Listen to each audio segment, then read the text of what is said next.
Recorded by Sybil Manvaler, August 21, 2023. For educational sharing. Tantra the Supreme Understanding. Discourses on Tilipat Song of Madhamyudra. An edition called Only One Sky. Talks given from November 2, 75 am to February 28, 75 am. English Discourse Series. Chapter 1. The Ultimate Experience. February 11, 1975 am. In Buddha Hall. In his Song of Madhamyudra, Tilopa says, the Madhamyudra is beyond all words and symbols.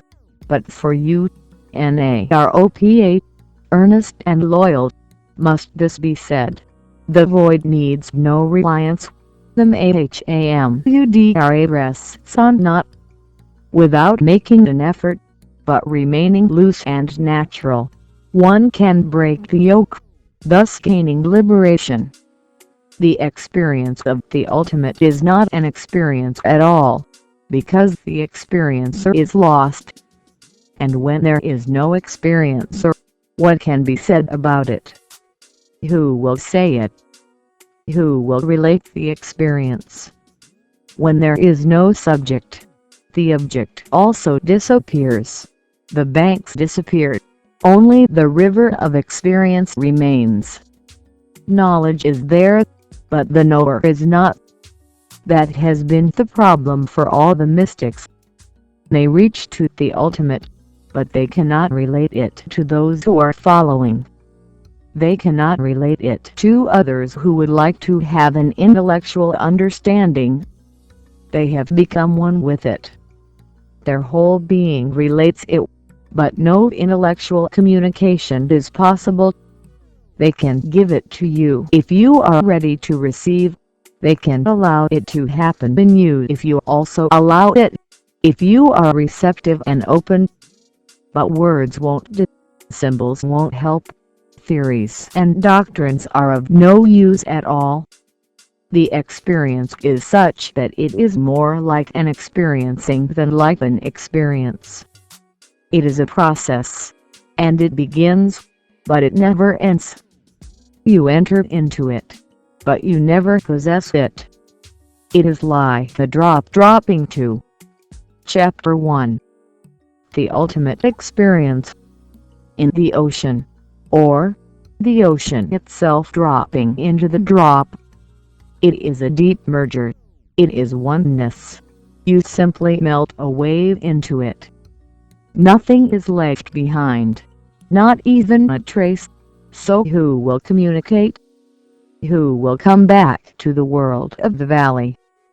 Who will come back to this dark night to tell you? All the mystics all over the world have always felt impotent as far as communication is concerned. Communion is possible, but communication, no. This has to be understood from the very beginning. The communion is a totally different dimension. Two hearts meet. It is a love affair.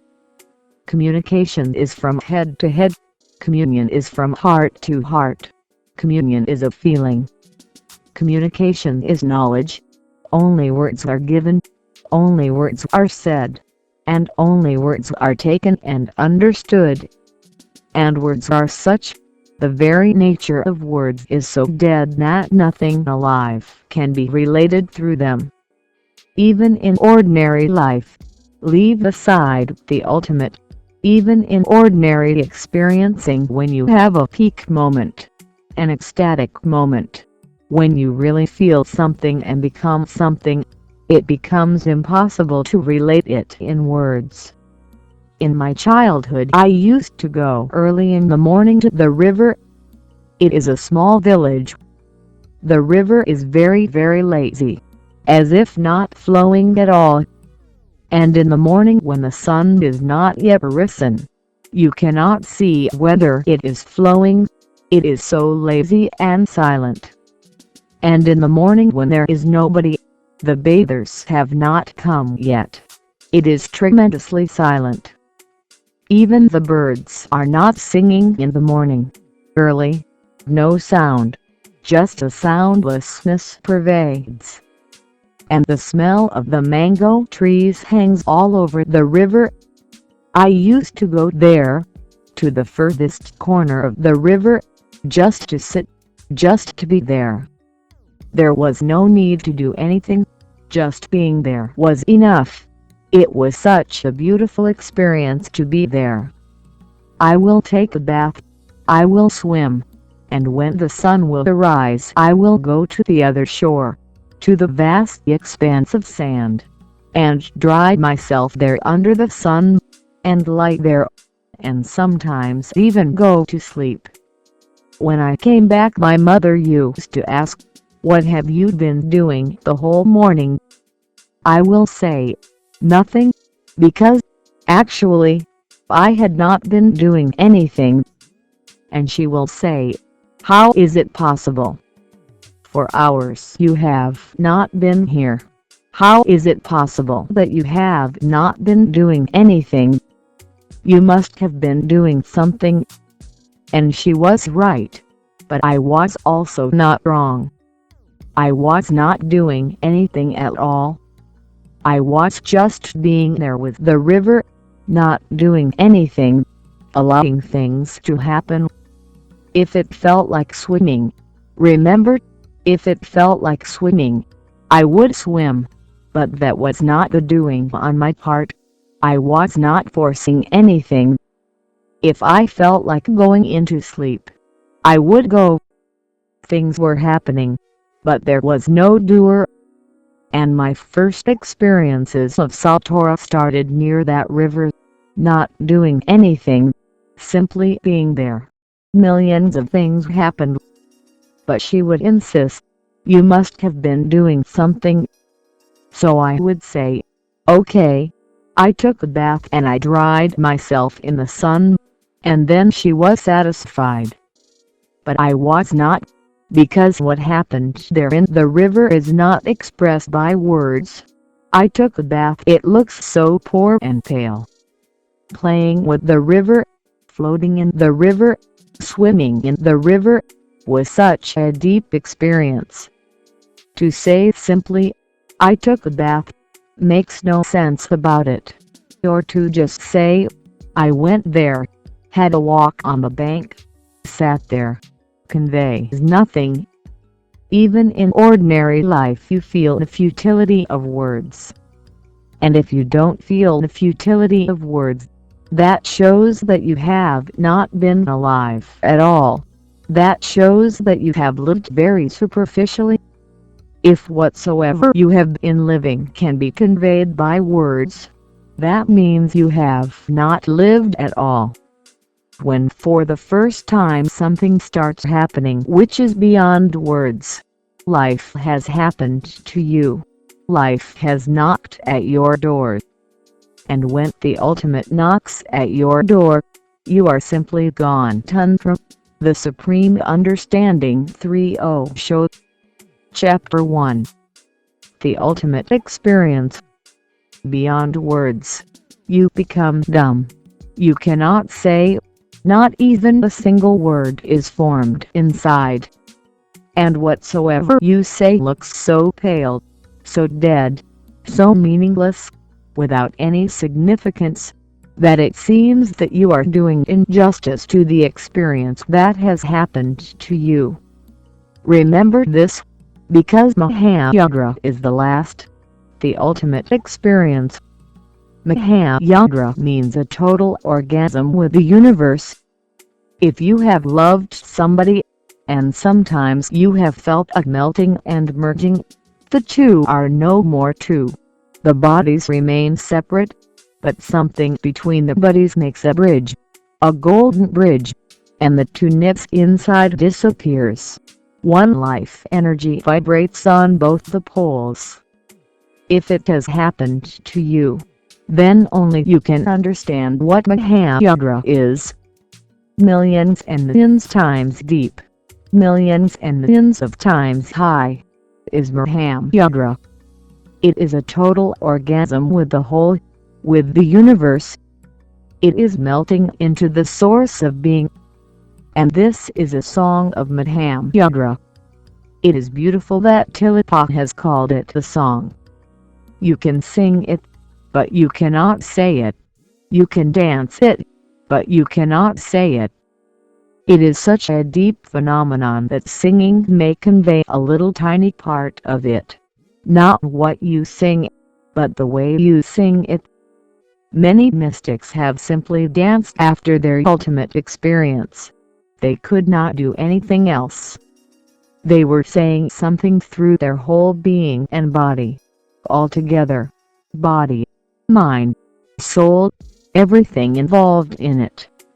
They were dancing. Those dances were not ordinary dances. In fact, all dancing was born because of these mystics. It was a way to relate the ecstasy, the happiness, the bliss. Something of the unknown has penetrated into the known. Something of the beyond has come to the earth. What else can you do? You can dance it. You can sing it. This is a song of Madham Yudra. And who will sing it? Tillapa is no more. The orgasmic feeling itself is singing. It is not a song of Tillapa. Tillapa is no more. The experience itself is vibrating and singing. Hence, the song of Madham Yudra, the song of ecstasy. Ecstasy itself singing it.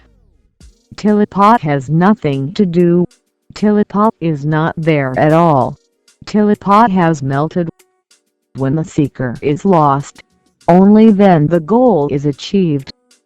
Only when the experiencer is no more, the experience is there. Seek and you will miss it, because through your seeking the seeker will be strengthened. Don't seek and you will find it. The very seeking, the very effort, becomes a barrier, because the more you seek, the more the ego is strengthened, the seeker. Do not seek. This is the deepest message of this whole song of Madham Yudra. Do not seek, just remain as you are. Don't go anywhere else. Nobody ever reaches God. Nobody can, because you don't know the address. Where will you go? Where will you find the divine? There is no map, and there is no way, and there is nobody to say where he is. No, nobody ever reaches God. It is always the reverse. God comes to you. Whenever you are ready, he knocks at your door. He seeks you whenever you are ready. And the readiness is nothing but a receptivity. When you are completely receptive, there is no ego. You become a hollow temple with nobody in it. Tillapa says in the song, become like the hollow bamboo, nothing inside. And suddenly, the moment you are a hollow bamboo, the divine lips are on you. The hollow bamboo becomes a flute, and the song starts. This is the song of Madham Yudra. Tillapa has become a hollow bamboo, and the divine has come, and the song has started. It is not Tillapa's song, it is the song of the ultimate experience itself. Tantra, the Supreme Understanding. For shows. Chapter 1. The Ultimate Experience. Something about Tillapa before we enter into this beautiful phenomenon. Nothing much is known about Tillapa, because nothing in fact can be known about such persons. They don't leave a trace, they don't become a part of history. They exist by the side, they are not part of the main traffic where the whole humanity is moving, they don't move there. The whole humanity moves through desiring, and persons like Tillapa move into desirelessness. They simply move away from the main traffic of humanity where history exists. And the more away they go from the traffic, the more mythological they become. They exist like myths, they are no more events in time. and this is as it should be, because they move beyond time. They live beyond time. They live in the eternity. From this dimension of our common humanity, they simply disappeared. They evaporate. The moment when they are evaporating, only that moment we remember that much they are part of us. That's why nothing much is known about Tilipal, who he is. Only this song exists. This is his gift, and the gift was given to his disciple, Naropa. These gifts cannot be given to anybody, unless a deep love intimacy exists. One has to be capable to receive such gifts. This song has been given to Naropa, his disciple. Before this song was given to Naropa, Naropa was tested in millions of ways. His faith, his love and trust. When it came to be known that there exists nothing like doubt in him, not even a tiny part of doubt, when his heart was totally full with trust and love, then this song was given. I am also here to sing the song, but it can be given to you only when you are ready. And your readiness means that doubt should simply disappear from the mind. It should not be suppressed. You should not try to defeat it, because defeated it will remain in you. Suppressed, it will remain part of your unconscious and it will go on affecting you. Don't fight your doubting mind. Don't suppress it. Rather, on the contrary, you simply bring more and more energy into trust. You simply being different to your doubting mind. Nothing else can be done. Indifference is the key. You simply being different. It is there. Accept it. Bring your energies more and more towards trust and love, because it is the same energy which becomes doubt. It is the same energy which becomes trust. Remain indifferent to doubt. The moment you are indifferent, your cooperation is broken. You are not feeding it, because it is through attention that anything is fed. If you pay attention to your doubt, even if you are against it, paying attention to it is dangerous, because the very attention is the food. That is your cooperation. One has just to be indifferent, neither for nor against. Don't be for doubt. Don't be against doubt. So now you will have to understand 3 words. One word is doubt. Another word is belief. The third word is trust or faith, what in the East is known as Statute. Doubt is a negative attitude towards anything. Whatsoever is said, first you look at it negatively. You are against it, and you will find reasons, rationalizations how to support your againstness. Then there is the mind of belief. It is just like the mind of doubt, only standing upside down. There is not much difference. This mind looks at things positively and tries to find reasons, rationalizations how to support it, how to be for it. The mind who doubts suppresses belief. The mind who believes suppresses doubt. But they both are of the same stuff. The quality is not different. Then there is a third mind whose doubting has simply disappeared. And when doubt disappears, belief also disappears. Faith is not belief. It is love. Faith is not belief because it is not half. It is Tantra, the Supreme Understanding 5.0 show. Chapter 1. The Ultimate Experience. Total. Faith is not belief because there is no doubt in it. So how can you believe? Faith is not a rationalization at all. Neither for nor against. Neither this nor that. Faith is a trusting. A deep trusting. The love. You don't find any rationalizations for it. It simply is so. So what to do? Don't create belief against faith. Just be indifferent to belief and doubt both, and bring your energies towards more and more love. Love more. Love unconditionally. Not only love me, because that is not possible. If you love, you simply love more.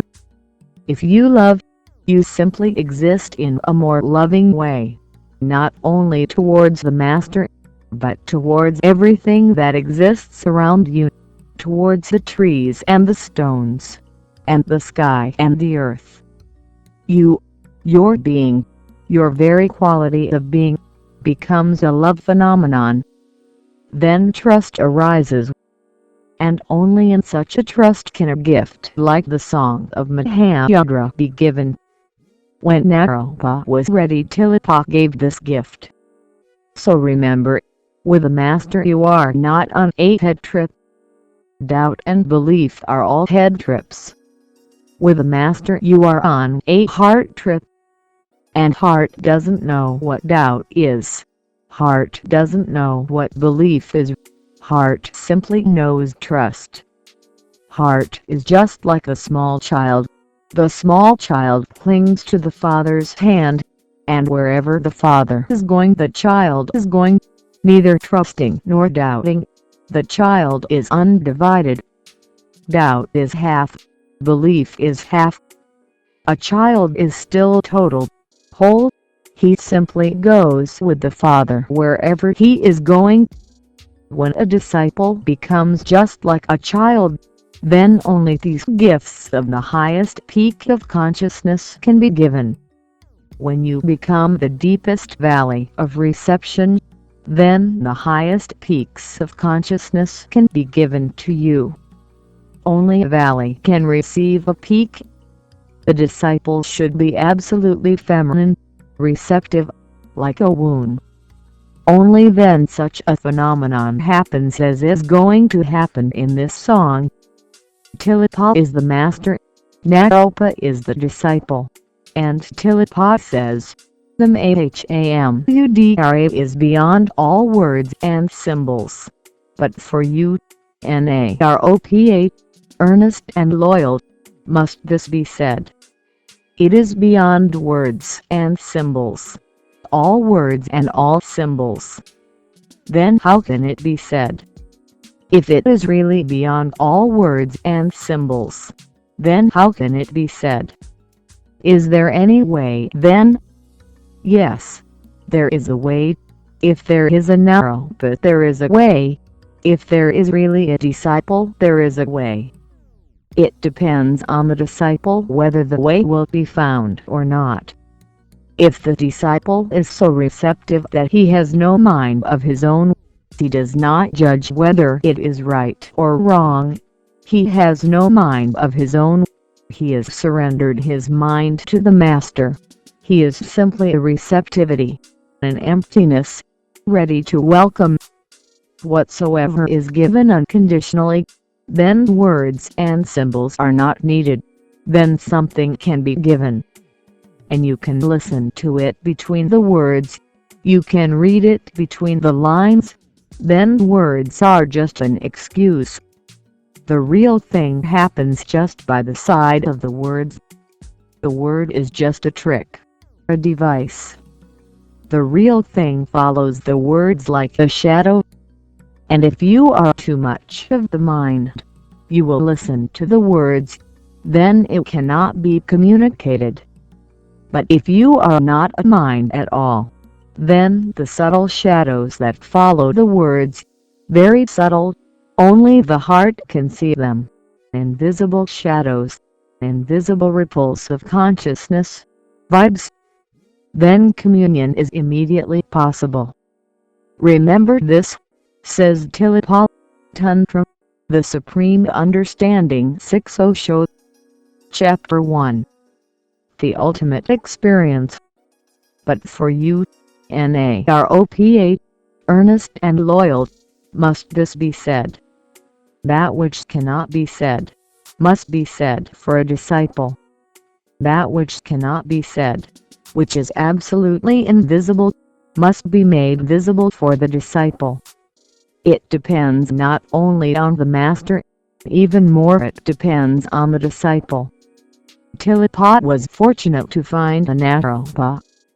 There have been a few masters, unfortunate, who never could find a disciple like Naropa.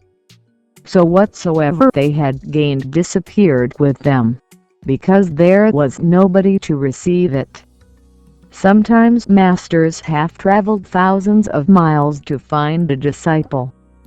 Tillipot himself went from India to Tibet to find Naropa, to find a disciple. Tillipot wandered all over India and couldn't find a man of that quality, who would receive such a gift, who would appreciate such a gift, who would be able to absorb it, to be reborn through it. And once the gift was received by Naropa, he became totally transformed. Then Tillipot is reported to have said to Naropa, "Now you go and find your own Naropa." Naropa was also fortunate in that way. He was able to find a disciple whose name was Martha. Martha was also very fortunate. He was able to find a disciple whose name was Milarepa. But then the tradition disappeared. Then no more disciples of that great caliber.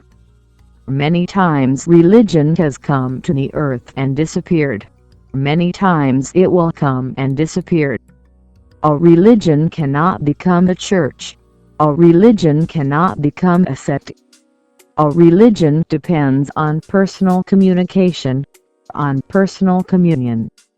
The religion of Tillipot existed only for generations.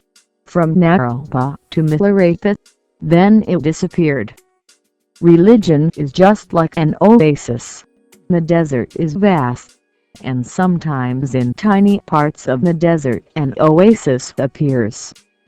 And while it lasts, seek it, and while it is there, drink of it, and it is very, very rare.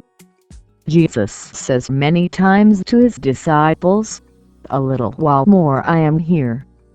And while I am here, you eat me, you drink me." Don't miss this opportunity, because then thousands of years, and a man like Jesus may not be there.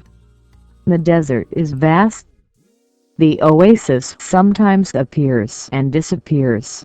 Because the oasis comes from the unknown, it needs an anchor on this earth. If the anchor is not there, it cannot remain here. And Naropa is an anchor. The same I would like to say to you, while I am here, a little while more. Don't miss the opportunity. And you can miss it in trivial things. You can remain occupied with nonsense, with mental garbage. You can go on thinking for and against, and the oasis will disappear soon. You can't think for and against later on. Right now, drink of it, because then there will be many lives for you to think for and against. There is no hurry for it. But while it lasts, drink of it. Once you are drunk with a Jesus or a Naropa, you are totally transformed. The transformation is very, very easy and simple. It is a natural process. All that is needed is to become the soil and receive the seed, to become a womb and receive the seed.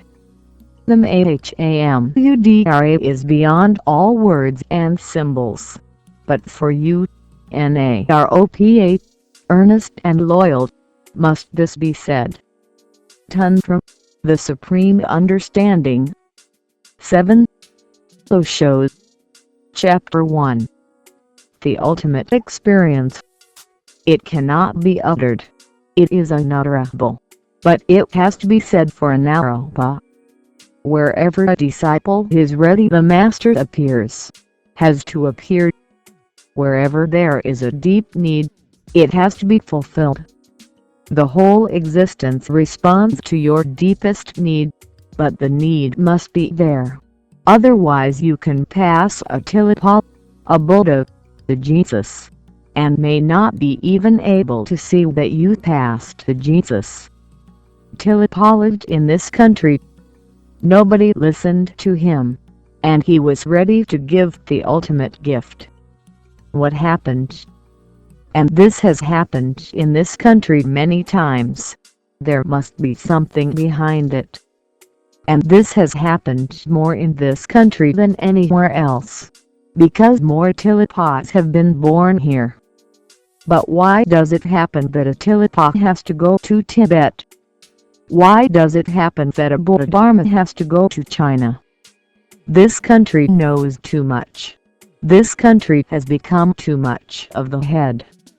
That's why it is difficult to find the heart, the country of Brahmins and Pundits, the country of great knowers, philosophers. They know all the Vedas, all the Upanishads. They can recite by memory the whole scriptures, the country of the heads. That's why it has been happening so many times. Even I feel, so many times I feel it, that whenever a Brahmin comes it is difficult to communicate. A man who knows too much becomes almost impossible, because he knows without knowing. He has gathered many concepts, theories, doctrines, scriptures. It is just a burden on his consciousness. It is not a flowering. It has not happened to him. It is all borrowed, and all that is borrowed is rubbish. Rod, throw it as soon as you can throw it. Only that which happens to you is true. Only that which flowers in you is true. Only that which grows in you is true and alive. Remember it always. Avoid borrowed knowledge. Borrowed knowledge becomes a trick of the mind. It hides ignorance, that never destroys it. And the more you are surrounded by knowledge, deep inside at the center, at the very root of your being, is ignorance and darkness there. And a man of knowledge, borrowed knowledge, is almost closed within his own knowledge.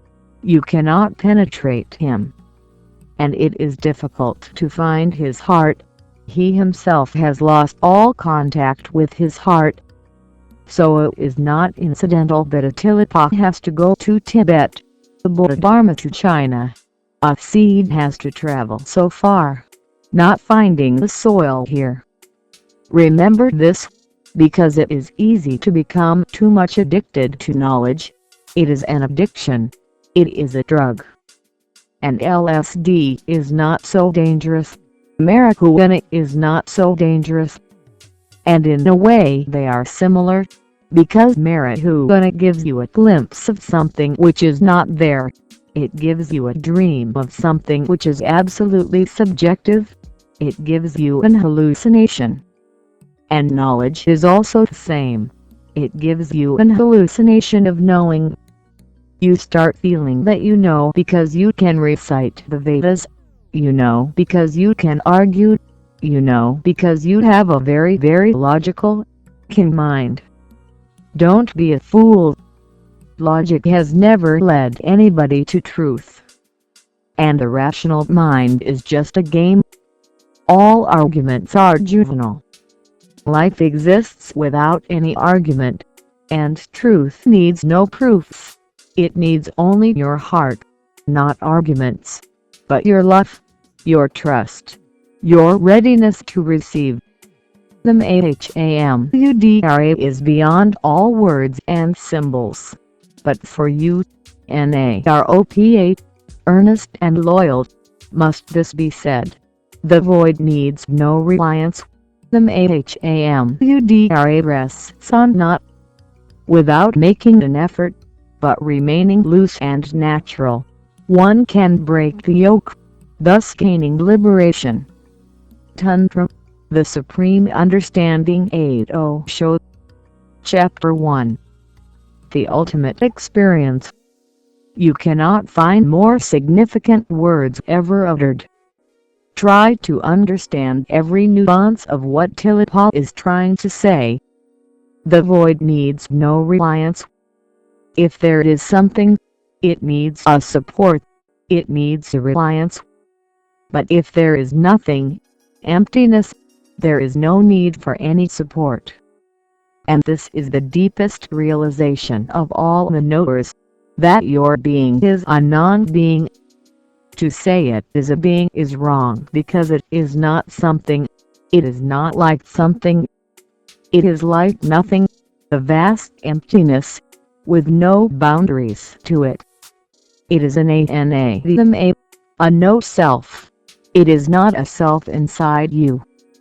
All feelings of self are false. All identifications that I am this and that are false. When you come to the ultimate, when you come to your deepest core, you suddenly know that you are neither this nor that. You are no one. You are not an ego. You are just a vast emptiness. And sometimes if you sit, close your eyes and just feel who you are, where are you? And go deeper, and you may become afraid, because the deeper you go, the deeper you feel that you are nobody, or nothingness. That's why people become so scared of meditation. It is a death. It is a death of the ego. And the ego is just a false concept. Now physicists have come to the same truth through their scientific research deepening into the realm of matter. What Buddha, Tilipa and Bodhidharma reached through their insight, science has been discovering in the outside world also. Now they say there is no substance. Substance is a parallel concept of self. A rock exists. You feel that it is very substantial. You can hit somebody's head and blood will come out. Even the man may die. It is very substantial. But ask the physicists. They say it is a no substance. There is nothing in it. They say that it is just an energy phenomenon. Many energy currents crisscrossing on this rock give it the feeling of substance. Just as you draw many lines crisscrossing on a piece of paper, where many lines cross a point, the point arises. The point was not there. Two lines crossing and a point arises. Many lines crossing and a big point arises. Is that point really there? Or just lines crossing give an illusion of a point being there? Physicists say that energy currents crisscrossing create matter. And if you ask what are these energy currents, they are not material. They have no weight. They are non-material. Non-material lines crisscrossing give an illusion of a material thing, very substantial like the rock. Buddha achieved this illumination 25 centuries before Einstein. That inside there is nobody. Only energy lines crisscrossing give you a feeling of the self. Buddha used to say that the self is just like an onion. You peel it. One layer comes off. Another layer is there. You go on peeling, layer by layer. And what remains finally? The whole onion is peeled and you find nothing inside. Man is just like an onion. You peel layers of thought, feeling, and finally, what do you find? Or nothing. This nothingness needs no support. This nothingness exists by itself. That's why Buddha says there is no God. There is no need for a God because God is a support. And Buddha says there is no creator because there is no need to create the nothingness. This is one of the most difficult concepts to understand, unless you realize it. Tantra, the Supreme Understanding 9 Osho. Chapter 1. The Ultimate Experience. That's why Tilipa says, the Mahmudra is beyond all words and symbols. Mahamudra is an experience of nothingness. Simply you are not. And when you are not, then who is there to suffer? Who is there to be in pain and anguish? Who is there to be depressed and sad? And who is there to be happy and blissful? Buddha says that if you feel you are blissful, you will become again the victim of suffering, because you are still there. When you are not, completely not, utterly not, then there is no suffering and no bliss, and this is the real bliss. Then you cannot fall back. To attain nothingness is to attain all. My whole effort with you is also to lead you towards nothingness, to lead you to a total vacuum. The void needs no reliance. The Mahamudra rests on not, without making an effort, but remaining loose and natural. One can break the yoke, thus gaining liberation. The first thing to understand is that the concept of self is created by the mind. There is no self in you. It happened. A great Buddhist, a man of enlightenment, was invited by a king to teach him. The name of the Buddhist monk was Nagasan, and the king was a viceroy of Alexander. When Alexander went back from India, he left Mayana as his viceroy here. His Indian name is Miladak. Miladak asked Nagasan to come and teach him. He was really interested, and he had heard many stories about Nagasan, and many rumors had come to the court. This is a rare phenomenon. Rarely it happens that a man flowers, and this man has flowered. He has an aroma of something unknown around him, a mysterious energy. He walks on the earth, but he is not of the earth. He became interested. He invited him. The messenger who went to Nagasan came back very much puzzled, because Nagasan said, "Yes, if he invites, Nagasan will come, but tell him there is no one like Nagasan. If he invites, I will come, but tell him exactly that there is no one like I am. I am no more." The messenger was puzzled, because if Nagasan is no more, then who will come? And Miladak was also puzzled. He said, "This man talks in puzzles, but let him come." And he was a Greek, this Miladak, and the Greek mind is basically logical. There are only two minds in the world, the Indian and the Greek. The Indian is illogical, and the Greek is logical. The Indian moves into the dark depths, wild depths, where are no boundaries. Everything is vague, cloudy. The Greek mind walks on the logical, the straight, where everything is defined and classified. The Greek mind moves into the known. The Indian mind moves into the unknown, and even more into the unknowable. The Greek mind is absolutely rational. The Indian mind is absolutely contradictory. So if you find too many contradictions in me, don't be bothered. It is the way. In the East, contradiction is the way to relate. Miladak said, "This man seems to be irrational, gone mad. If he is not, then how can he come? But let him come. I will see. I will prove." Just by coming he is proving that he is. Tantra the Supreme Understanding. 10. Osho. Chapter 1. The Ultimate Experience. Then came Nagasan. Miladak received him at the gate, and the first thing he asked, he said, "I am puzzled. You have come and still you said that you are not." Nagasan said, "Still I say. So let us settle it here." The crowd gathered. The whole court came there. And Nagasan said, "You ask." Milada asked, "First tell me, if something is not, how can it come?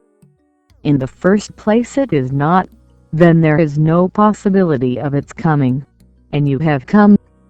It is simple logic that you are." Nagasan laughed and he said, "Look at this rata, the bullock cart on which he had come." He said, "Look at this. You call it the Radha, the cart?" Milada said, "Yes." Then he told his followers to remove the bullocks. The bullocks were removed and Nagasan asked, "Are these bullocks the cart?" Milada said, "Of course not." Then, by and by, everything from the cart was removed. Every part. Wheels were removed and he asked, "Are these wheels the cart?" And Milada said, "Of course not."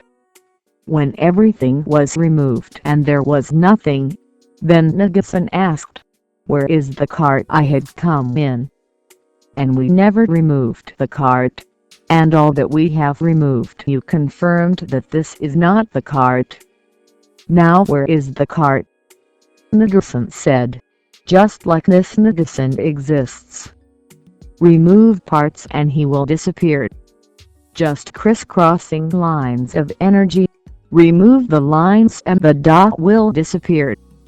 The cart is just a combination of parts. You are also a combination of parts. The I is a combination of parts. Remove things and the I will disappear. That's why when thoughts are removed from consciousness, you cannot say I, because there is no I, just a vacuum is left. When feelings are removed, the self disappears completely.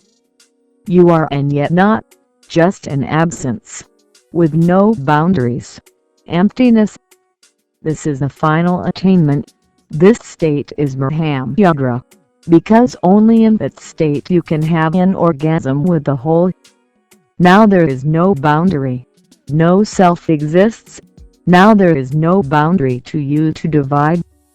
The whole has no boundaries. You must become like the whole.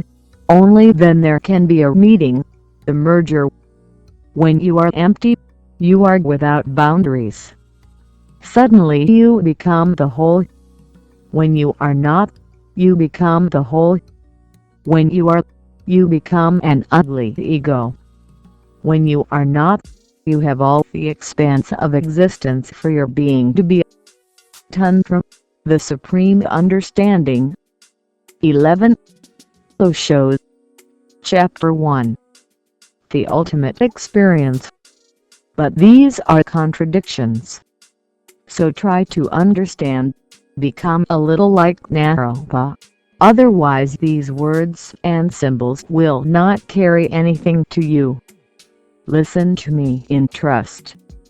And when I say listen in trust, I mean I have known this. This is so. I am a witness. I bear witness for it. This is so. It may not be possible to say it, but that doesn't mean that it is not. It may be possible to say something, that doesn't mean that it is. You can say something which is not, and you may be incapable of saying something which is. I bear witness about it, but you will be able to understand me only if you are a Naropa, if you listen in trust. I am not teaching the doctrine. I would not have been at all concerned with Tillapa if this was not my own experience also. Tillapa has said it well. The void needs no reliance. The Mahamudra rests on not. On nothing Mahamudra rests. Mahamudra, the literal word, means the great gesture, or the ultimate gesture, the last that you can have, beyond which nothing is possible. Mahamudra rests on nothing. You be at nothing, and then all is attained. You die, and you become a god. You disappear, and you become the whole. Here the drop disappears, and there the ocean comes into existence. Don't cling to yourself. That's all you have been doing all your past lives, clinging, afraid that if you don't cling to the ego, then you look down, the bottomless abyss is there. That's why we cling to tiny things, really trivial. We go on clinging to them. The clinging shows only that you are also aware of a vast emptiness inside.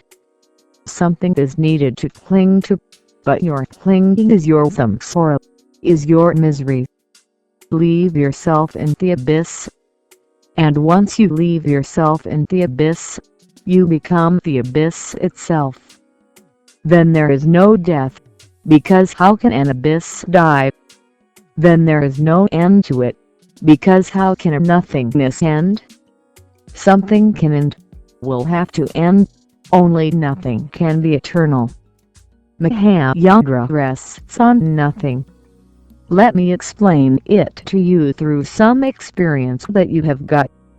When you love a person, you have to become a nothing. When you love a person, you have to become a no-self. That's why love is so difficult. And that's why Jesus says God is like love. He knows something about Mahayagra, because before he started teaching in Jerusalem, he has been to India. He has been to Tibet also. He met people like Tilipa and Naropa. He remained in Buddhist monasteries. He learned about what it is that these people called nothingness. Then he tried to translate his whole understanding into Jewish terminology. There everything got messed up. You cannot translate Buddhist understanding into Jewish terminology. It is impossible, because the whole Jewish terminology depends on positive terms, and the Buddhist terminology depends on absolutely nihilistic terms, nothingness, emptiness. But here and there in Jesus' words there are glimpses. He says, God is love. He is indicating something. What is the indication? When you love, you have to become nobody. If you remain somebody, then love never happens. When you love a person, even for a single moment love happens and flows between two persons. There are two nothingness's, not two persons. If you have ever had any experience of love, you can understand. Two lovers sitting by each other's side, or two nothingness sitting together. Only then the meeting is possible because barriers are broken, boundaries thrown away. The energy can move from here to there. There is no hindrance. And only in such a moment of deep love is orgasm possible.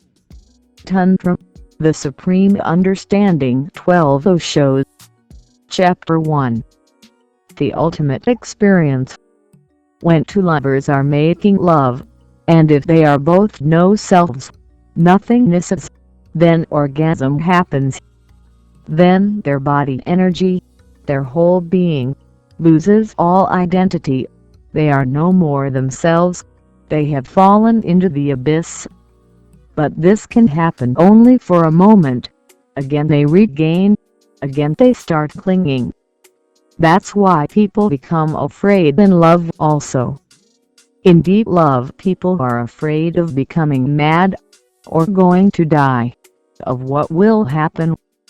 The abyss opens its mouth, the whole existence yawns, and you are suddenly there and you can fall into it. One becomes scared of love. Then people remain satisfied with sex and they call their sex love. Love is not sex. Sex can happen in love. It can be a integral part to it. But sex itself is not love. It is a substitute. You are trying to avoid love through sex. You are giving yourself the feeling that you are in love, and you are not moving into love. Sex is just like borrowed knowledge, giving the feeling of knowing without knowing, giving the feeling of love and loving without loving. In love you are not, the other is also not. Then only, suddenly, the two disappeared.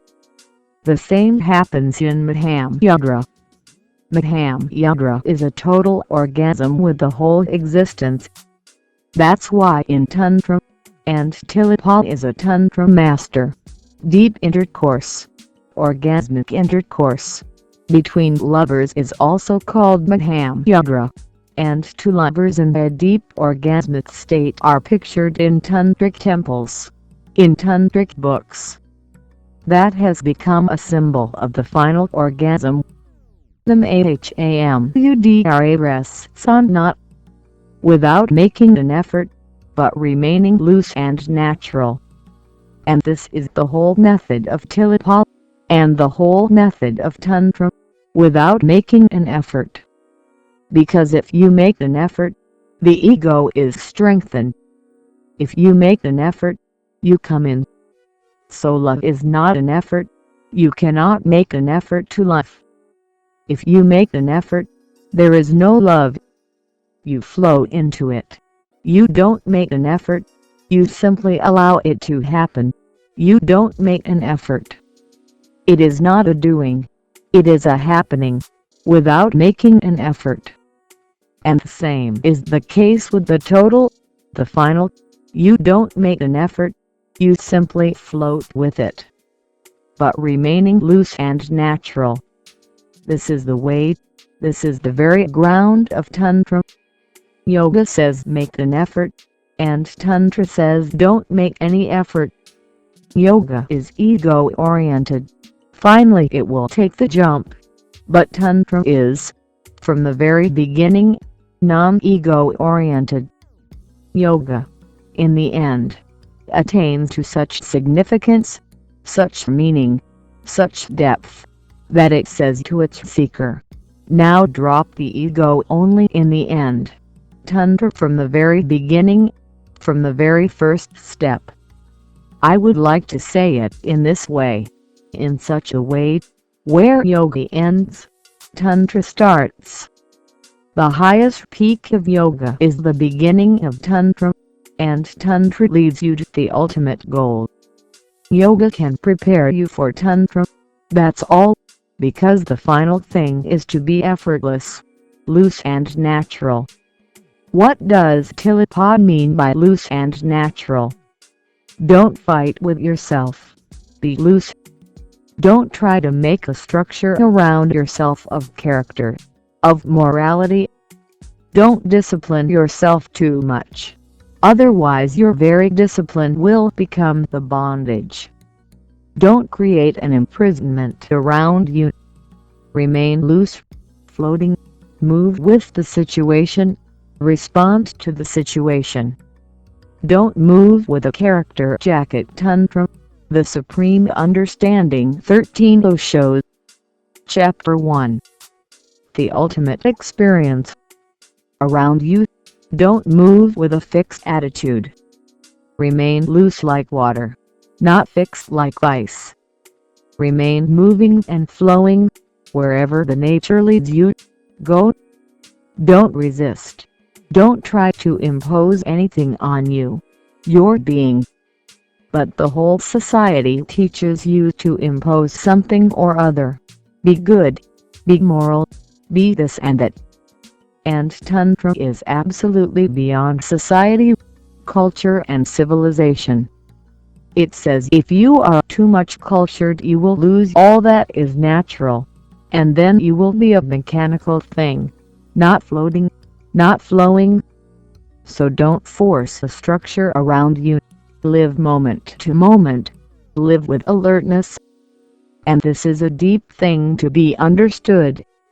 Why do people try to create a structure around them? So that they don't need alertness.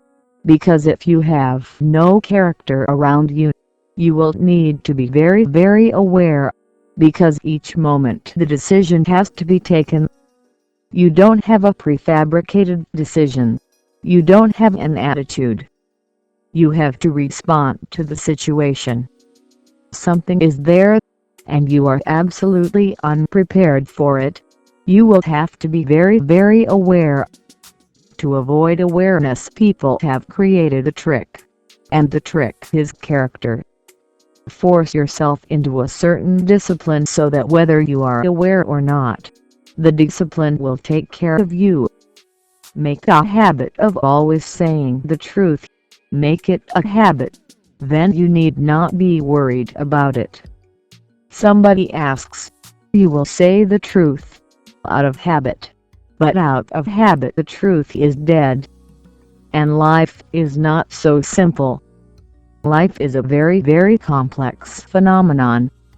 Sometimes a lie is needed, and sometimes the truth can be dangerous, and one has to be aware. For example, if through your light somebody's life is saved, and through your light nobody is harmed and somebody's life is saved, what will you do? If you have a fixed mind that you have to be true, then you will kill a life. Nothing is more valuable than life. No truth.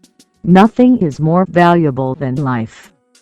And sometimes your truth can kill somebody's life.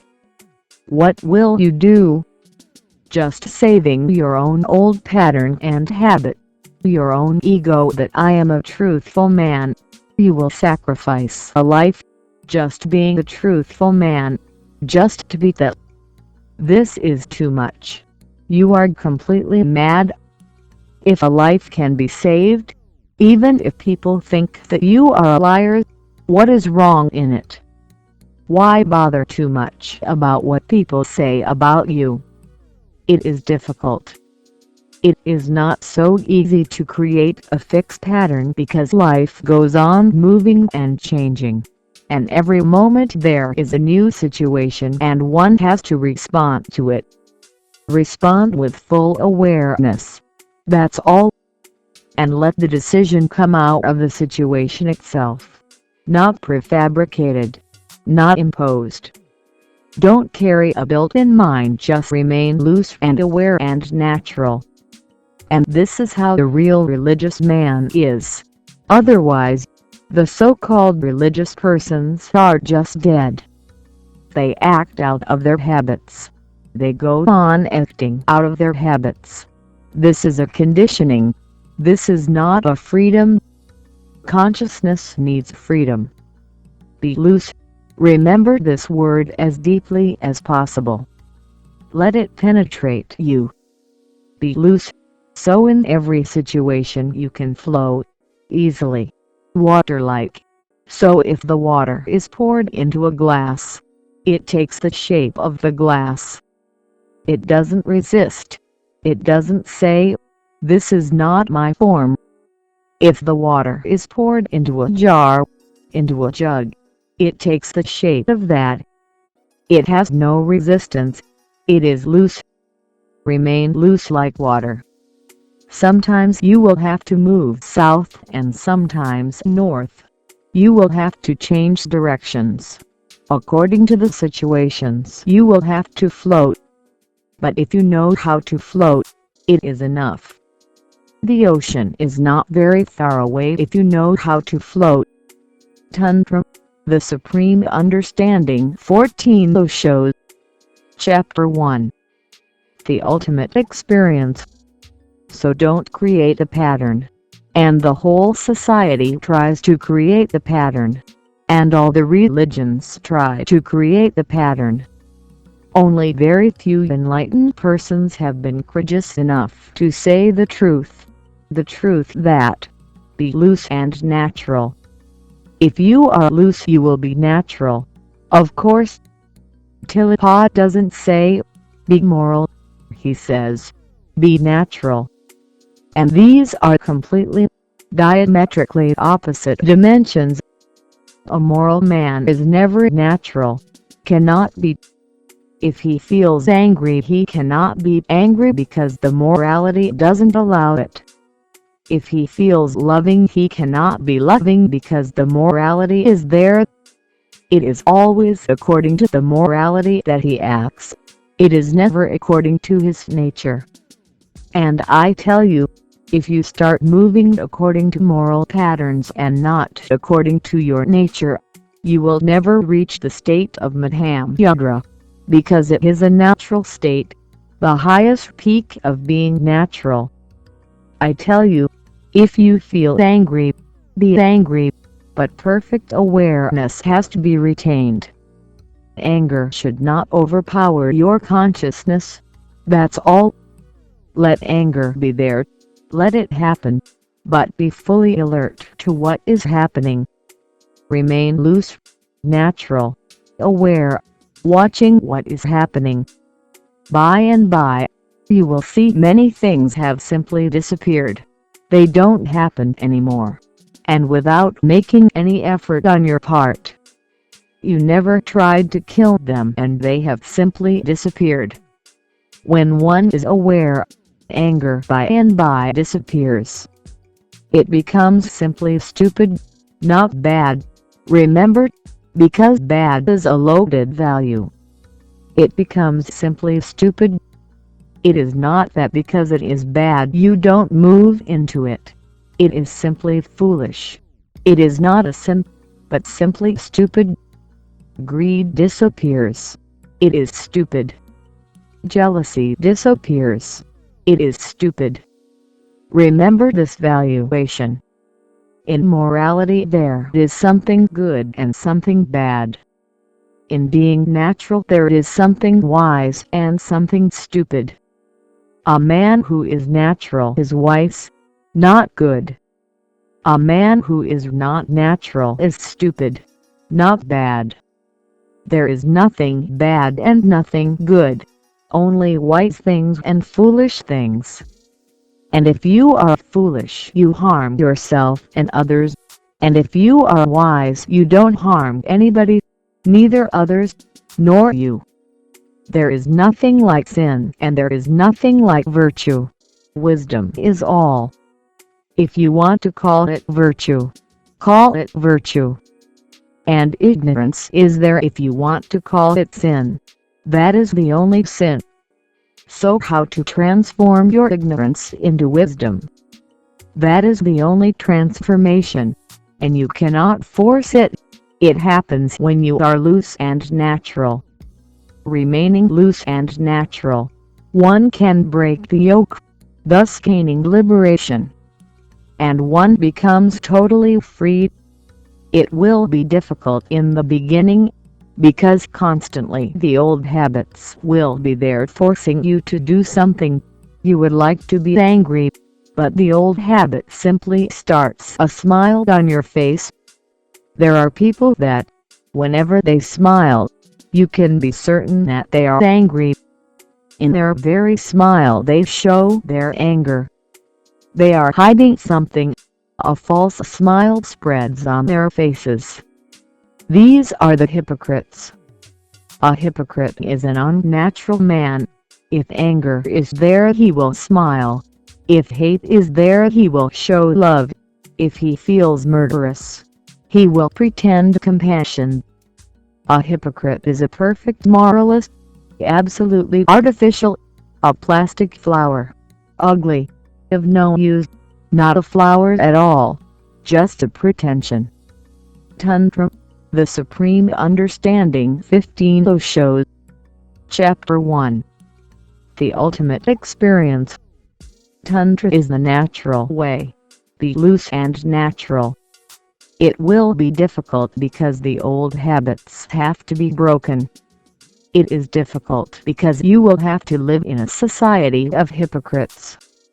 It will be difficult because everywhere you will find a conflict with the hypocrites. But one has to go through it. It will be arduous because there are many investments in false, artificial pretensions. You may feel completely alone, but this will be only a passing phase. Soon others will start feeling your authenticity. And remember, even an authentic anger is better than a pretended smile, because at least it is authentic. And a man who cannot be authentically angry, cannot be authentic at all. At least he is authentic, true to his being. Whatsoever is happening, you can rely on him that it is true.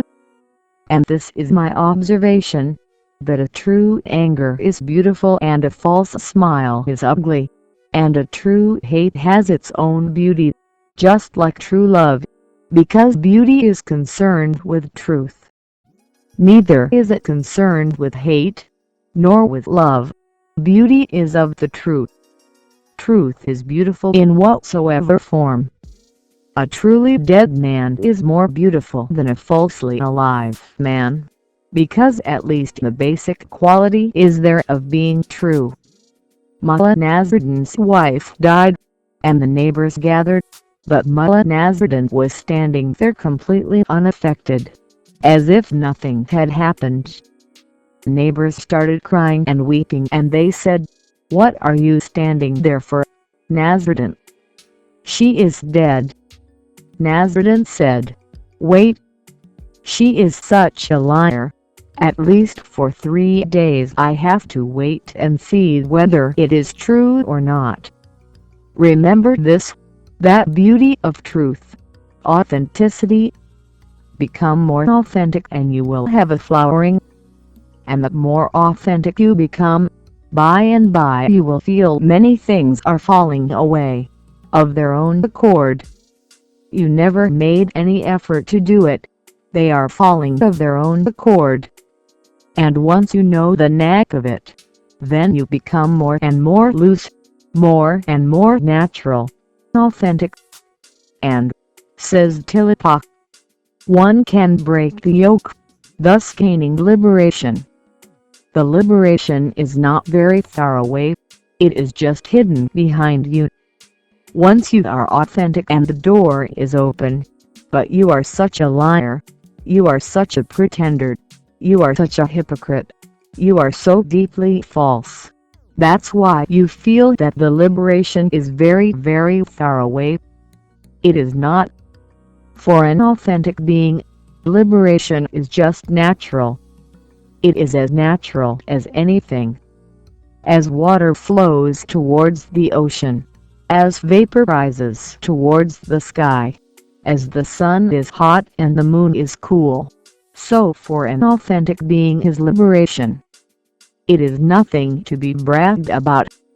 It is nothing that you have to tell people that you have gained something. When Linkite was asked, "What has happened to you?" people say that you have become enlightened. He shrugged his shoulders and said, "Happened? Nothing. I cut wood in the forest, and carry water to the ashram, carry water from the well, cut wood because the winter is approaching." He shrugged his shoulders, a very meaningful gesture. He is saying, nothing has happened. What nonsense you are asking. It is natural, carrying water from the well, cutting wood in the forest.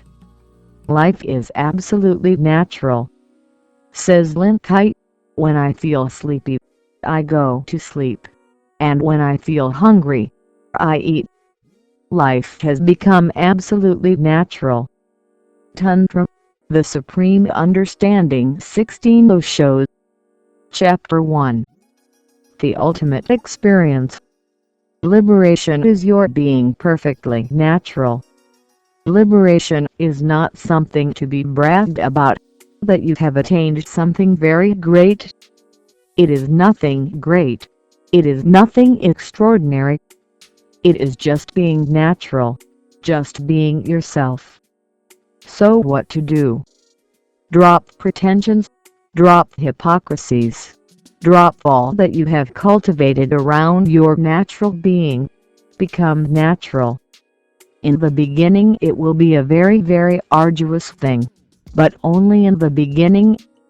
Once you get attuned to it, others will also start feeling something has happened to you, because an authentic being is such a force, such a magnetism. They will start feeling something has happened. This man no more moves as part of us, he has become totally different. and you will not be at a loss, because only artificial things will drop. And once the emptiness is created by throwing away artificial things, pretensions, masks, then the natural being starts flowing. It needs space. Be empty, loose and natural. Let that be the most fundamental principle in your life. Tantra, the Supreme Understanding. 17. Osho. Chapter 2. The Root Problem. February 12, 1975 in Buddha Hall. The song continues. If one sees not when staring into space, if with the mind one then observes the mind, one destroys distinctions and reaches Buddhahood. The clouds that wander through the sky have no roots, no home, nor do the distinctive thoughts floating through the mind. Once the self-mind is seen, discrimination stops. In space shapes and colors form, but neither by black nor white is space tinged. From the self-mind all things emerge. The mind by virtues and by vices is not stained. The root problem of all problems is mind itself. The first thing to be understood is what this mind is, of what stuff it is made, whether it is an entity or just a process, whether it is substantial or just dream-like. And unless you know the nature of the mind, you will not be able to solve any problems of your life. You may try hard, but if you try to solve single, individual problems, you are bound to be a failure. That is absolutely certain, because in fact no individual problem exists. Mind is the problem. If you solve this problem or that, it won't help because the root remains untouched. It is just like cutting branches of a tree, pruning the leaves, and not uprooting it. New leaves will come, new branches will sprout, even more than before.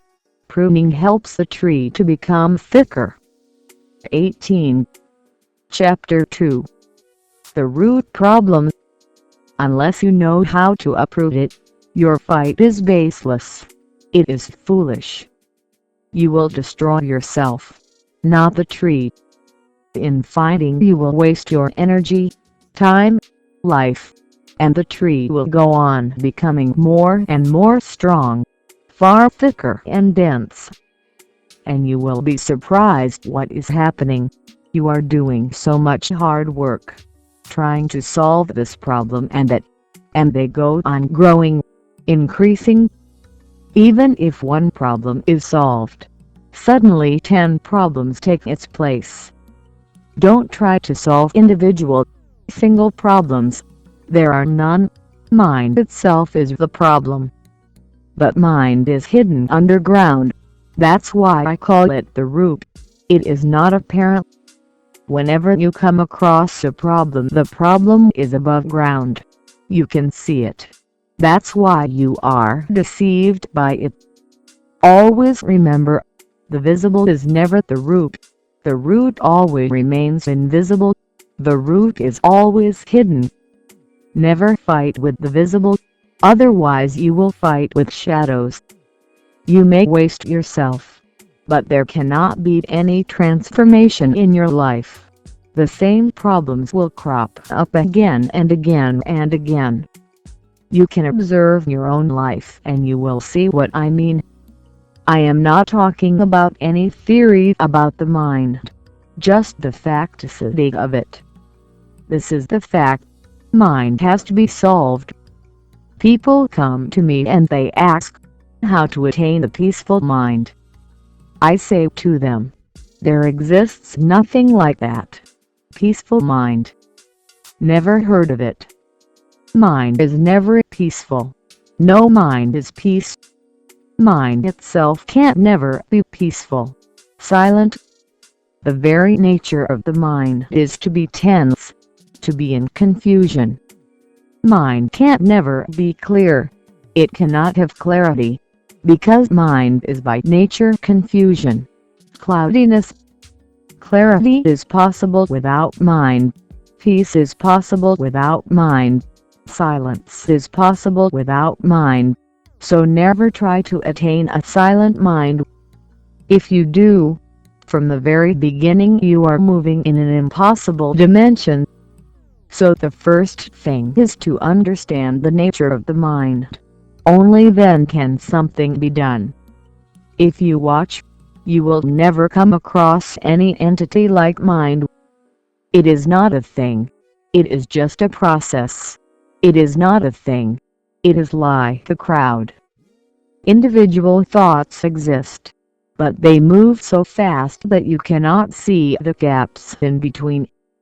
The intervals cannot be seen because you are not very aware and alert.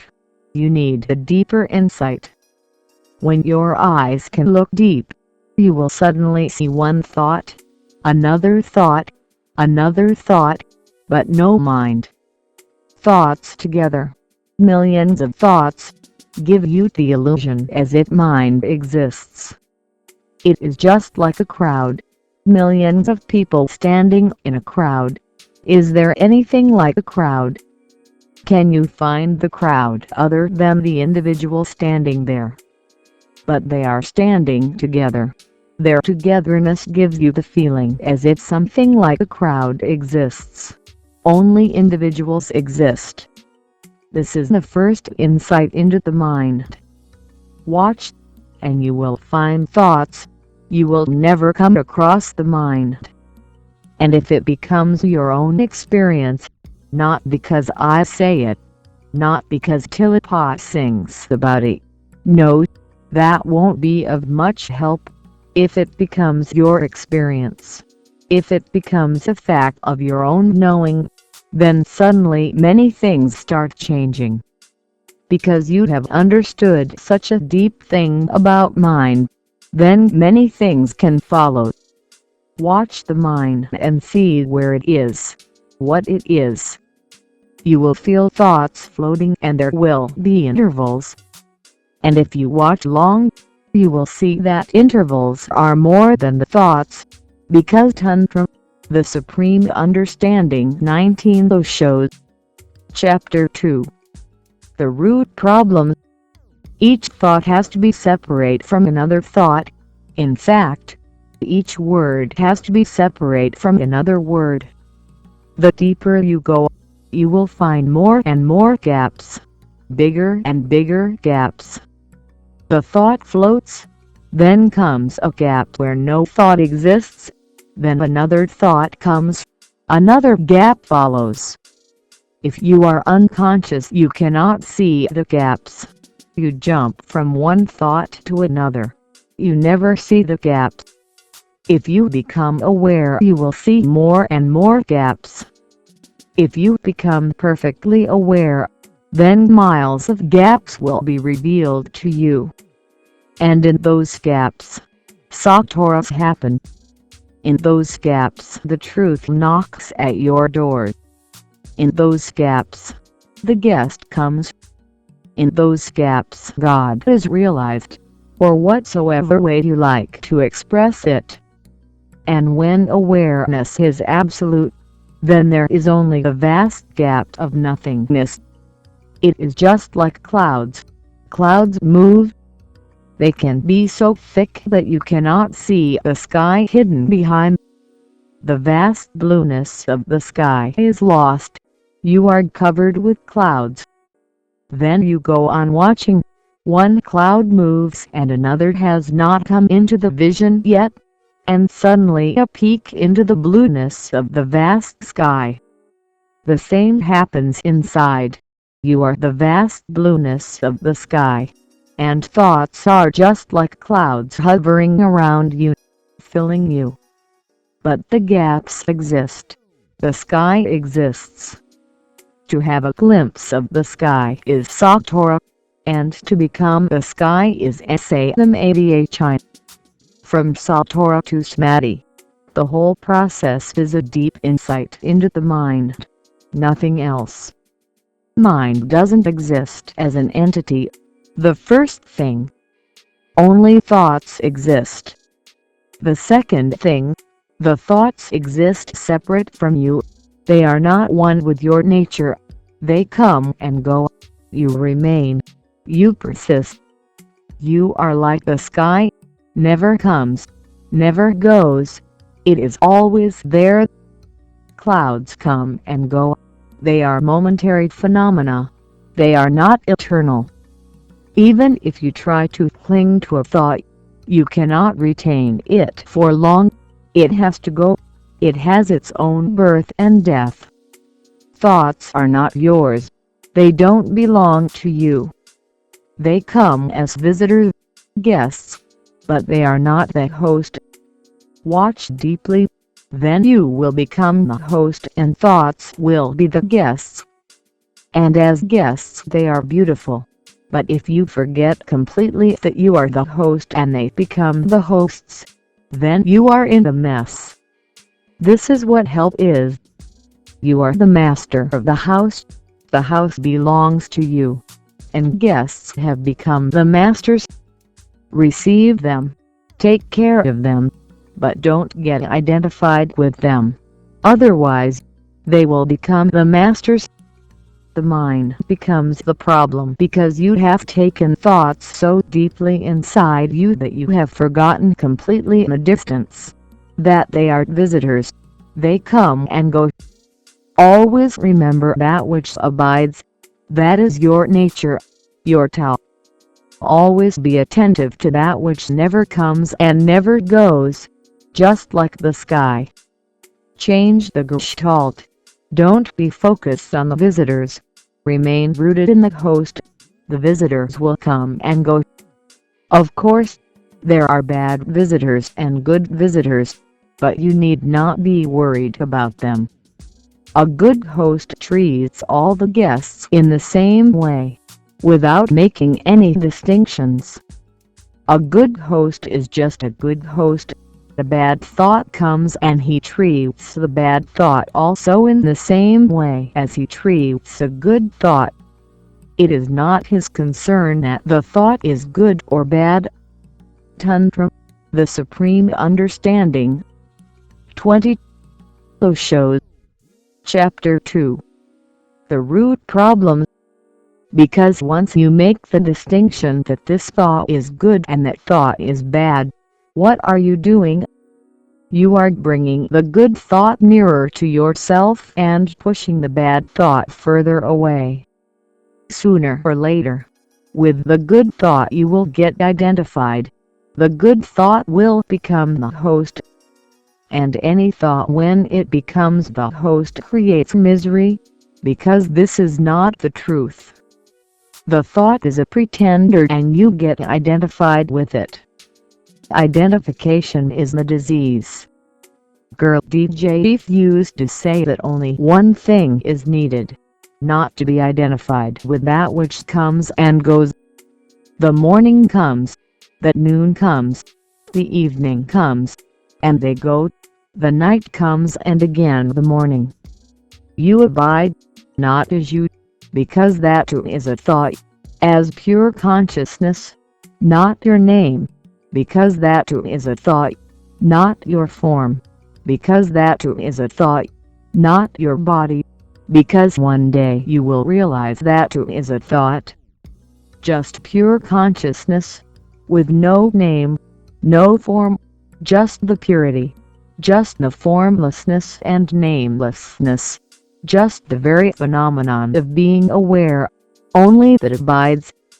If you get identified, you become the mind. If you get identified, you become the body. If you get identified, you become the name and the form, what Hindus call nama, rupa, name and form. Then the host is lost. Then you forget the eternal and the momentary becomes significant. The momentary is the world, the eternal is divine. This is the second insight to be attained, that you are the host and thoughts are guests. The third thing, if you go on watching, will be realized soon. The third thing is that thoughts are foreign, intruders, outsiders. No thought is yours. They always come from without. You are just a passage. A bird comes into the house from one door and flies out from another. Just like that, a thought comes into you and goes out of you. You go on thinking that thoughts are yours. Not only that, you fight for your thoughts. You say, "This is my thought. This is true." You discuss. You debate. You argue about it. You try to prove that this is my thought. No thought is yours. No thought is original. All thoughts are borrowed and not second-hand, because millions of people have claimed those same thoughts before you. Thought is just as outside as a thing. Somewhere, the great physicist, Eddington, has said that the deeper science goes into matter, the more it becomes a realization that things are thoughts. That may be so. I am not a physicist, but from the other end I would like to tell you that Eddington may be true, that things look more and more like thoughts if you go deeper. If you go deeper into yourself, thoughts will look more and more like things. In fact, these are two aspects of the same phenomenon. A thing is a thought. A thought is a thing. When I say a thought is a thing, what do I mean? I mean that you can throw your thought just like a thing. You can hit somebody's head with a thought just like a thing. You can kill the person through a thought just as you can throw a dagger. You can give your thought as a gift, or as an infection. Thoughts are things. They are forces. But they don't belong to you. They come to you. They abide for a while in you and then they leave you. The whole universe is filled with thoughts and things. Things are just the physical part of thoughts, and thoughts are the mental part of things. Because of this fact, many miracles happen, because thoughts are things. If a person continuously thinks about you and your welfare, it will happen, because he is throwing a continuous force at Tantra, the Supreme Understanding 21 Osho. Chapter 2. The root problem. You. That's why blessings are useful, helpful. If you can be blessed by someone who has attained no mind, the blessing is going to be true, because a man who never uses thought accumulates thought energy, so whatsoever he says is going to be true. In all the Eastern traditions, before a person starts learning no mind, there are techniques and much emphasis that he should stop being negative. Because if you once attain to no mind and your trend remains negative, you can become a dangerous force. Before the no mind is attained, one should become absolutely positive. That is the whole difference between white and black magic. Black magic is nothing but when a man has accumulated thought energy without throwing out his negativity beforehand. And white magic is nothing but when a man has attained too much thought energy, and has based his total being on a positive attitude. The same energy with negativity becomes black. The same energy with positivity becomes white. The thought is a great force. It is a thing. This will be the third insight. It has to be understood and watched within yourself. Sometimes it happens that you see your thought functioning as a thing, but just because of too much conditioning of materialism you think this may be just a coincidence. You neglect the fact. You simply don't give any attention to it. You remain indifferent. You forget about it. But many times you know that sometimes you were thinking about the death of a certain person, and he is dead. You think it is just a coincidence. Sometime you were thinking about a friend and a desire arose in you that it would be good if he comes, and he is on the door, knocking. You think it is a coincidence. It is not coincidence. In fact, there is nothing like coincidence. Everything has its causality. Your thoughts go on creating the world around you. Your thoughts are things, so be careful about them. Handle them carefully. If you are not very conscious, you can create misery for yourself and for others. And you have done that. And remember, when you create misery for somebody, unconsciously, at the same time, you are creating misery for yourself. Because a thought is a two-edged sword. It cuts you also simultaneously when it cuts somebody else. Just 2 or 3 years ago, one Israeli URI who has been working on thought energy, displayed his experiment on BBC television in England. He can bend anything just by thinking. Somebody else keeps a spoon in his hand 10 feet away from URI, and he just thinks about it, and the spoon bends immediately. You cannot bend it by your hand, and he bends it by his thought. But a very rare phenomenon happened on the BBC television. Even URI was not aware that this is possible. Thousands of people in their homes were seeing the experiment. And when he did his experiment, bent things, in many people's houses many things fell and became distorted. Thousands of things all over England. The energy was as if broadcast. And he was doing the experiment at a 10-foot distance. Then from the television screen in people's homes, around the area of 10 feet, many things happened. Things got bent, fell down, became distorted. It was weird. Thoughts are things, and very, very forceful things. There is one woman in Soviet Russia, Mikhailovna. She can do many things to things from far away. She can pull anything towards Tantra, the Supreme Understanding 22 Osho. Chapter 2. The root problem. Herself, just by thought. Soviet Russia is not a believer in occult things, a communist country, atheistic. So they have been working on Mikhailovna, on what is happening, in a scientific way. But when she does it, she loses almost 2 pounds of weight. In a half-hour experiment she loses 2 pounds. What does it mean? It means that through thoughts you are throwing energy, and you are continuously doing it. Your mind is a chatterbox. You are broadcasting things unnecessarily. You are destroying people around you. You are destroying yourself.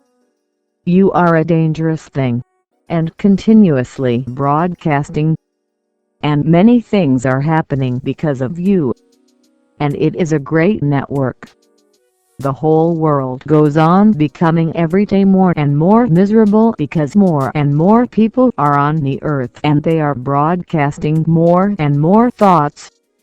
The further back you go, you find the earth the more and more peaceful, less and less broadcasters.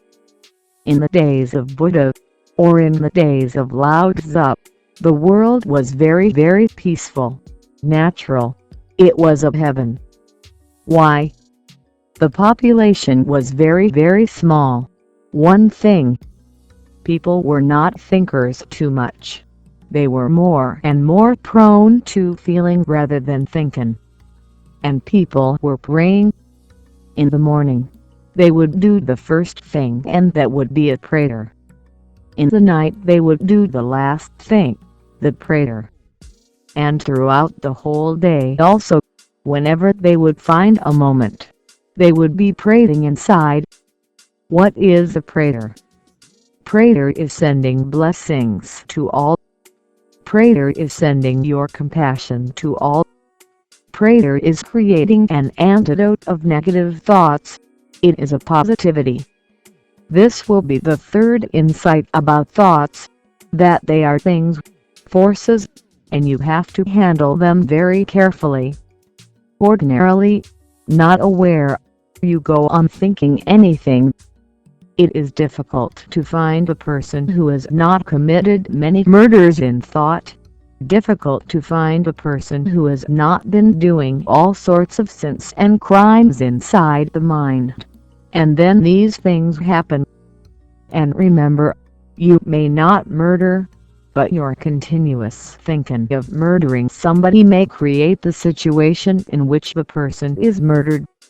Somebody may take your thought, because there are weaker persons all around and thoughts flow like water, downwards. If you think something continuously, someone who is a weakling may take your thought and go and kill the person.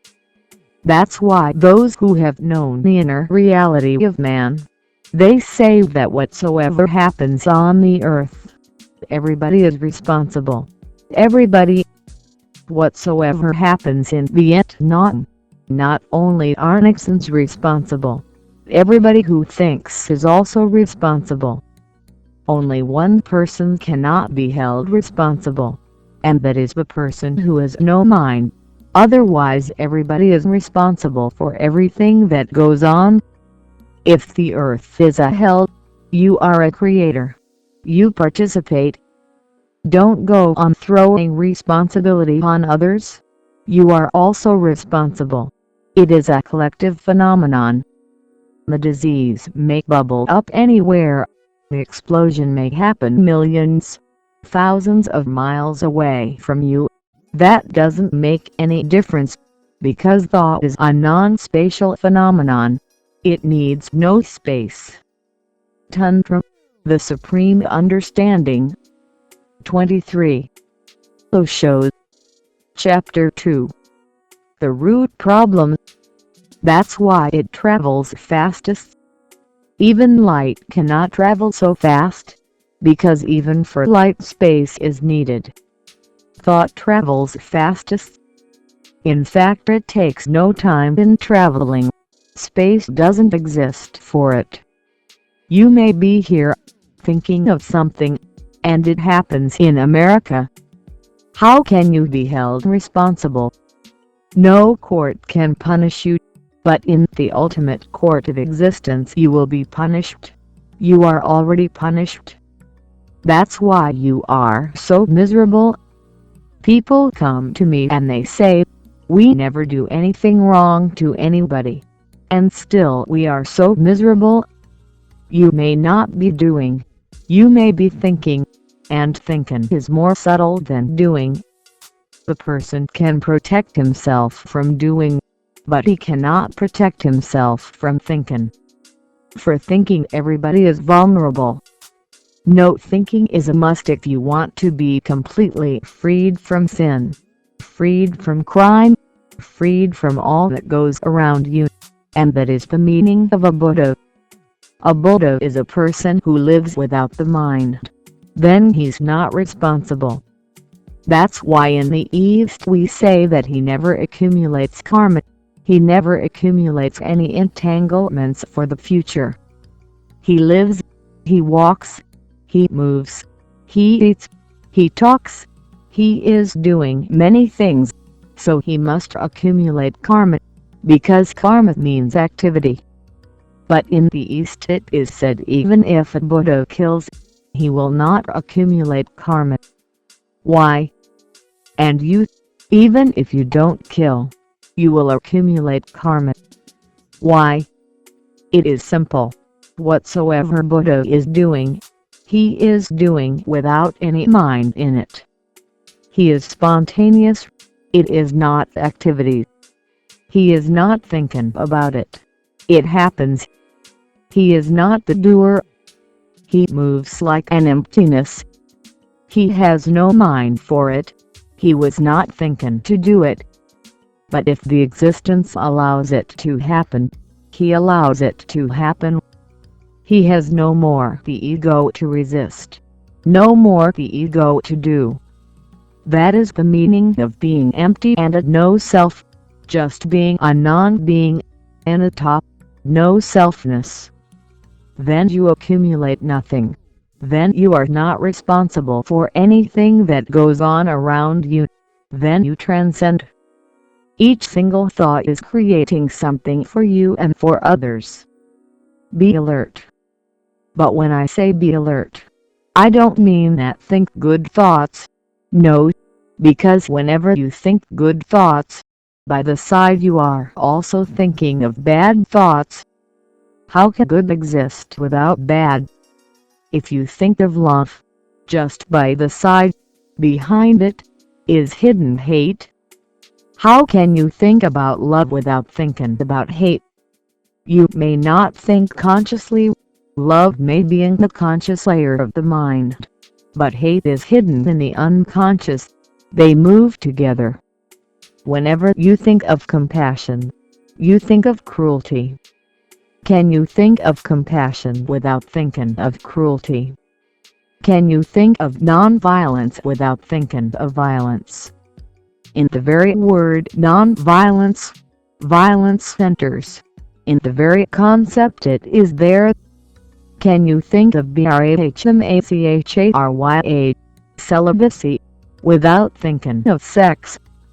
It is impossible, because what will celibacy mean if there is no thought of sex? And if brahmacharya is based on the thought of sex, what type of brahmacharya is this? No, there is a totally different quality of being which comes by not thinking. Not good, not bad, simply a state of no thinking. You simply watch, you simply remain conscious, but you don't think. And if some thought enters, it will enter, because thoughts are not yours, they are just floating in the air. Tantra the Supreme Understanding 24 Osho. Chapter 2. The Root Problem. All around there is a noosphere, a thousand sphere, all around. Just as there is air, there is thought all around you, and it goes on entering on its own accord. It stops only when you become more and more aware. There is something in it. If you become more aware, the thought simply disappears. It melts, because awareness is a greater energy than thought. Awareness is like fire to thought. It is just like you burned a lamp in the house and the darkness cannot enter. You put the light off. From everywhere darkness has entered, without taking a single minute, a single moment. It is there. When the light burns in the house, the darkness cannot enter. Thoughts are like darkness. They enter only if there is no light within. Awareness is fire. You become more aware, less and less thoughts enter. If you become really integrated in your awareness, thoughts don't enter you. You have become an impenetrable citadel. Nothing can penetrate you. Not that you are closed. Remember, you are absolutely open. But just the very energy of awareness becomes your citadel. And when no thoughts can enter you, they will come and they will bypass you. You will see them coming. And simply, by the time they reach near you they turn. Then you can move anywhere. Then you go to the very hell. Nothing can affect you. This is what we mean by enlightenment. Now try to understand Tilipat's Sutra. If one sees not when staring into space, if with the mind one then observes the mind, one destroys distinctions and reaches Buddhahood. If one sees not when staring into space. This is a method, a Tantra method, to look into space, into the sky, without seeing, to look with an empty eye. Looking, yet not looking for something, just an empty look. Sometimes you see in a madman's eyes an empty look, and madmen and sages are alike in certain things. The madman looks at your face, but you can see he is not looking at you. He just looks through you as if you are a glass thing, transparent. You are just in the way. He is not looking at you, and you are transparent for him. He looks beyond you, through you. He looks without looking at you. The ad is not present. He simply looks. Look in the sky without looking for something, because if you look for something, a cloud is bound to come. Something means a cloud. Nothing means the vast expanse of the blue sky. Don't look for any object. If you look for an object, the very look creates the object. A cloud comes, and then you are looking at a cloud. Don't look at the clouds. Even if there are clouds, you don't look at them. Simply look. Let them float. They are there. Suddenly a moment comes when you are attuned to this look of not looking. Clouds disappeared for you. Only the vast sky remains. It is difficult because eyes are focused and your eyes are tuned to look at things.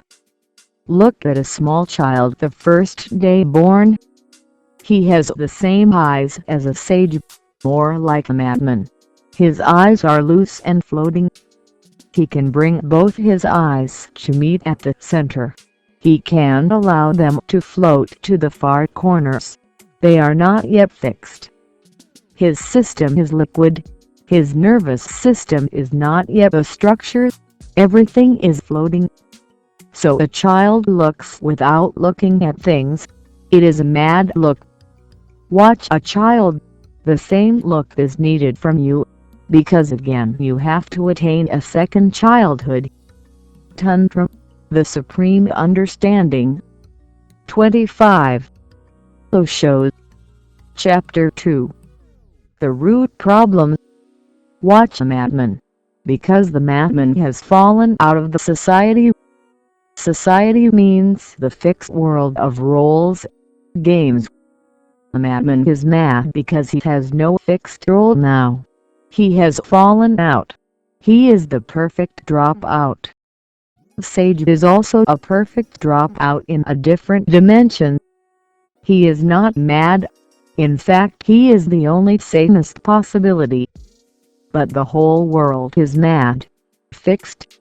That's why Sage also looks mad. Watch a madman. That is the look which is needed. In old schools of Tibet they always had a madman, just for the seekers to watch his eyes. A madman was very much valued. He was searched after because a monastery could not exist without a madman. He becomes an object to observe. The seekers will observe the madman, his eyes, and then they will try to look at the world like the madman. Those days were beautiful. In the East, madmen have never suffered like they are suffering in the West. In the East they were valued.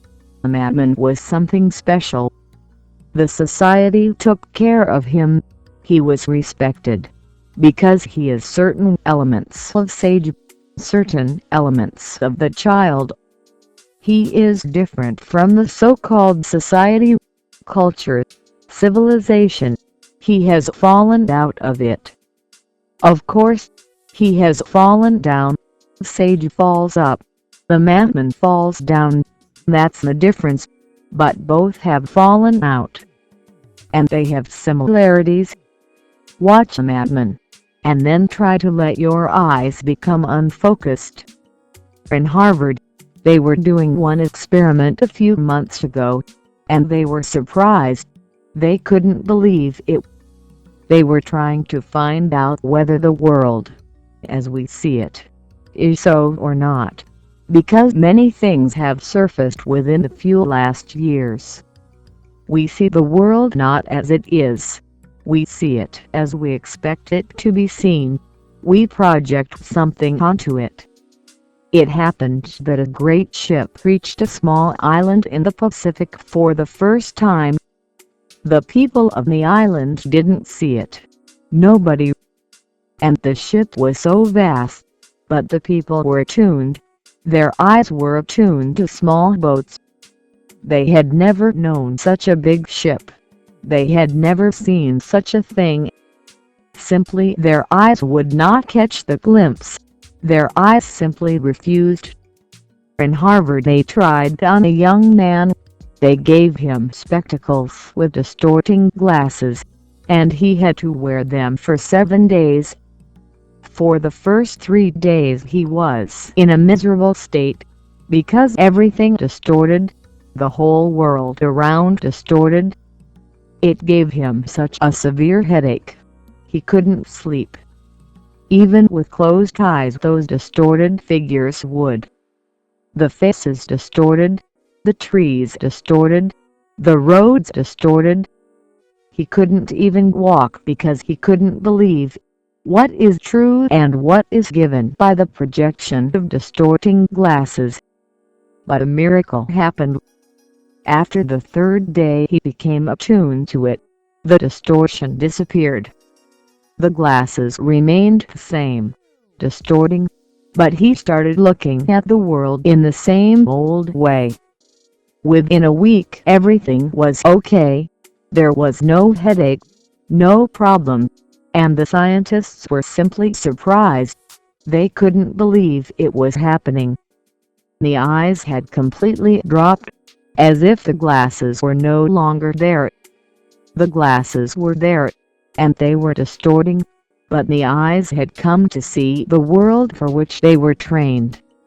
Nobody knows whether what you are seeing is there or not. It may not be there. It may be there in a totally different way. The colors you see, the forms you see, everything is projected by the eyes. And whenever you look fixedly, focused with your old patterns, you see things according to your own conditioning. That's why the madman has a liquid look, an absent look, looking and not looking together. Tantra, the Supreme Understanding 26 Osho. Chapter 2. The Root Problem. This look is beautiful. It is one of the greatest Tantra techniques. If one sees not when staring into space, don't see, just look. For the beginning few days, again and again you will see something, just because of the old habit. We hear things because of old habit. We see things because of old habit. We understand things because of old habit. One of the greatest disciples of Guruji, P.D. Uspensky, used to insist to his disciples on a certain thing, and everybody resented it, and many people left simply because of that insistence. If somebody said, "Yesterday you told," he immediately would stop him and say, "Don't say it like that. Say, I understood that you said this thing yesterday. I understood. Don't say what I said. You cannot know that. Talk about what you heard." And he would insist so much because we are habitual. Again you might say, "In the Bible it is said." And he would say, "Don't say that. Simply say that you understand that this is said in the Bible." With each sentence he insisted, "Always remember that this is your understanding." We go on forgetting. His disciples went on forgetting again and again, and every day, and he was stubborn about it. He would not allow you to go on. He would say, "Go back. Say first that, I understand you said this. This is my understanding." Because you hear according to yourself. You see according to yourself. Because you have a fixed pattern of seeing and hearing. This has to be dropped. To know existence, all fixed attitudes have to be dropped. Your eyes should be just windows, not projectors. Your ears should be just doors, not projectors. It happened. One psychoanalyst who was studying with Gurdjieff tried to do this experiment. In a wedding ceremony he tried a very simple but beautiful experiment. He stood by the side, people passing, and he watched them, and he felt that nobody at the receiving end was hearing what they were saying. So many people, some rich man's wedding ceremony. So he also joined in, and he said very quietly to the first person in the receiving line, "My grandmother died today." The man said, "So good of you, so beautiful." Then to another he said it, and the man said, "How nice of you." And to the groom, when he said this, he said, "Old man, it is time you also followed." Nobody is listening to anybody. You hear whatsoever you expect. Expectation is your specs, that is the glasses. Your eyes should be windows, this is the technique. Nothing should go out of the eyes, because if something goes, a cloud is created. Then you see things which are not there, then a subtle hallucination.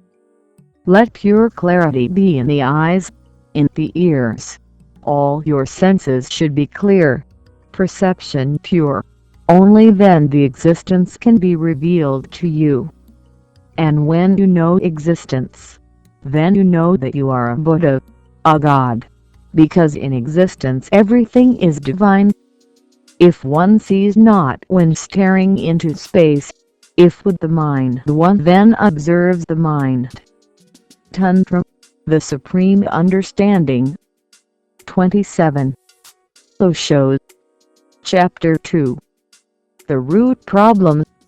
First stare into the sky, lie down on the ground and just stare at the sky. Only one thing has to be tried, don't look at anything.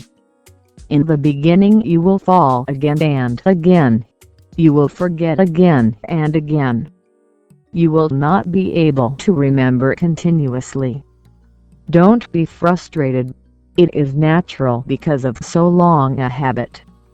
Whenever you remember again, unfocus your eyes, make them loose, just look at the sky, not doing anything, just looking. Soon the time comes when you can see into the sky without trying to see anything there. Then try it with your inner sky.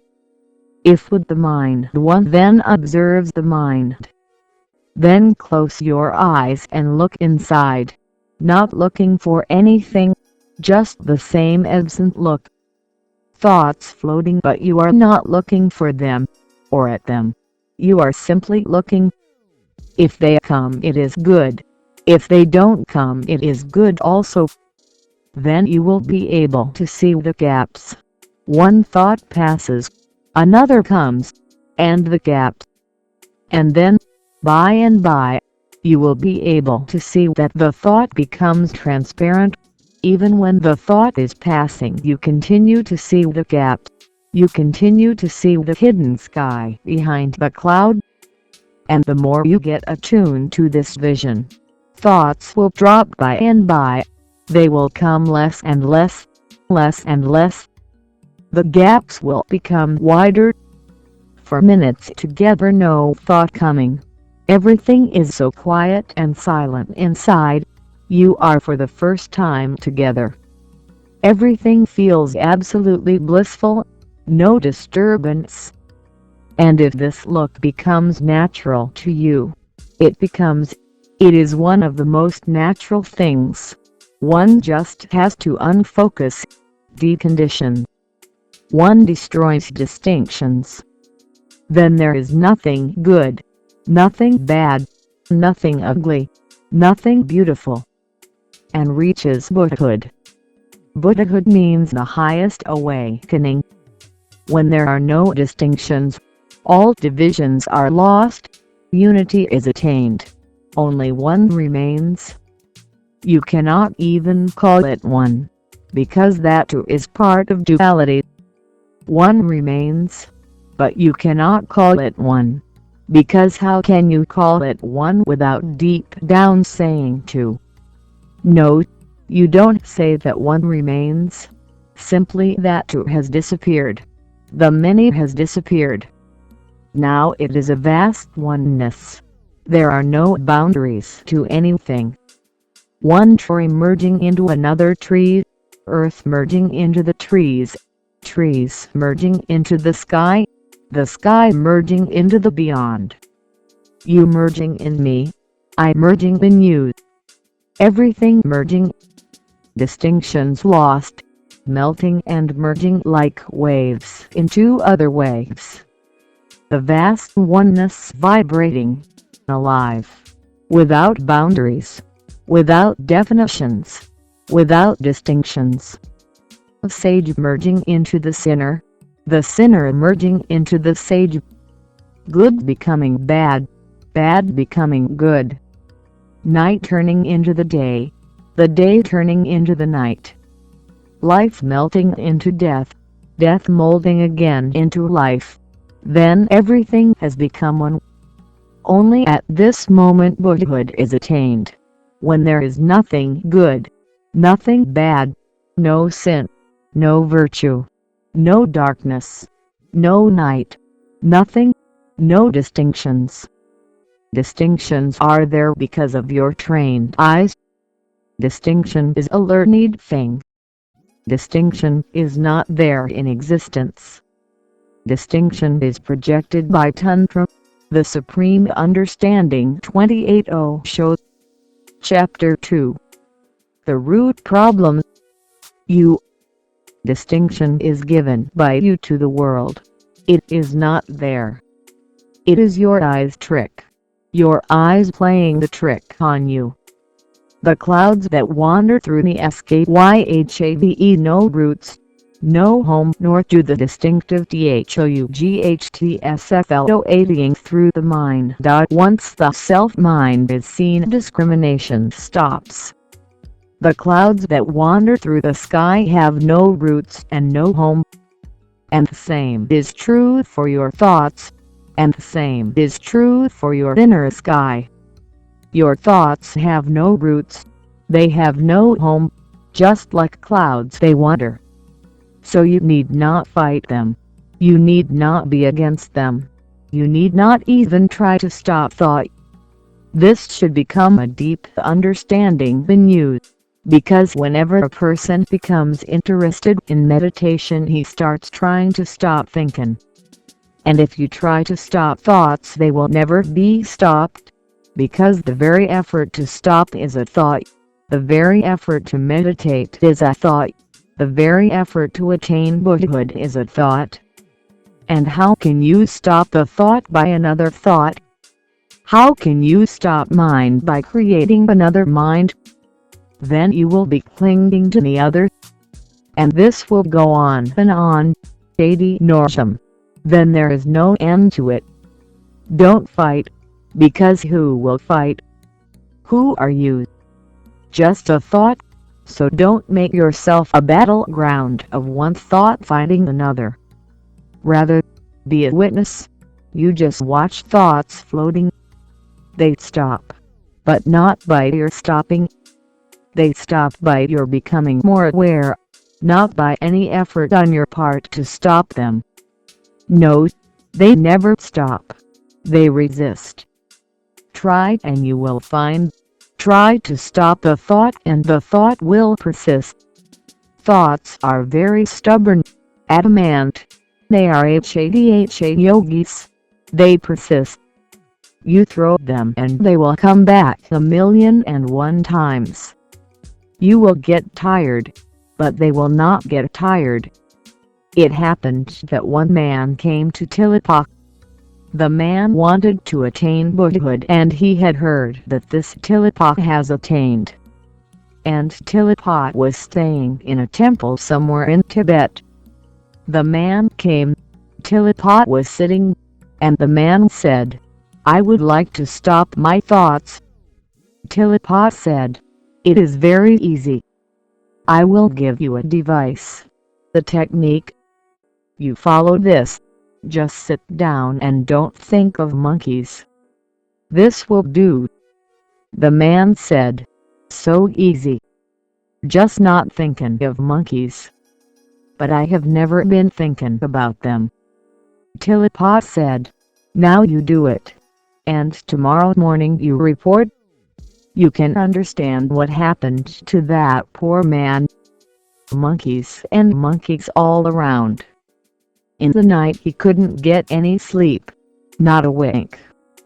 He would open his eyes and they were sitting there. Or he would close his eyes and they were sitting there. And they were making faces. He was simply surprised. Why has this man given this technique? Because if monkeys are the problem, then I have never been bothered by them. This is happening for the first time." And he tried. In the morning again he tried. He took a bath, sat, but nothing doing. The monkeys wouldn't leave him. He came back by the evening almost mad, because the monkeys were following him and he was talking to them. He came and he said, "Save me somehow. I don't want this. I was okay. I don't want any meditation. And I don't want your enlightenment. But save me from these monkeys." Tantra the Supreme Understanding. 29. Shows. Chapter 2. The Root Problem. If you think of monkeys, it may be that they may not come to you. But if you want them not to come to you, then they will follow you. They have their egos and they cannot leave you so easily. And what do you think of yourself, trying not to think of monkeys? The monkeys get irritated. This cannot be allowed. This happens to people. Telepot was joking. He was saying that if you try to stop the thought, you cannot. On the contrary, the very effort to stop it gives it energy. The very effort to avoid it becomes attention. So, whenever you want to avoid something, you are paying too much attention to it. If you want not to think a thought, you are already thinking about it. Remember this, otherwise you will be in the same plight. The poor man who was obsessed became obsessed with monkeys because he wanted to stop them. There is no need to stop the mind. Thoughts are rootless, homeless vagabonds. You need not be worried about them. You simply watch without looking at them. Simply look. If they come, good. Don't feel bad, because even a slight feeling that it is not good and you have started fighting. It's okay. It is natural. As leaves come in the trees, thoughts come to the mind. It's okay. It is perfectly as it should be. If they don't come, it is beautiful. You simply remain an impartial watcher, neither for nor against, neither appreciating nor condemning, without any valuation. You simply sit inside yourself and looking without looking at. And this happens, that the more you look, the less you find. The deeper you look, the thoughts disappear, disperse. Once you know this, then the key is in your hand. And this key unlocks the most secret phenomenon, the phenomenon of Buddhahood. The clouds that wander through the sky have no roots, no home, nor do the distinctive thoughts floating through the mind. Once the self-mind is seen, discrimination stops.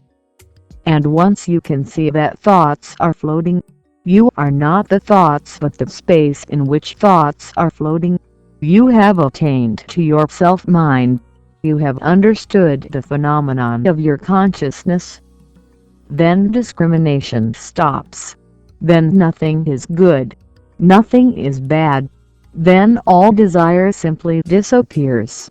Because if there is nothing good, nothing bad, There is nothing to be desired, nothing to be avoided. You accept. You become loose and natural. You simply start floating with existence, not going anywhere, because there is no goal, not moving to any target, because there is no target. Then you start enjoying every moment, whatsoever it brings, whatsoever, remember, and you can enjoy it, because now you have no desires and no expectations. And you don't ask for anything, so whatsoever is given you feel grateful. Just sitting and breathing is so beautiful. Just being here is so wonderful that every moment of life becomes a magical thing, a miracle in itself. In space shapes and colors form, but neither by black nor white is space tinged. From the self-mind all things emerge. The mind by virtues and by vices is not stained. And then you know that in space shapes and colors form. Clouds take many types of shapes. You can see elephants and lions, and whatsoever you like. In space forms, colors, come Tantra, the Supreme Understanding 30 Osho. Chapter 2. The root problem. And goes. But neither by black nor white is space tinged. But whatsoever happens, the sky remains untouched, unting. In the morning it is like a fire, the red fire coming from the sun. The whole sky becomes red, but in the night where has the redness gone? The whole sky is dark, black. In the morning, where has the blackness gone? The sky remains unting, untouched. And this is the way of a Sannyasin, to remain like a sky, unting by whatsoever comes and happens. A good thought comes, the Sannyasin doesn't brag about it. He doesn't say, I am filled with good thoughts, virtuous thoughts, blessings for the world. No, he doesn't brag. Because if he brags he is tinged. He does not claim that he is good. A bad thought comes, he is not depressed by it, otherwise he is tinged. Good or bad, day or night, everything that comes and goes he simply watches. Seasons change and he watches, youth becomes old age and he watches, he remains unting. And that is the deepest core of being a Sannyasin, to be like a sky, space. And this is in fact the case. When you think you are tinged, it is just thinking. When you think that you have become good or bad, sinner or sage, it is just thinking, because your inner sky never becomes anything. It is a being that never becomes anything. All becoming is just getting identified with some form and name, some color, some form arising in the space. All becoming. You are a being, you are already that, no need to become anything. Look at the sky. Spring comes and the whole atmosphere is filled with birds singing, and then flowers and the fragrance. And then comes the fall, and then comes summer. Then comes the rain, and everything goes on changing, changing, changing.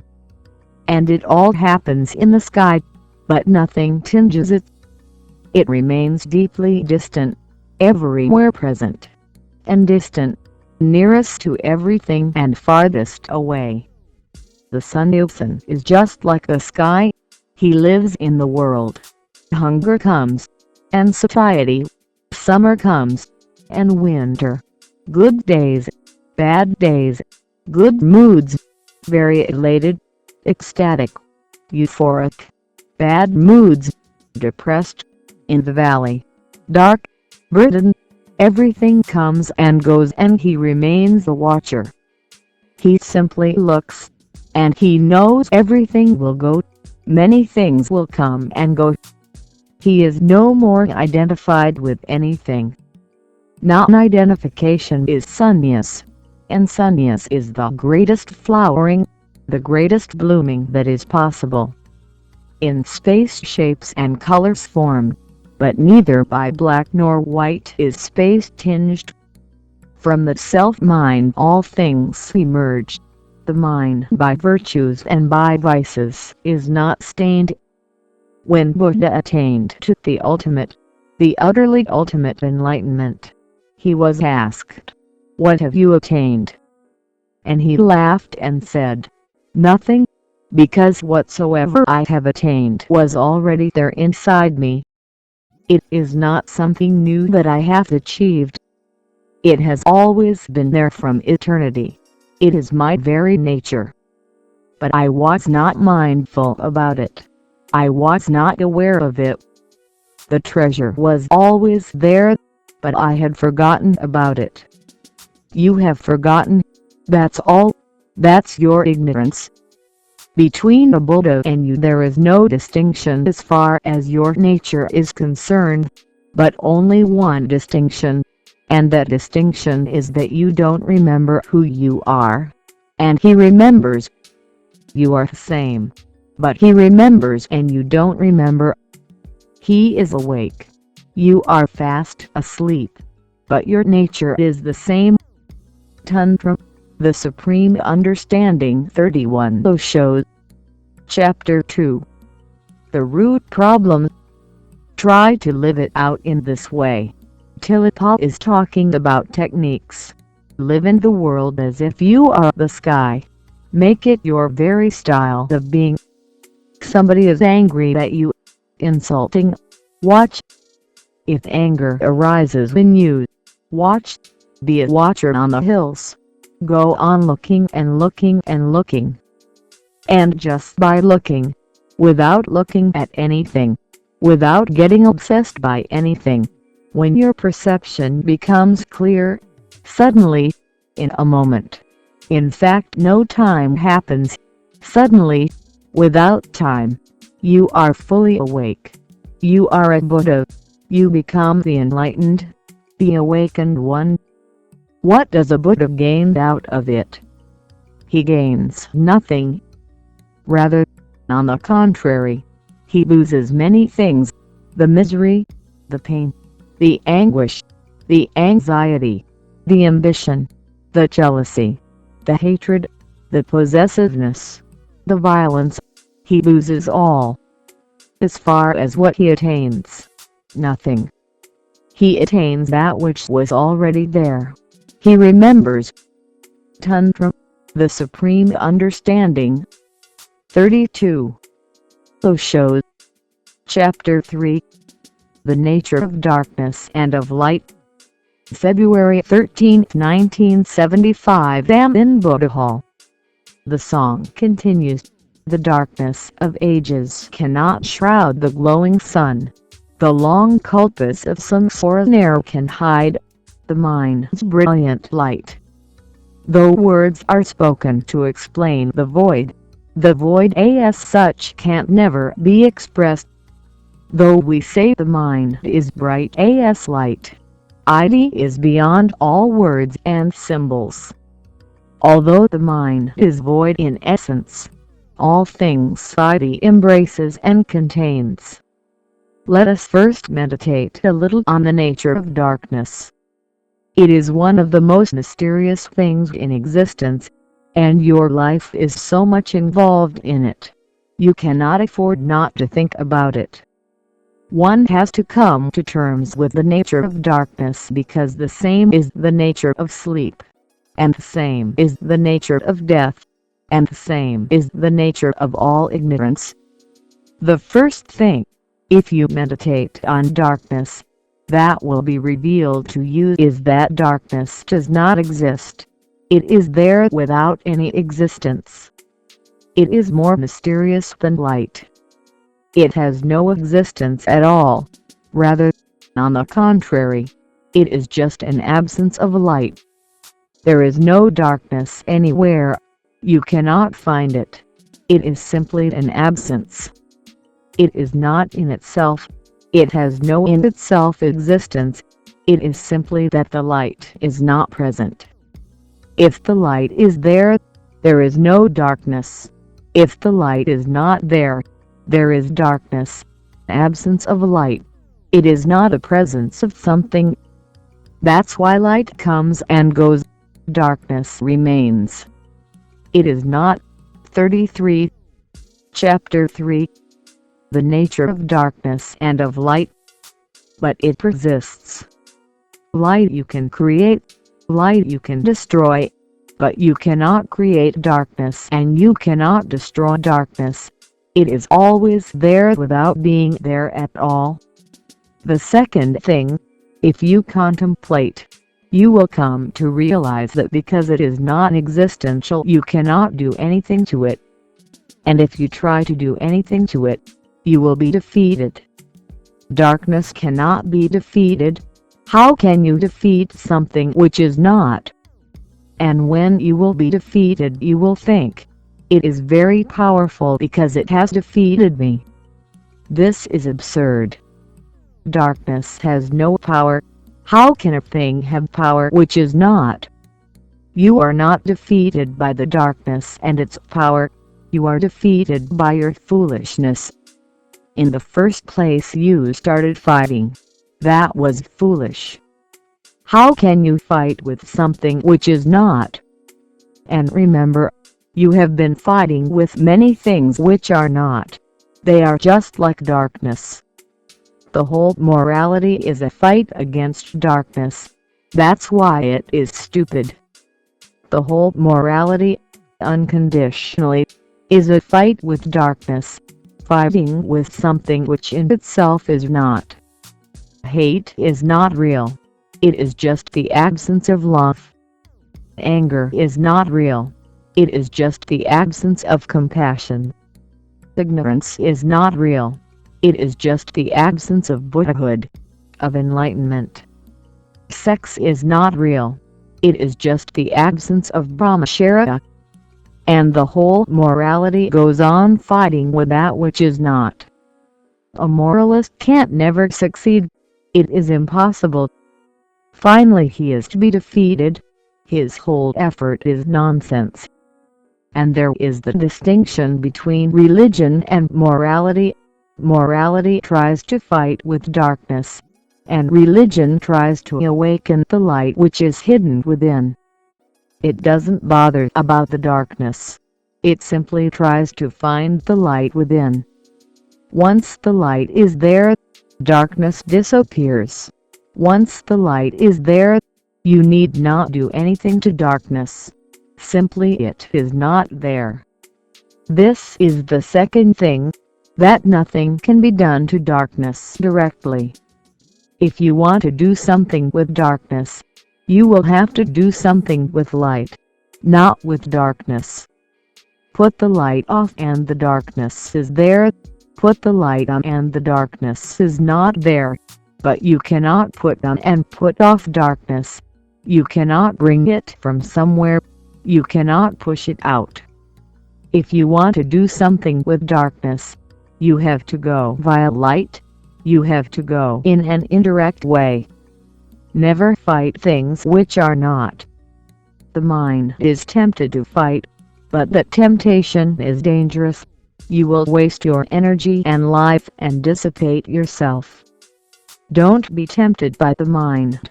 Simply see whether a thing has a real existence or is just an absence. If it is an absence, then don't fight with it. Then seek the thing of which it is the absence. Then you will be on the right track. The third thing about darkness is that it is involved deeply with your existence in many millions of ways. Whenever you are angry, your light within has disappeared. In fact, you are angry because the light has disappeared. The darkness has entered.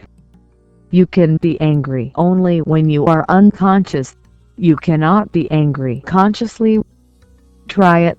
Either you will lose consciousness and anger will be there, or you will remain conscious and anger will not arise. You cannot be angry consciously. What does it mean? It means the nature of consciousness is just like light, and the nature of anger is just like darkness.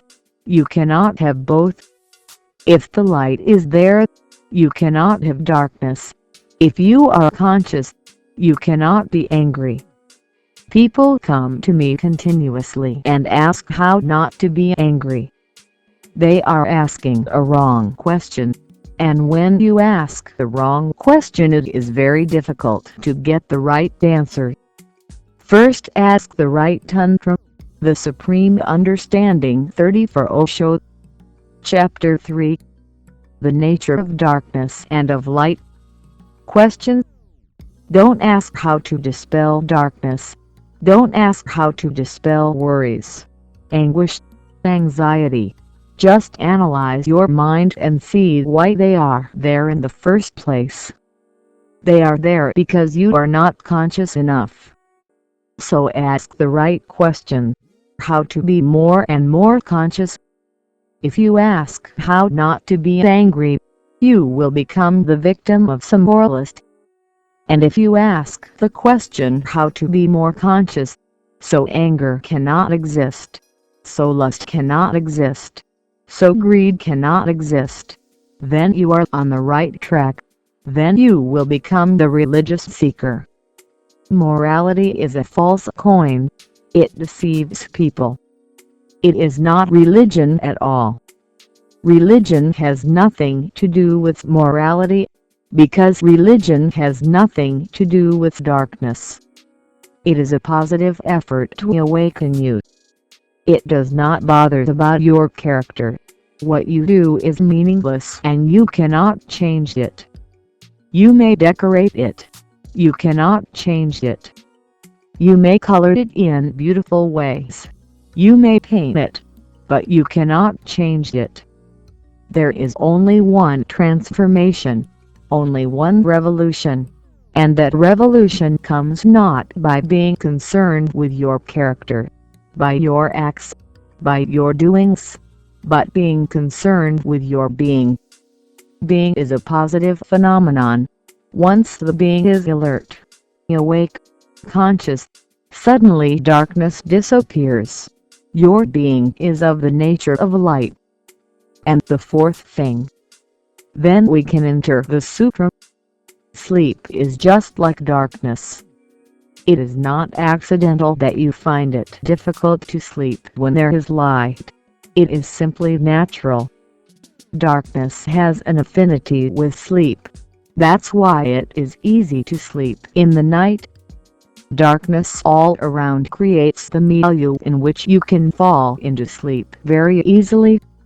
What happens in sleep? You lose consciousness by and by. There comes an interval period in which you dream. Dreaming means half conscious, half unconscious, just on the midway, moving towards total unconsciousness. From your waking state you are moving to total unconsciousness. On the path dreams exist. Dreams mean only that you are half awake and half asleep. That's why, if you dream continuously the whole night, you feel tired in the morning. And if you are not allowed to dream, then too you will feel tired, because dreams exist for a certain reason. In your waking hours you accumulate many things, thoughts, feelings, incomplete matters hang in the mind. You looked at a beautiful woman on the road and suddenly a desire arose in you. But you are a man of character, manners, civilized. You simply push it down. You will not look at it. You will go on with your work. An incomplete desire hangs around you. It has to be completed. Otherwise you will not be able to fall into deep sleep. It will pull you back again and again. It will say, "Come up." That woman was really beautiful. Her body had a charm. And you are a fool. What are you doing here? Seek her. You have missed an opportunity. The desire hanging there will not allow you to fall into sleep. The mind creates a dream. Again you are on the road. The beautiful woman passes, but this time you are alone without any civilization around you. No manners are needed. No etiquette is needed. You are like an animal. You are natural. No morality. This is your own private world. No police constable can enter into it. No judge can judge it. You are simply alone. There will not be even a witness. Now you can play with your lust. You will have a sexual dream. That dream completes the hanging desire. Then you fall into sleep. But if you continuously dream, then too you will feel tired. If your dreams are not allowed. In the United States they have many sleep labs, and they have come to discover this phenomenon. If a person is not allowed to dream, within 3 weeks he will Tantra the Supreme Understanding 35.0 shows. Chapter 3. The Nature of Darkness and of Light. Go mad.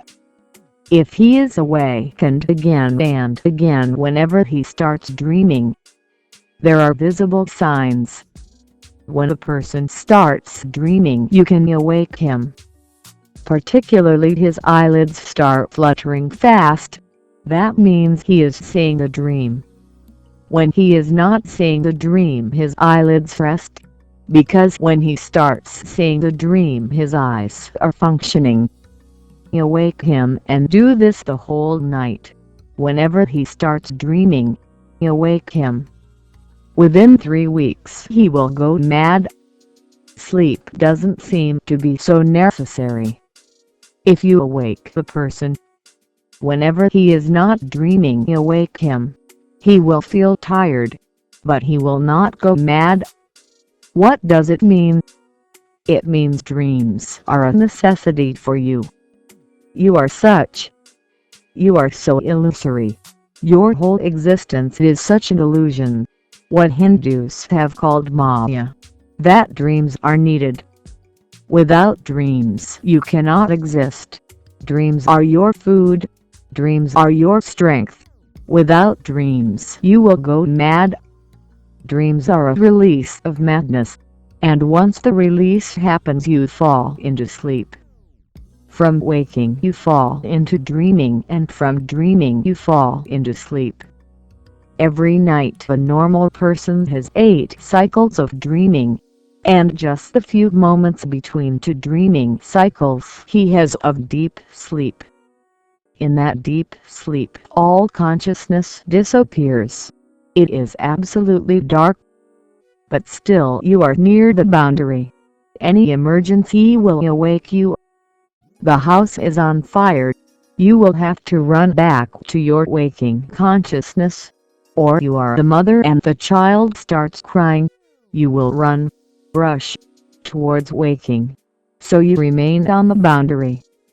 You fall into deep darkness, but remained on the boundary. In death you fall exactly to the center. Death and sleep are similar. The quality is the same. In sleep, every day, you fall into darkness. Complete darkness. That means you completely become unconscious, the very opposite pole of Buddhahood. A Buddha is totally awakened, and every night you fall to total unawakened state, absolute darkness. In the Gita, Krishna says to Arjuna that when everybody is fast asleep, the yogi is still awake. That doesn't mean that he never sleeps. He sleeps, but only his body sleeps. His body rests. He has no dreams because he has no desires, so he cannot have incomplete desires. And he has no sleep like you. Even in deepest rest his consciousness is clear. His consciousness burns like a flame. Every night you fall into sleep. You fall into deep unconsciousness, the coma. in death you fall in a deeper coma. These are all like darkness. That's why you are afraid of darkness, because it is death-like.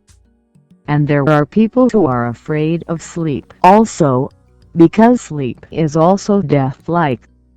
I have come across many people who cannot sleep, and they want to sleep. And when I tried to understand their mind, I came to realize that they are basically afraid. They say they would like to sleep because they feel tired, but deep down they are afraid of sleep, and that is creating the whole trouble. 90% insomnia is fear of sleep. You are afraid. You are afraid of darkness. You will be afraid of sleep also, and the fear comes from the fear of death. Once you understand that these are all darknesses and your inner nature is that of light, things start changing. Then there is no sleep for you, only rest. Then there is no death for you, only a change of clothes, of bodies, only a change of garments. But that can happen if you realize the inner flame, your nature, your innermost being. Now we should enter the Sutra, Tantra, the Supreme Understanding 36 Osho. Chapter 3. The Nature of Darkness and of Light. The darkness of ages cannot shroud the glowing sun. The long kalpas of samsara ne'er can hide the mind's brilliant light. Those who have awakened, they have come to realize that the darkness of ages cannot shroud the glowing sun. You may have been wandering in darkness for millions of lives, but it cannot destroy your inner light because darkness cannot be aggressive. It is not something which is not. How can it be aggressive? Darkness cannot destroy light. How can darkness destroy light? Even a small flame, darkness cannot destroy it. Darkness cannot jump on it, cannot be in conflict with it. How can darkness destroy a flame? How can darkness shroud a flame? It is impossible. It has never happened because it cannot happen. But people go on thinking in terms of conflict. They think darkness is against light. This is absurd. Darkness cannot be against light. How can the absence be against that of which it is the absence? Darkness cannot be against light. There is no fight in it. It is simply the absence, sheer impotency. How can it attack?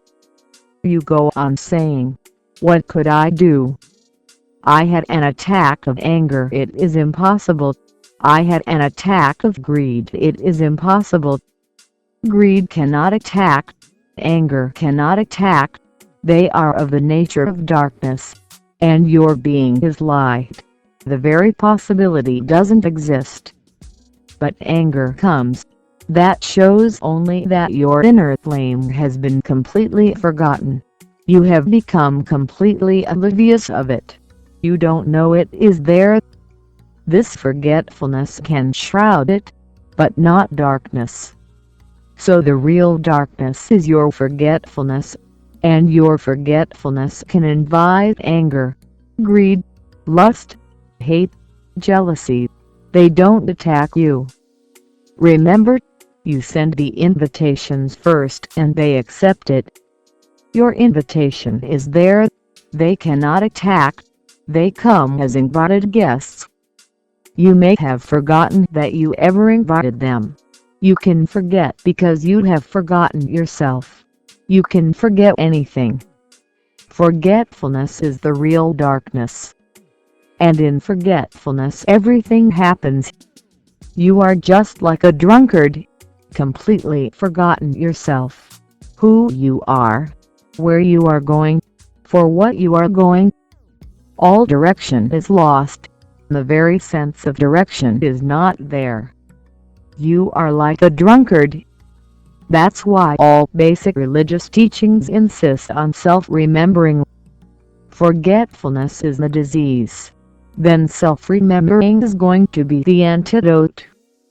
Try to remember yourself, and you will say, "I know myself and I remember myself." What are you talking about? Then try it. Just keep your wristwatch before you, and look at the hand that shows seconds and remember only one thing. I am looking at this hand which is showing seconds. You will not be able to remember for even 3 seconds together. You will forget many times. Just a simple thing. I am looking and I will remember this, that I am looking. You will forget. Many things will come in your mind. You have made an appointment. Just looking at the watch, the association will come in the mind. I have to go at 5 o'clock to meet a friend. Suddenly the thought comes and you have forgotten that you are looking at it. Just by looking at the watch you may start thinking of Switzerland because it is Swissmade. Just by looking at the watch you may start thinking, "How foolish I am. What am I doing here wasting time?" But you will not be able to remember, even for 3 consecutive seconds, that you are looking at the hand showing seconds moving. Tantra the Supreme Understanding 37 Show. Chapter 3. The Nature of Darkness and of Light. If you can attain to 1 minute's self-remembering, I promise you to make you a Buddha. Even for 1 minute, 60 seconds, that will do. You will think, so cheap, so easy. It is not. You don't know how deep is your forgetfulness. You will not be able to do it for 1 minute continuously. Not a single thought coming in and disturbing your self-remembering. This is the real darkness. If you remember, you will become light. If you forget, you become dark. And in darkness, of course, all sorts of thieves come. All sorts of robbers attack you. All sorts of mishaps happen. Self-remembrance is the key. Try to remember more and more, because whenever you try to remember more and more, you become centered. You are in yourself. Your journeying mind falls back to one's own self. Otherwise you are going somewhere, the mind continuously creating new desires, and you are following and chasing the mind simultaneously in many directions. That's why you are split. You are not one, and your flame, inside flame, goes on wavering, a leaf in the strong wind. When the inner flame becomes unwavering, suddenly you are going through a mutation, a transformation. The new being is born. That being will be of the nature of light. Right now you are of the nature of darkness. You are simply an absence of something which is possible. In fact, you are not yet born. You have taken many births and many deaths, but you have not yet been born. Your real birth is still going to take place, and this will be the work, that you transform your inner nature from forgetfulness to self-remembering. Do whatsoever you do. I don't give you any discipline, and I don't say to you, do this and don't do that. My discipline is very easy. My discipline is, do whatsoever you like, but do it with self-remembering. Remember yourself that you are doing it. Walking. Remember that you are walking. You need not verbalize this because verbalization will not help. That itself will become a distraction. You need not walk and say inside, I am walking, because if you say, I am walking, this I am walking will be the forgetfulness. Then you will not be able to remember. Simply remember. There is no need to verbalize it. I have to verbalize because I am talking to you. But when you are walking, you simply remember the phenomenon. The walking. Each step should be taken with full awareness. Eating. Eat. I don't say what to eat and what not to eat. Whatsoever you like, eat, but with the self-remembrance that you are eating. And soon you will see many things have become impossible to do. With self-remembering you cannot eat meat. Impossible. It is impossible to be so violent if you remember. It is impossible to harm somebody when you remember, because when you remember yourself, suddenly you see that the same light, the same flame is burning everywhere, within each body, each unit. The more you know your inner nature, the more you penetrate the other. How can you kill for eating? It becomes simply impossible. Not that you practice it. If you practice it, it is false. If you practice not to be a thief, it is false. You will be a thief. You will find subtle ways. If you practice non-violence, your non-violence, there will be violence hidden behind it. No, religion cannot be practiced. Morality can be practiced. That's why morality creates hypocrisy. Morality creates false faces. Religion creates the authentic being. It cannot be practiced. How can you practice the being? You simply become more aware and things start changing. You simply become more of the nature of light, and darkness disappears. The darkness of ages cannot shroud the glowing sun. Tantra, the Supreme Understanding 38 Osho. Chapter 3. The nature of darkness and of light. Formations of legs. For ages together, you have been in darkness, but don't feel depressed and don't feel hopeless. Because even if you have lived in darkness for millions of legs, this very moment you can attain to the light. Just look. A house has remained closed for 100 years. Dark. And you go into it and you light the light.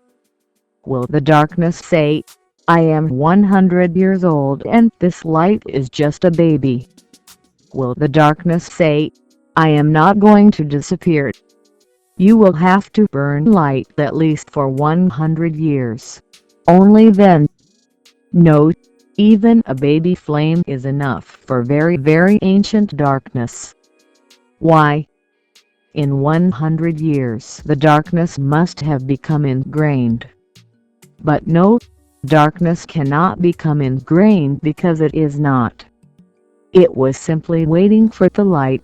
The moment the light comes in, the darkness disappears. It cannot resist because it has no positive existence. People come to me and they say, you teach that sudden enlightenment is possible. Then what will happen of our past lives and our past karmas? Nothing. They are of the nature of darkness. You may have murdered. You may have been a thief, a robber. You may have been a Hitler, the Genghis Khan, or somebody, the worst possible.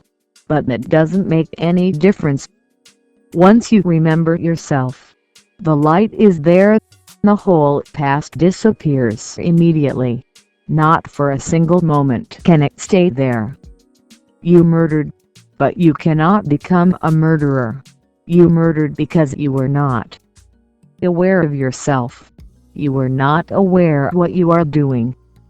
Jesus is reported to have said on the cross, Father, forgive these people because they know not what they are doing. He was saying simply, these people are not of the nature of light. They don't remember themselves. They are doing in complete forgetfulness. In darkness they are moving and stumbling. Forgive them. They are not responsible for whatsoever they are doing. How can a person be responsible who does not remember himself? If a drunkard kills somebody, even the court forgives him if it can be proved that he acted when he was completely unconscious. Why? Because how can you make the person responsible? You can make him responsible for drinking, but you cannot make him responsible for murder. If a madman kills somebody, he has to be forgiven because he is not himself. Responsibility means remembering. Whatsoever you have done, I tell you, don't be worried by it.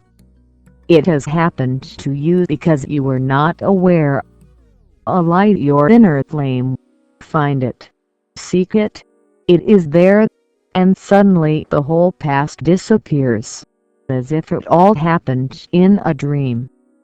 In fact, it has happened in a dream, because you were not conscious. All karmas have happened in a dream. They are made of the same stuff as dreams are made. You need not wait for your karmas to be fulfilled, then you will have to wait for eternity. And even then you will not be out of the wheel because you cannot simply wait for eternity. You will be doing many things meanwhile, then the vicious circle cannot be completed ever. You will move on and on and on, and you will go on doing things, and new things will make you entangled in more future things. Then where will the end be? No, there is no need. You simply become aware and suddenly all karmas drop. In a single moment of intense awareness, the whole past disappears, becomes rubbish. Tantra the Supreme Understanding. 39. Osho. Chapter 3. The Nature of Darkness and of Light. This is one of the most fundamental things the East has discovered. Christians cannot understand it. They go on thinking of judgment, and the last day of judgment, that everybody has to be judged by his acts. Then Christ is wrong when he says, "Forgive these people because they know not what they are doing." Jews cannot understand it. Mohammedans cannot understand it. Hindus are really one of the most daring races. They have penetrated to the very core of the problem. The problem is not action. The problem is being. Once you realize your inner being and the light, you are no more of this world. Whatsoever happened in the past happened in a dream. That's why Hindus say this whole world is a dream. Only you are not the dream. Only the dreamer is not the dream. Otherwise, everything is a dream.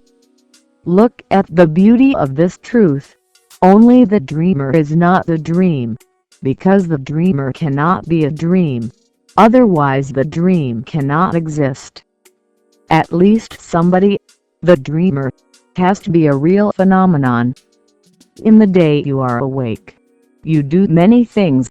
You go to the shop, you go to the market, you work in a farm, or in a factory, and you do millions of things. By the night when you are asleep, you forget everything about it. It disappears. A new world starts. The world of the dream.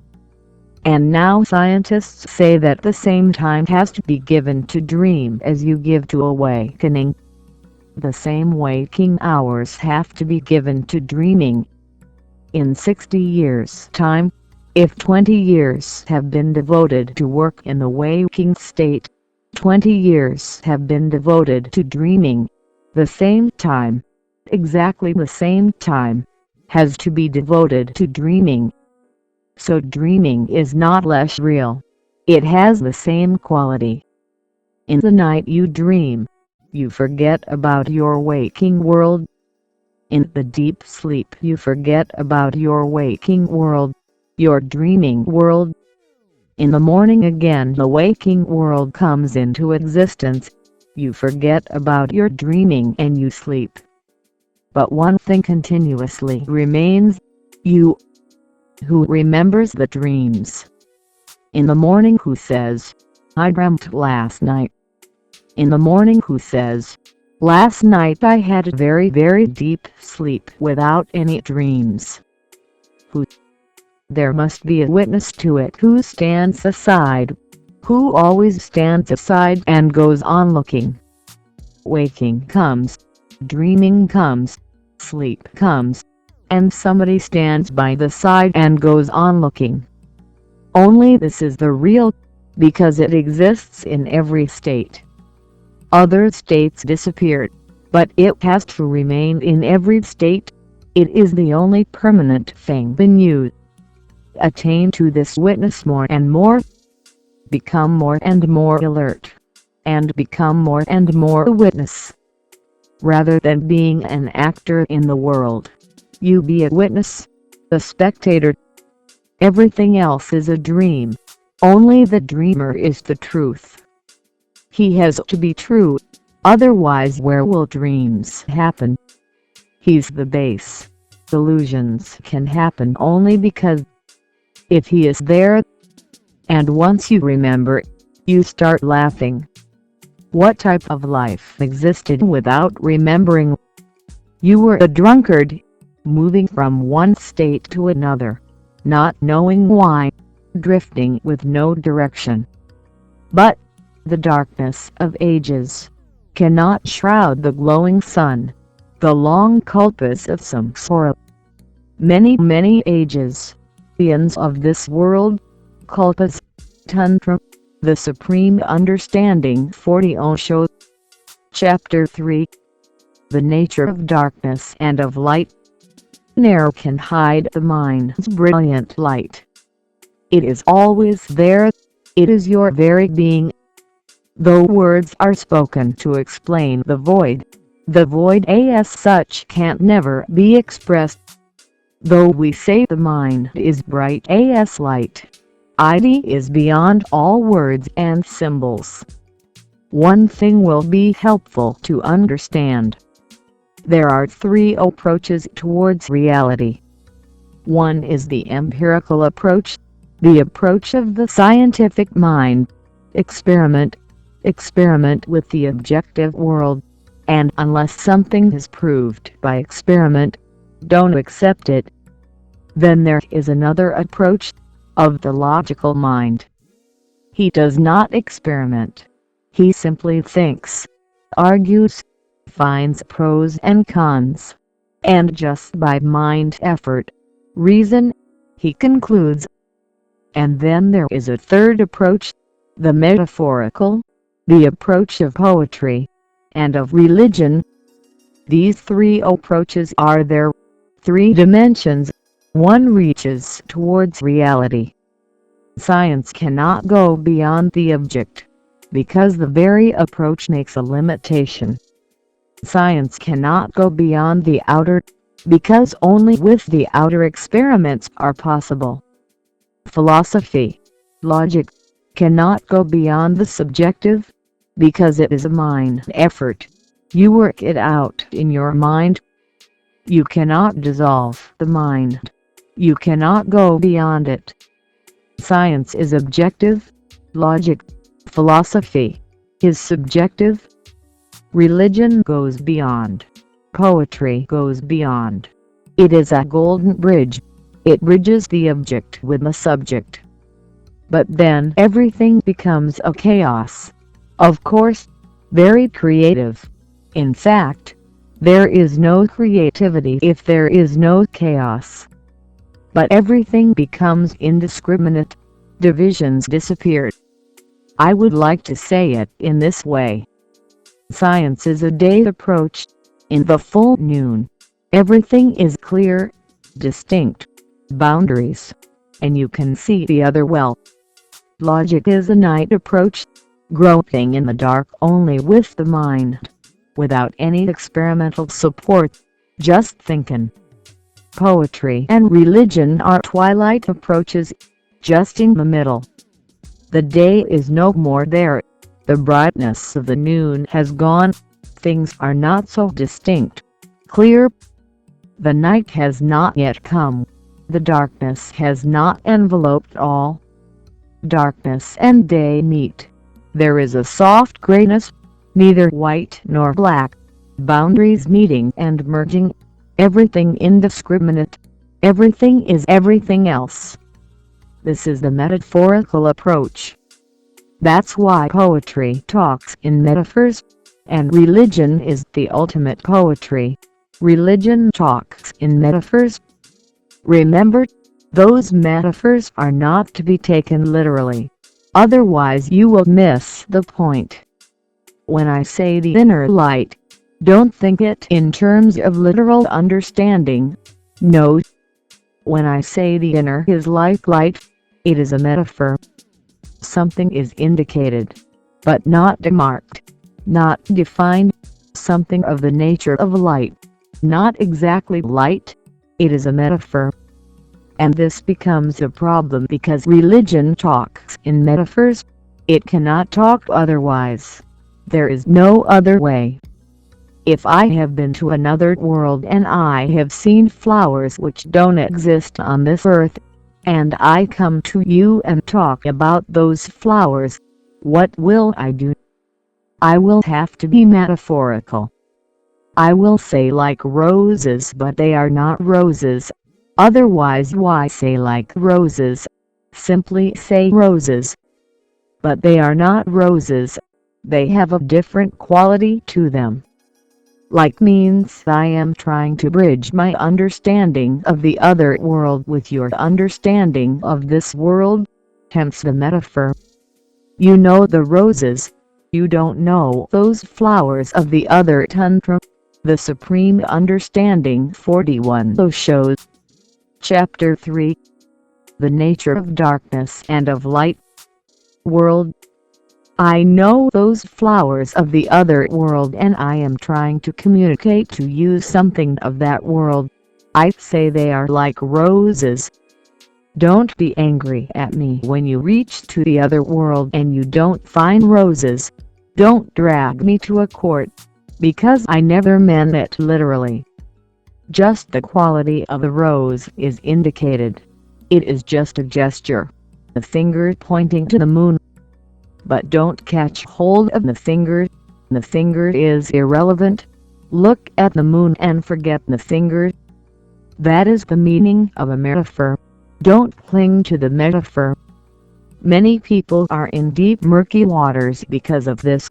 They cling to the metaphor. I talk about the inner light. Immediately, after a few days, people start coming to me. They say, I have seen the inner light. They have found the roses in the other world. They don't exist there. Because of this metaphorical language, many people simply become imaginative. P.D. Uspensky had coined a word. He used to call it imaginazione. Whenever somebody came and he started talking about inner experiences, the Kundalini is risen. I have seen a light in the head. Chakras are opening. He would stop him immediately and say, imaginazione. So people would ask, what is this imaginazione? He would say, the disease of imagination. And he would simply drop the matter. Immediately he would say, stop. You have fallen the victim. Religion talks in metaphors, because there is no other way to talk, because religion talks of the other world, of the beyond. It tries to find similes in this world. It uses words which are irrelevant, but somehow those irrelevant words are the only available words. You have to use them. Poetry you can understand easily. Religion is difficult. Because with poetry you already know it is imagination, so there is no trouble. Science you can understand easily because you know it is no imagination. It is an empirical fact. Poetry you can understand easily. You know it is poetry. The mere poetry. Finished. It is imagination. Good. Beautiful. You can enjoy it. It is not a truth. What will you do with religion?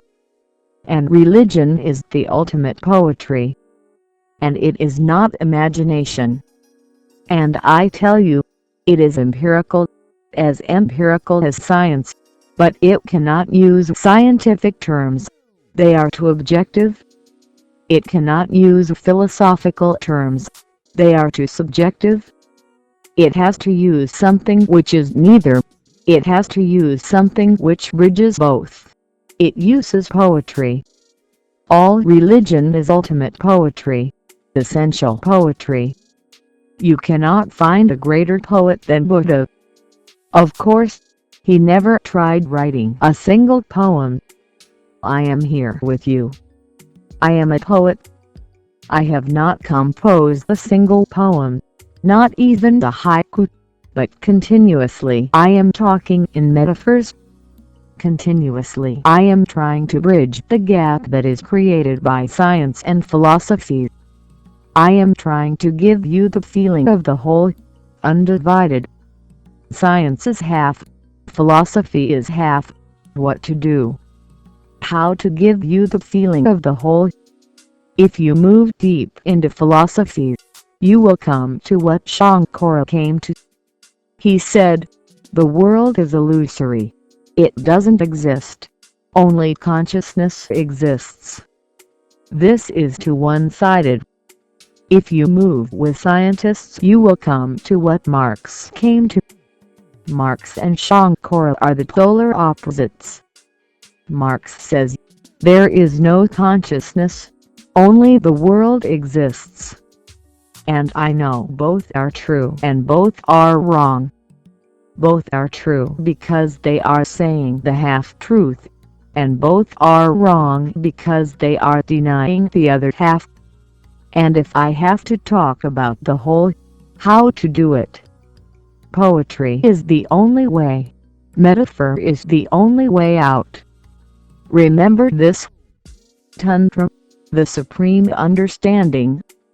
42. Osho. Chapter 3. The nature of darkness and of light.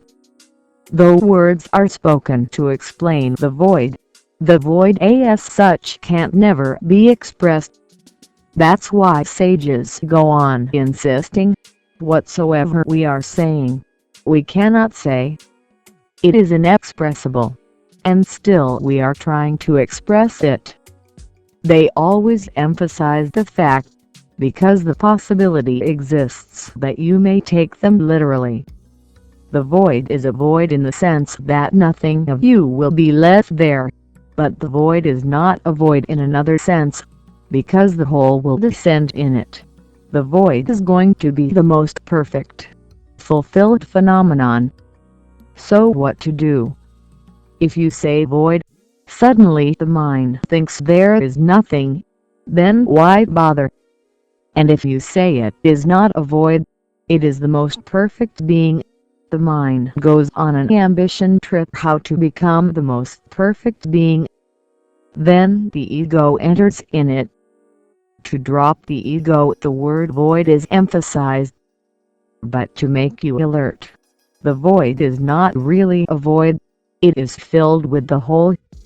When you are not, the whole existence comes into you. When the drop disappears, it becomes the ocean. Though we say the mind is bright as light, says Tilipal, it is beyond all words and symbols. Don't be deceived by the metaphor. Don't start imagining a light inside. It is very easy. Imaginazione. You can close the eyes and imagine a light. You are such a dreamer. You can dream so many things. Why not light? Mind has a faculty to create anything that you want. Just a little persistence is needed. You can create beautiful women in the mind. Why not light? What is wrong in light? You can create so many beautiful women in your mind that any woman in real life will be unsatisfactory because she will never come up to the standard. You can create a whole world of experiences inside. Every sense has its own imaginative center behind it. In hypnosis it happens. The imagination starts working with absolute functioning, and reason drops completely because reason goes into sleep in hypnosis. Hypnosis is nothing but a sleep of reason. The doubter. Then the imagination functions perfectly. Then there is no brake on it. Only an accelerator. You go on and on. No brake is there. In hypnosis anything can be imagined. You give an onion to a person who is lying hypnotized and say, "It is a beautiful apple. Very delicious." And he will eat the onion and will say, "It is really beautiful. I have never tasted such a delicious apple before." You give him an apple and say, "This is an onion." And his eyes will start dropping tears and he will say, "Very, very strong," and he is eating apple. What is happening? The doubter is not there. It is a hypnosis. The doubter has gone to sleep. Now imagination functions. There is no check on it. That is the problem with religion also. Religion needs trust. Trust means the doubting faculty of the mind goes to sleep. It is like hypnosis. So when people say to you, "This man, Osho, has hypnotized you," they are right in a way. If you trust me, it is like hypnosis. Fully awake. You have dropped your reason. Now imagination functions with a total capacity. Now you are in a dangerous situation. Tantra the Supreme Understanding. 43. Osho. Chapter 3. The Nature of Darkness and of Light. If you allow imagination, you can imagine all sorts of things. Kundalini is arising, chakras opening, any sorts of things you can imagine, and they will all happen to you. And they are beautiful, but not true. So when you trust the person, in the very trusting you have to be aware of imagination. Trust, but don't become the victim of imagination. Whatsoever is being said here is metaphorical. And remember always, that all experiences are imagination. All experiences, I say, unconditionally. Only the experiencer is the truth. So whatsoever you experience, don't pay much attention to it, and don't start bragging about it. Just remember that all that is experienced is illusory. Only the one who experiences is true. Pay attention to the witness. Focus on the witness and not on the experiences. Howsoever beautiful, all experiences are dreamlike and one has to go beyond all of them. So, religion is poetic. One has to talk metaphorically. The disciple is in deep trust.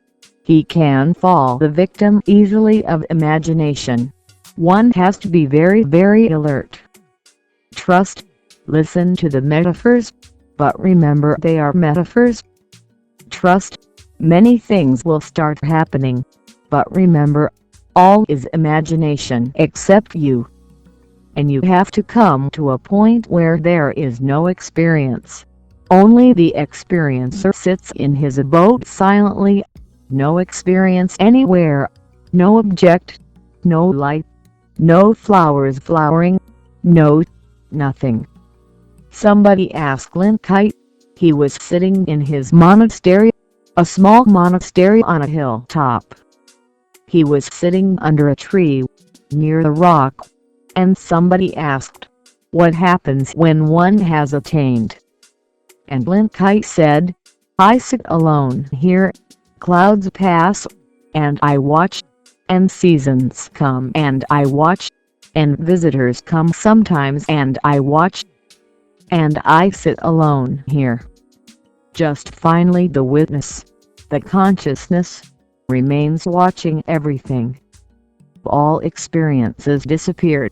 Only the very background of all experiencing remains. You remain. Everything is lost. Remember this, because with me you trust and I talk metaphors, and then imagination is possible. Imaginazione, be aware of that disease. Though we say the mind is bright as light, it is beyond all words and symbols. Although the mind is void in essence, all things it embraces and contains. These assertions look contradictory. You say the mind is void, and the next moment you say it contains all and everything. Why these contradictions? It is just the nature of the whole religious experience. Metaphors have to be used, and immediately you have to be alerted not to become the victim of the metaphors. It is void in essence, but it contains all things. When you become totally empty, only then will you be fulfilled. When you are no more, only then for the first time will you be. Says Jesus, if you lose yourself, you will attain. If you cling to yourself, you will lose. If you die, you will be reborn. If you can efface yourself completely, you will become eternal. You will become the very eternity. These are all metaphors, but if you trust, if you love, if you allow your heart to be open towards me, then you will be able to understand. That understanding passeth all understanding. It is not intellectual, it is heart to heart. It is an energy jump from one heart to another. Tantra the Supreme Understanding 44 Osho. Chapter 3. The Nature of Darkness and of Light. I am here and I am trying to talk to you, but that is secondary. The basic thing is if you are open, I can pour myself into you. If my talking to you can help only this much, that you become more and more open, it has done its work. I'm not trying to say something to you. I am just trying to make you more open. That is enough. Then I can pour myself into you. And unless you taste me, you will not be able to understand what I am saying. Tantra the Supreme Understanding 45 Osho. Chapter 4. Be like a hollow bamboo. February 14, 1975, in Buddha Hall. The song continues. Do not with the body but relax. Shut firm the mouth and silent remain. Empty your mind and think of naught. Like a hollow bamboo, rest at ease with your body. Giving not nor taking. Put your mind at rest. The Mudra is like a mind that clings to naught. Thus practicing, in time you will reach Buddhahood. First, the nature of activity and the hidden currents in it have to be understood, otherwise no relaxation is possible. Even if you want to relax, it will be impossible if you have not observed, watched, realized the nature of your activity, because activity is not a simple phenomenon. Many people would like to relax, but they cannot relax. Relaxation is like a flowering. You cannot force it. You have to understand the whole phenomenon, why you are so active, why so much occupation with activity, why you are obsessed with it. Remember two words. One is action, another is activity. Action is not activity. Activity is not action. Their natures are diametrically opposite. Action is when the situation demands it. You act. You respond. Activity is when the situation doesn't matter. It is not a response. You are so restless within that the situation is just an excuse to be active. Action comes out of a silent mind. It is the most beautiful thing in the world. Activity comes out of a restless mind. It is the ugliest. Action is when it has a relevance. Activity is irrelevant. Action is 46. Chapter 4. Be like a hollow bamboo. Moment to moment, spontaneous. Activity is loaded with the past. It is not a response to the present moment. Rather, it is pouring your restlessness, which you have been carrying from the past, into the present. Action is creative. Activity is very destructive. It destroys you. It destroys others. Try to see the delicate distinction. For example, you are hungry, then you eat. This is action. But you are not hungry. You don't feel any hunger at all. And still you go on eating. This is activity. This eating is like a violence. You destroy food. You crush your teeth and destroy food. It gives you a little release of your inner restlessness. You are eating not because of hunger. You are simply eating because of an inner need, an urge to be violent. In the animal world, violence is associated with mouth and hands. The fingernails and the teeth, too, are the violent things in the animal kingdom. In food, while you are eating, both are joined together. With your hand you take the food, and with your mouth you eat it. Violence is released. But there is no hunger. It is not an action. It is a disease. This activity is an obsession. Of course, you cannot go on eating like this because then you will burst. So people have invented tricks. They will chew pan or gum. They will smoke cigarettes. These are false foods, without any nutritious value in them. But they work well as far as violence is concerned. The man sitting chewing pan. What is he doing? He is killing somebody. In the mind, if he becomes aware, he may have a fantasy of murdering, killing, and he is chewing pan. A very innocent activity in itself. You are not harming anybody, but very dangerous for you, because you seem to be completely unconscious of what you are doing. The man smoking, what is he doing? Very innocent in a way, just taking the smoke in and bringing it out, inhaling and exhaling, the sort of pranayama, and a sort of secular transcendental meditation. He is creating a mandala, takes smoke in, brings it out, takes it in, brings it out. A mandala is created, a circle. Through smoking he is doing the sort of chanting, the rhythmic chanting. It soothes. His inner restlessness is relieved a little. If you are talking to a person, always remember, it is almost 100% accurate. If the person starts finding his cigarette, it means he is bored. You should leave him now. He would have wanted to throw you out. That cannot be done. That will be too impolite. He is finding his cigarette. He is saying, "Now, finished.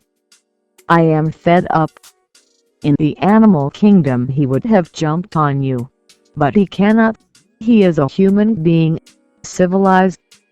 He jumps on the cigarette. He starts smoking. Now he is not worried about you. Now he is enclosed in his own chanting of the smoke. It soothes. But this activity shows that you are obsessed. You cannot remain yourself. You cannot remain silent. You cannot remain inactive. Through activity you go on throwing your madness, insanity. Action is beautiful. Action comes as a spontaneous response. Life needs response. Every moment you have to act, but the activity comes through the present moment. You are hungry and you seek food. You are thirsty and you go to the well. You are feeling sleepy and you go to sleep. It is out of the total situation that you act. Action is spontaneous and total. Activity is never spontaneous, it comes from the past. You may have been accumulating it for many years, and then it explodes into the present. It is not relevant. But mind is cunning. The mind will always find rationalizations for the activity. The mind will always try to prove that this is not activity. This is action. It was needed. Suddenly you flare up in anger. Everybody else becomes aware that it was not needed. The situation never demanded it. It was simply irrelevant. Only you cannot see. Everybody feels, what are you doing? There was no need for it. Why are you so angry? But you will find rationalizations. You will rationalize that it was needed. Tantra the Supreme Understanding 47.0 Show. Chapter 4. Be like a hollow bamboo. These rationalizations help you to remain unconscious about your madness. These are the things that Girly Jayth used to call buffers. You create buffers of rationalization around you so you don't come to realize what is the situation. Buffers are used in trains, between two bogies, two compartments. Buffers are used so that if there is a sudden stopping there will not be too much shock to the passengers. The buffers will absorb the shock. Your activity is continuously irrelevant, but the buffers of rationalizations don't allow you to see the situation. Buffers blind you, and this type of activity continues. If this activity is there, you cannot relax. How can you relax? Because it is an obsessive need. You want to do something, whatsoever it is. There are fools all over the world who go on saying, do something rather than nothing. And there are perfect fools who have created a proverb all over the world that an empty mind is a devil's workshop. It is not. An empty mind is God's workshop. An empty mind is the most beautiful thing in the world, the purest. Because how can an empty mind be a workshop for the devil? The devil cannot enter into an empty mind. Impossible. The devil can enter only into a mind which is obsessed with activity. Then the devil can't take charge of you. He can show you ways and means and methods how to be more active. The devil never says, relax. He says, why are you wasting your time? Do something, man. Move. Life is going by. Do something. And all the great teachers who have awakened to the truth of life, have come to realize that an empty mind gives space to the divine to enter in you. Activity can be used by the devil, not an empty mind. How can the devil use an empty mind? He will not dare to come near because emptiness will simply kill him. But if you are filled with a deep urge, mad urge to be active, then the devil will take your charge. Then he will guide you. Then he is the only guide. I would like to tell you that this proverb is absolutely wrong. The devil himself must have suggested it. This obsession to be active has to be watched. And you have to watch it in your own life. Because whatsoever I say, or Tillipot says, will not be of much meaning unless you watch it in yourself. That your activity is irrelevant. It is not needed. Why are you doing it? Traveling. I have seen people continuously doing the same thing again and again. For 24 hours I am with a passenger in the train. He will read the same newspaper again, not finding what else to do. Enclosed in a railway compartment, there is not much possibility to be active, so he will read the same newspaper again and again. And I am watching. What is this man doing? A newspaper is not the Gita or a Bible. You can read the Gita many times because each time you come to it a new significance is revealed. But a newspaper is not the Gita. It is finished once you have seen it. It was not even worth reading once, and people go on reading it again and again. They will start again. What is the problem? Is it a need? No, they are obsessed. They cannot remain silent, inactive. That is impossible for them. That looks like death. They have to be active. Traveling for many years gave me many opportunities to watch people without their knowing, because sometimes only one person was with me in the compartment, and he would make all Tantra the Supreme Understanding 48 shows. Chapter 4. Be like a hollow bamboo. Sorts of efforts to bring me to talk to him, and I would say only yes or no. Then he would drop the idea. Then I would simply watch the beautiful experiment and without any expense. And I would watch him. He would open the suitcase, and I would see that he was not doing anything. Then he would look in it, close it. Then he would open the window, and then would close it. Then again would go to the newspaper. Then he would smoke. Then again open the suitcase, rearrange it, go and open the window, look out. What is he doing? And why? An inner urge. Something is trembling within him, a feverish state of mind. He has to do something, otherwise he will be lost. He must have been an active man in life. Now there is a moment to relax. He cannot relax. The old habit persists. It is said that Aurangzeb, the Mughal emperor, imprisoned his father in his old age. Aurangzeb's father built the Taj Mahal, Shah Jahan. He imprisoned him, dethroned him. It is said, and it is written in the autobiography of Aurangzeb, that after a few days, Shah Jahan was not worried about imprisonment because every luxury was provided. It was a palace and Shah Jahan was living as he was living before. It was not like a prison. Absolutely everything that he needed was there. Only one thing was missing, and that was activity. He couldn't do anything.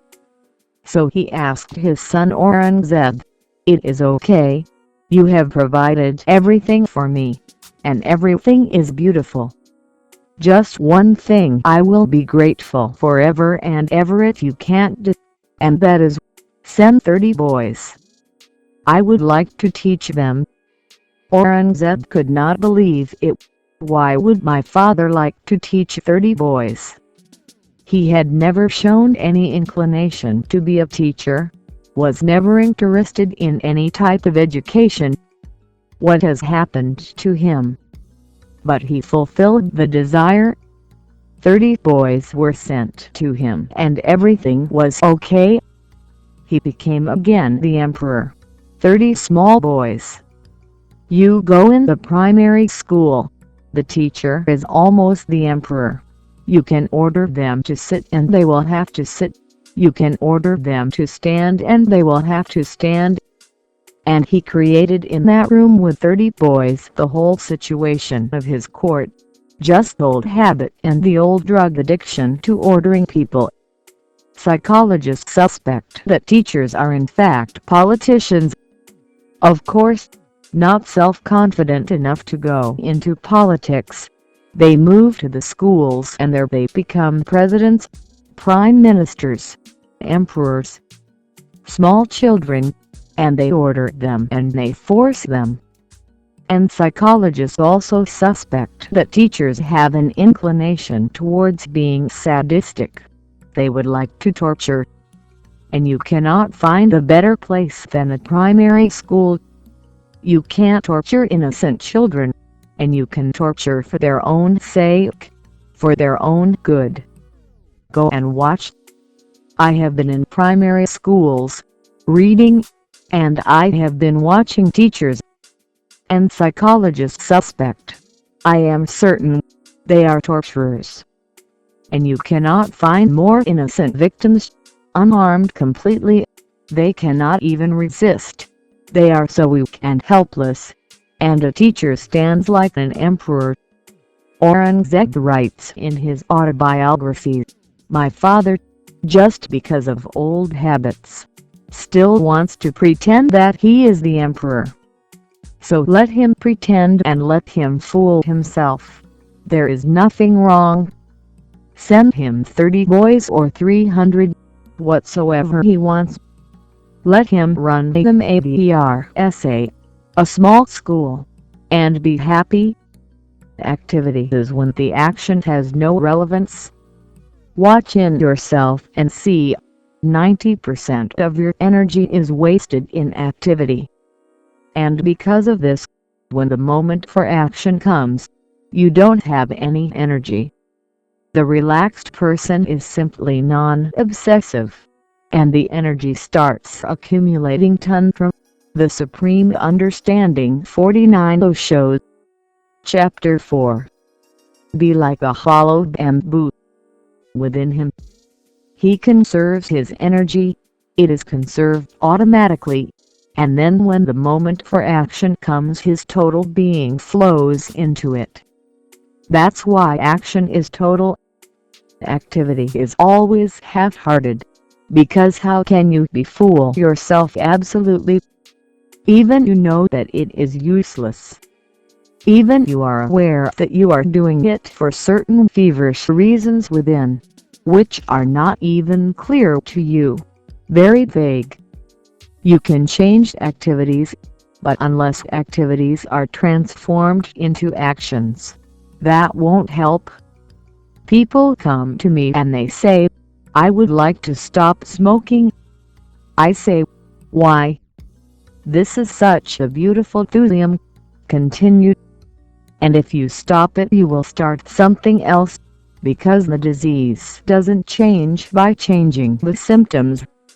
Then you will choose pan, then you will choose gum, and there are even more dangerous things. These are innocent, because if you are chewing gum, you are chewing gum yourself. You may be a fool, but you are not a violent man. You are not destructive to anybody else. If you stop chewing gum, smoking, then what will you do? Your mouth needs activity. It is violent. Then you will talk. Then you will talk continuously. And that is more dangerous. Mullah Nasruddin's wife came just the other day. She rarely comes to see me, but when she comes I immediately understand there must be some crisis. So I asked, "What is the matter?" 30 minutes she took, and thousands of words, to tell me. Mullah Nasruddin talks in his sleep. So you suggest something. What should be done? He talks too much and it is difficult to sleep in the same room. And he shouts and says nasty things. So I said, nothing is to be done.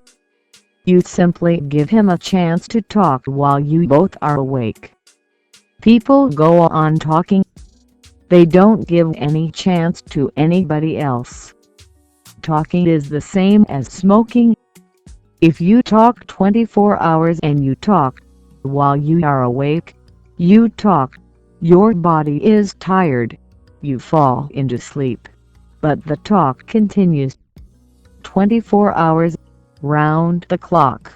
You go on talking and talking and talking. This is like smoking, because the phenomenon is the same. The mouth needs movement. and the mouth is the basic activity, because that is the first activity you started in your life. The child is born, he starts sucking the mother's breast. That is the first activity, and the basic activity. And smoking is just like sucking the breast. Warm milk flows in. In smoking, warm smoke flows in. And the cigarette in your lips feels just like the breast of the mother, the nipple. If you are not allowed to smoke, chew gum, and this and that, then you will talk.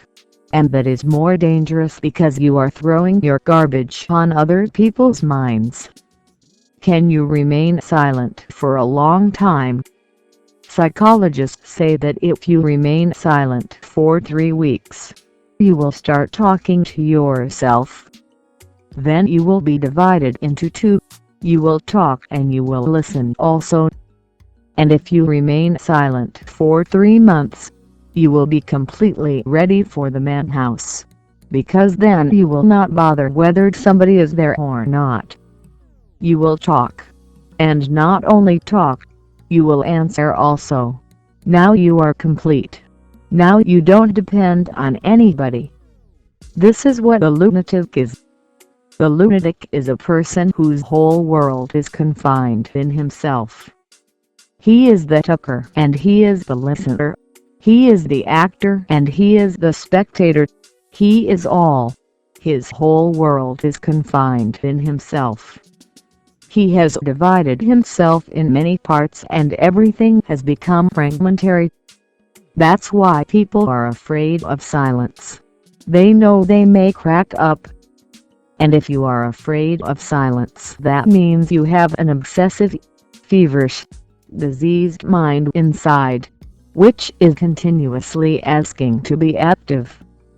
Tantra, the Supreme Understanding 50 Osho. Chapter 4. Be like a hollow bamboo. Activity is your escape from yourself. In action you are. In activity you have escaped from yourself. It is a drug. In activity you forget yourself. And when you forget yourself there are no worries, no anguish, no anxiety. That's why you need to be continuously active, doing something or other, but never in the state when non-doing flowers in you and blooms. Action is good. Activity is ill. Find the distinction within yourself. What is activity and what is action? That is the first step. The second step is to be more involved in action so that the energy moves into action. And whenever there is activity, to be more watchful about it, more alert. If you are aware, activity ceases. Energy is preserved. And the same energy becomes action. Action is immediate. It is nothing ready-made. It is not prefabricated. It doesn't give you any chance to make a preparation, to go through a rehearsal. Action is always new and fresh like the dewdrops in the morning. And a person who is a person of action is also always fresh and young. The body may become old, but his freshness continues. The body may die, but his youth continues. The body may disappear, but he remains, because God loves freshness. God is always for the new and the fresh. Drop more and more activity. But how can you drop it? You can make dropping itself an obsession. This is what has happened to your monks in the monasteries. Dropping activity has become their obsession. They are continuously doing something to drop it. Prayer, meditation, yoga, this and that. Now that is also activity. You cannot drop it in that way. It will come from the back door. Be aware. Feel the difference between action and activity. And when activity takes hold of you, in fact that should be called a possession. When the activity possesses you, like a ghost, and activity is a ghost. It comes from the past. It is dead. When activity possesses you and you become feverish, then become more aware. That's all that you can do. Watch it. Even if you have to do it with full awareness. Smoke, but smoke very slowly, with full awareness so that you can see what you are doing. If you can watch smoking, suddenly someday, the cigarette will fall from your fingers, because the whole absurdity of it will be revealed to you. It is stupid. It is simply stupid, idiotic. When you realize that, it simply falls. You cannot throw it because throwing is an activity. That's why I say it simply falls, just like a dead leaf from the tree falling, just like that it falls. If you have thrown it, you will pick it up again in some other way, in some other form. Let things drop. Don't drop them. Let activity disappear. Don't force it to disappear, because the very effort to force it to disappear is again activity in another form.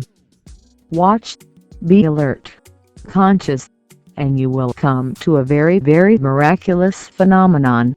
When something drops by itself, on its own accord, it leaves no trace on you. If you force it, then a trace is left, then a scar is left. Then you will always brag that you smoked for 30 years, and then you drop it. Now this bragging is the same. Talking about it, you are doing the same thing. Not smoking, but talking too much about that you have dropped smoking. Your lips are again in activity. Your mouth is functioning. Your violence is there. If a man really understands, things drop, and then you cannot take the credit that I have dropped it. It dropped itself. You have not dropped it. The ego is not strengthened through it. And then more and more actions will become possible. And whenever you have an opportunity to act totally, don't miss it, don't waver, act. Tantra, the Supreme Understanding 51 Osho. Chapter 4. Be like a hollow bamboo. Act more, and let activities drop on their own accord. A transformation will come to you by and by. It takes time, it needs seasoning, but there is no hurry also. Now we will enter into the sutra. Do not with the body but relax. Shut firm the mouth and silent remain. Empty your mind and think of naught. Do not with the body but relax. Now you can understand what relaxation means. It means no urge to activity in you. Relaxation doesn't mean lying down like a dead man. And you cannot lie down like a dead man. You can pretend only. How can you lie down like a dead man? You are alive. You can only pretend. Relaxation comes to you when there is no urge to activity. The energy is at home, not moving anywhere. If a certain situation arises, you will act. That's all, but you are not finding some excuse to act. You are at ease with yourself. Relaxation is to be at home. I was reading one book a few years ago. The title of the book is You Must Relax. This is simply absurd, because the must is against relaxation. But such books can only sell in America. Must means activity. It is an obsession. Whenever there is a must, an obsession is hidden behind it. There are actions in life, but there is no must, otherwise the must will create madness. You must relax now. Relaxation has become the obsession. You have to do this posture and that, and lie down, and suggest to your body from the toes to the head. Tell the toes, relax, and then go upwards. White must. Relaxation comes only when there is no must in your life. Relaxation is not only of the body, it is not only of the mind, it is of your total being. You are too much in activity, of course tired, dissipated, dried up, frozen. The life energy doesn't move. There are only blocks and blocks and blocks. And whenever you do something, you do it in a madness. Of course the need to relax arises. That's why so many books are written every month about relaxation. And I have never seen the person who has become relaxed through reading a book about relaxation. He has become more hectic, because now his whole life of activity remains untouched. His obsession is there to be active. The disease is there, and he pretends to be in a relaxed state, so he lies down. All turmoil within, a volcano ready to erupt, and he is relaxing, following the instructions from a book, How to Relax. There is no book that can help you to relax, unless you read your own inner being, and then relaxation is not a must. Relaxation is an absence of activity, not of action. So there is no need to move to the Himalayas. A few people have done that. To relax, they move to the Himalayas. What is the need to move to the Himalayas? Action is not to be dropped, because if you drop action, you drop life. Then you will be dead, not relaxed. So in the Himalayas you will find sages who are dead, not relaxed. They have escaped from life, from action. This is the subtle point to be understood.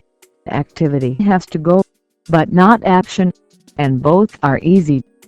You can drop both and escape to the Himalayas. That's easy. Or, the other thing is easy. You can continue in the activities, and forcing yourself every morning, or every evening, for a few minutes, to relax. You don't understand the complexity of the human mind, the mechanism of it. Relaxation is a state. You cannot force it. You simply drop the negativities, the hindrances, and it comes. It bubbles up by itself. Tantra the Supreme Understanding 52 Osho. Chapter 4. Be like a hollow bamboo. What do you do when you go to sleep in the night? Do you do something? If you do, you will be an insomniac. You will move into insomnia. What do? You simply lie down and go into sleep. There is no doing to it. If you do, it will be impossible to sleep. In fact, to go into sleep, all that is needed is the continuity in the mind of the activities of the day has to discontinue. That's all. When the activity is not there in the mind relaxes and goes into sleep. If you do something to go into sleep, you will be at a loss. Then sleep will be impossible. Doing is not needed at all. Says Tilapa, do not with the body but relax. Don't do anything. No yoga posture is needed. No distortions and contortions of the body are needed. Do not. Only absence of activity is needed. And how will it come? It will come by understanding. Understanding is the only discipline. Understand your activities and suddenly, in the middle of the activity, if you become aware, it will stop. If you become aware why you are doing it, it will stop. And that stopping is what Tilapa means. Do not with the body but relax. What is relaxation? It is a state of affairs where your energy is not moving anywhere, not to the future, not to the past. It is simply there with you. In the silent pool of your own energy, in the warmth of it, you are enveloped. This moment is all. There is no other moment. Time stops. Then there is relaxation. If time is there, there is no relaxation. Simply, the clock stops. There is no time. This moment is all. You don't ask for anything else. You simply enjoy it. Ordinary things can be enjoyed because they are beautiful. In fact, nothing is ordinary. If God exists, then everything is extraordinary. People come to me and ask, "Do you believe in God?" I say, yes, because everything is so extraordinary. How can it be without a deep consciousness in it? Just small things. Walking on the lawn when the dewdrops have not evaporated yet, and just feeling totally there. The texture, the touch of the lawn, the coolness of the dewdrops, the morning wind, the sun rising. What more do you need to be happy? What more is possible to be happy? Just lying down in the night on the cool sheet on your bed, feeling the texture, feeling that the sheet is getting warmer and warmer, and you are shrouded in darkness, the silence of the night. With closed eyes you simply feel yourself. What more do you need? It is too much. A deep gratitude arises. This is relaxation. Relaxation means this moment is more than enough, more than can be asked and expected. Nothing to ask, more than enough, than you can desire. Then the energy never moves anywhere. It becomes a placid pool. In your own energy, you dissolve. This moment is relaxation. Relaxation is neither of the body nor of the mind. Relaxation is of the total. That's why Buddhas go on saying, become desireless, because they know that if there is desire, you cannot relax. They go on saying, bury the dead, because if you are too much concerned with the past, you cannot relax. They go on saying, enjoy this very moment. Jesus says, look at the lilies. Consider the lilies in the field. They toil not and they are more beautiful. Their splendor is greater than King Solomon. They are arrayed in more beautiful aroma than King Solomon ever was. Look, consider the lilies. What is he saying? He is saying, relax. You need not toil for it. In fact, everything is provided. Jesus says, if he looks after the birds of air, animals, wild animals, trees and plants, then why are you worried? Will he not look after you? This is relaxation. Why are you so much worried about the future? Consider the lilies. Watch the lilies, and become like lilies, and then relax. Relaxation is not a posture. Relaxation is a total transformation of your energy. Tantra the Supreme Understanding 53.0 Show. Chapter 4. Be like a hollow bamboo.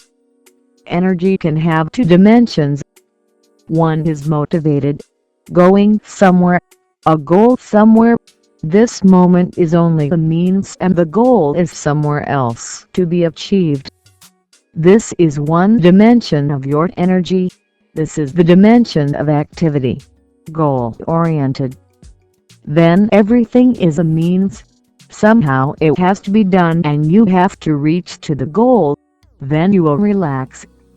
But for this type of energy the goal never comes, because this type of energy goes on changing every present moment into a means for something else, into the future. The goal always remains on the horizon. You go on running, but the distance remains the same. Note, there is another dimension of energy. That dimension is unmotivated celebration. The goal is here, now. The goal is not somewhere else. In fact, you are the goal. In fact, there is no other fulfillment than of this moment. Consider the lilies. When you are the goal and when the goal is not in the future, when there is nothing to be achieved, rather, you have just to celebrate it. You have already achieved it. It is there. This is relaxation, unmotivated energy. So, to me, there are two types of persons: the goal seekers and the celebrators. The goal-oriented, they are the mad ones. They are going, by and by, crazy, and they are creating their own craziness. And then the craziness has its own momentum. By and by, they move deeper into it. Then they are completely lost. The other type of person is not a goal seeker. He is not a seeker at all. He is a celebrator. And this I teach to you. Be the celebrators. Celebrate. Already there is too much. The flowers have bloomed. The birds are singing. The sun is there in the sky. Celebrate it. You are breathing and you are alive. And you have consciousness. Celebrate it. Then suddenly you relax. Then there is no tension. Then there is no anguish. The whole energy that becomes anguish becomes gratitude. Your whole heart goes on beating with a deep thankfulness. That is prayer. That's all prayer is about. The heart beating with a deep thankfulness. Do not with the body but relax. No need to do anything for it.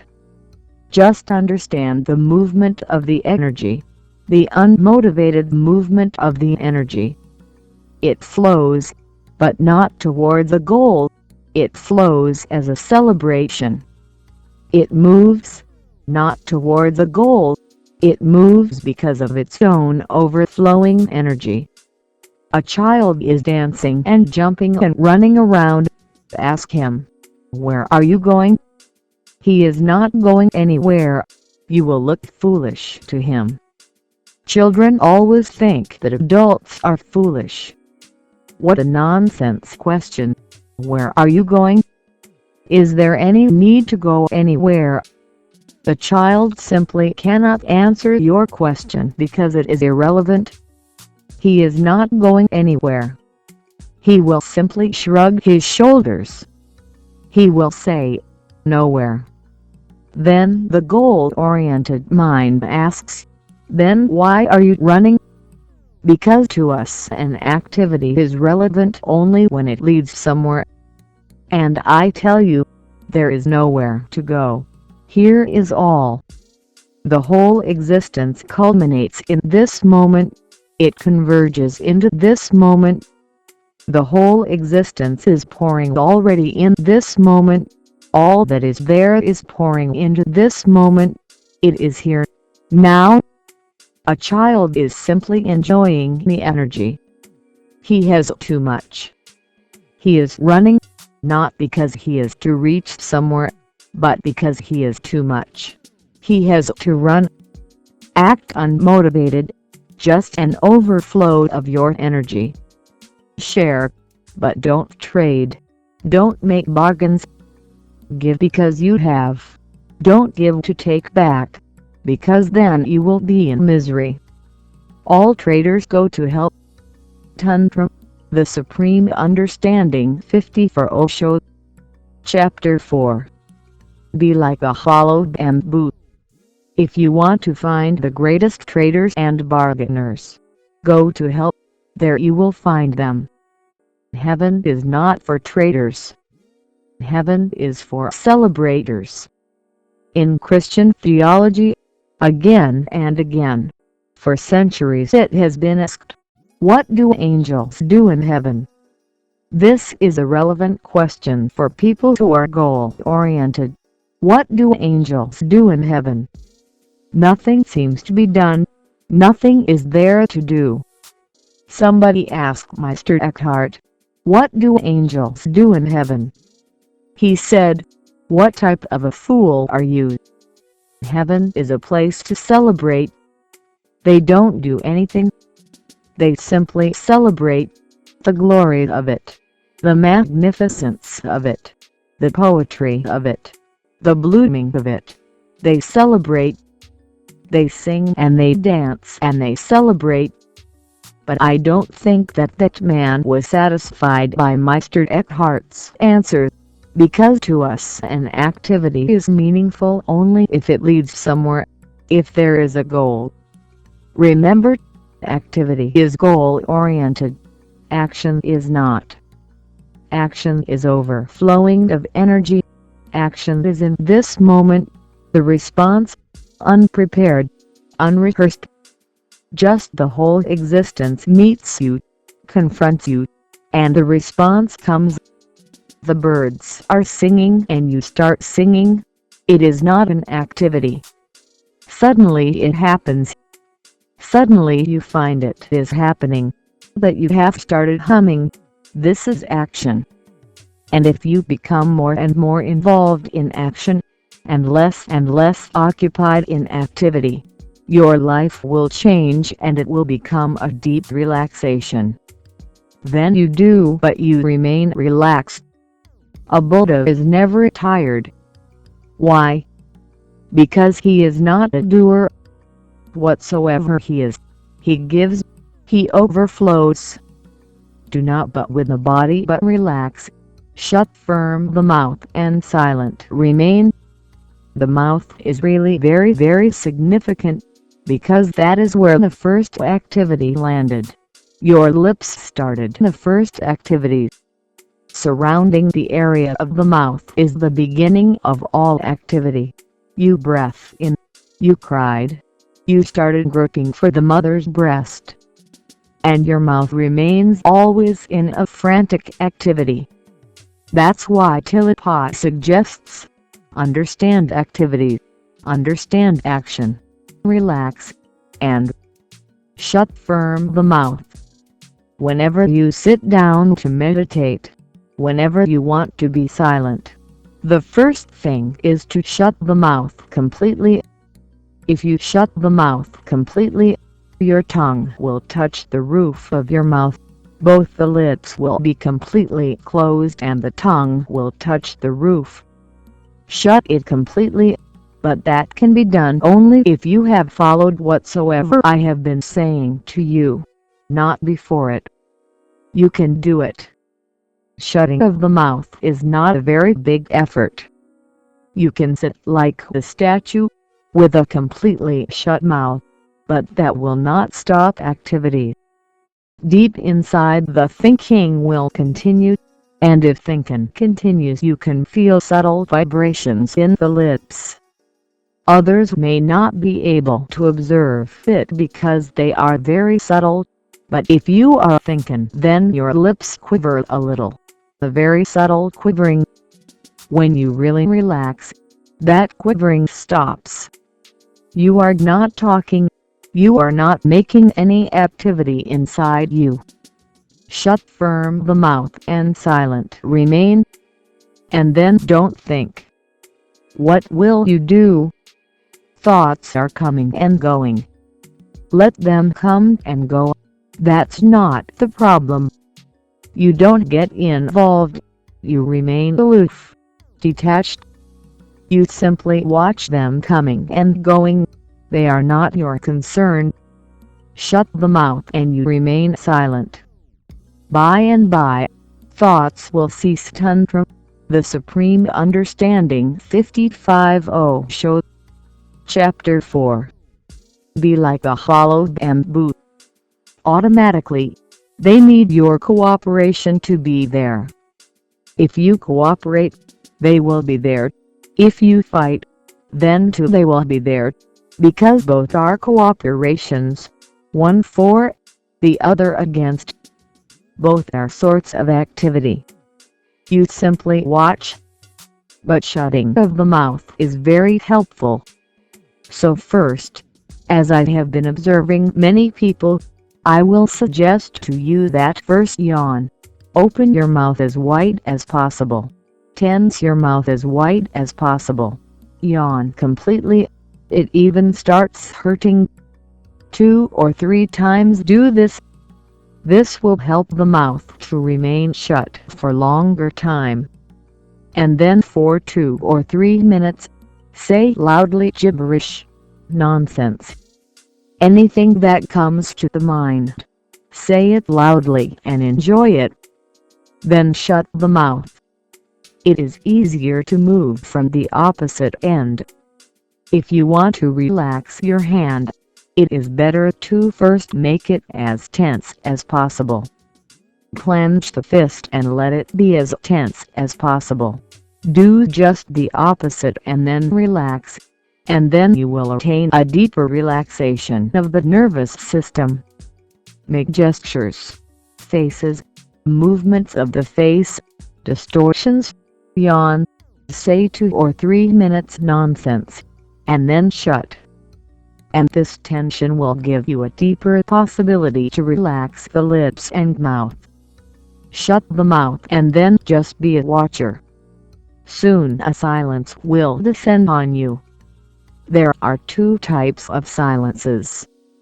1. Silence that you can force upon yourself. That is not a very graceful thing. It is a violence. It is a sort of rape on the mind. It is aggressive. Then there is another sort of silence that descends on you, like night descends. It comes upon you. It envelopes you. You simply create the possibility for it, the receptivity, and it comes. Shut the mouth. Watch. Don't try to be silent. If you try, you can force a few seconds of silence, but they will not be of any value. Inside you will go on boiling. So don't try to be silent. You simply create the situation, the soil, put the seed and wait. Empty your mind and think of not. What will you do to empty the mind? Thoughts are coming. You watch. And watching has to be done with a precaution. The watching must be passive, not active. These are the subtle mechanisms and you have to understand everything, otherwise you can miss anywhere. And if you miss a slight point, the whole thing changes its quality. Watch passively, not actively. What is the difference? You are waiting for your girl, or your lover, then you watch actively. Then somebody passes by the door and you jump up to look whether she has come. Then, just leaves fluttering in the wind, and you feel maybe she has come. You go on jumping up. Your mind is very eager, active. No, this will not help. If you are too eager and too active, this will not bring you to telepathic silence or my silence. Be passive as you sit by the side of a river and the river floats by, and you simply watch. There is no eagerness, no urgency, no emergency. Nobody is forcing you. Even if you miss, there is nothing missed. You simply watch. You just look.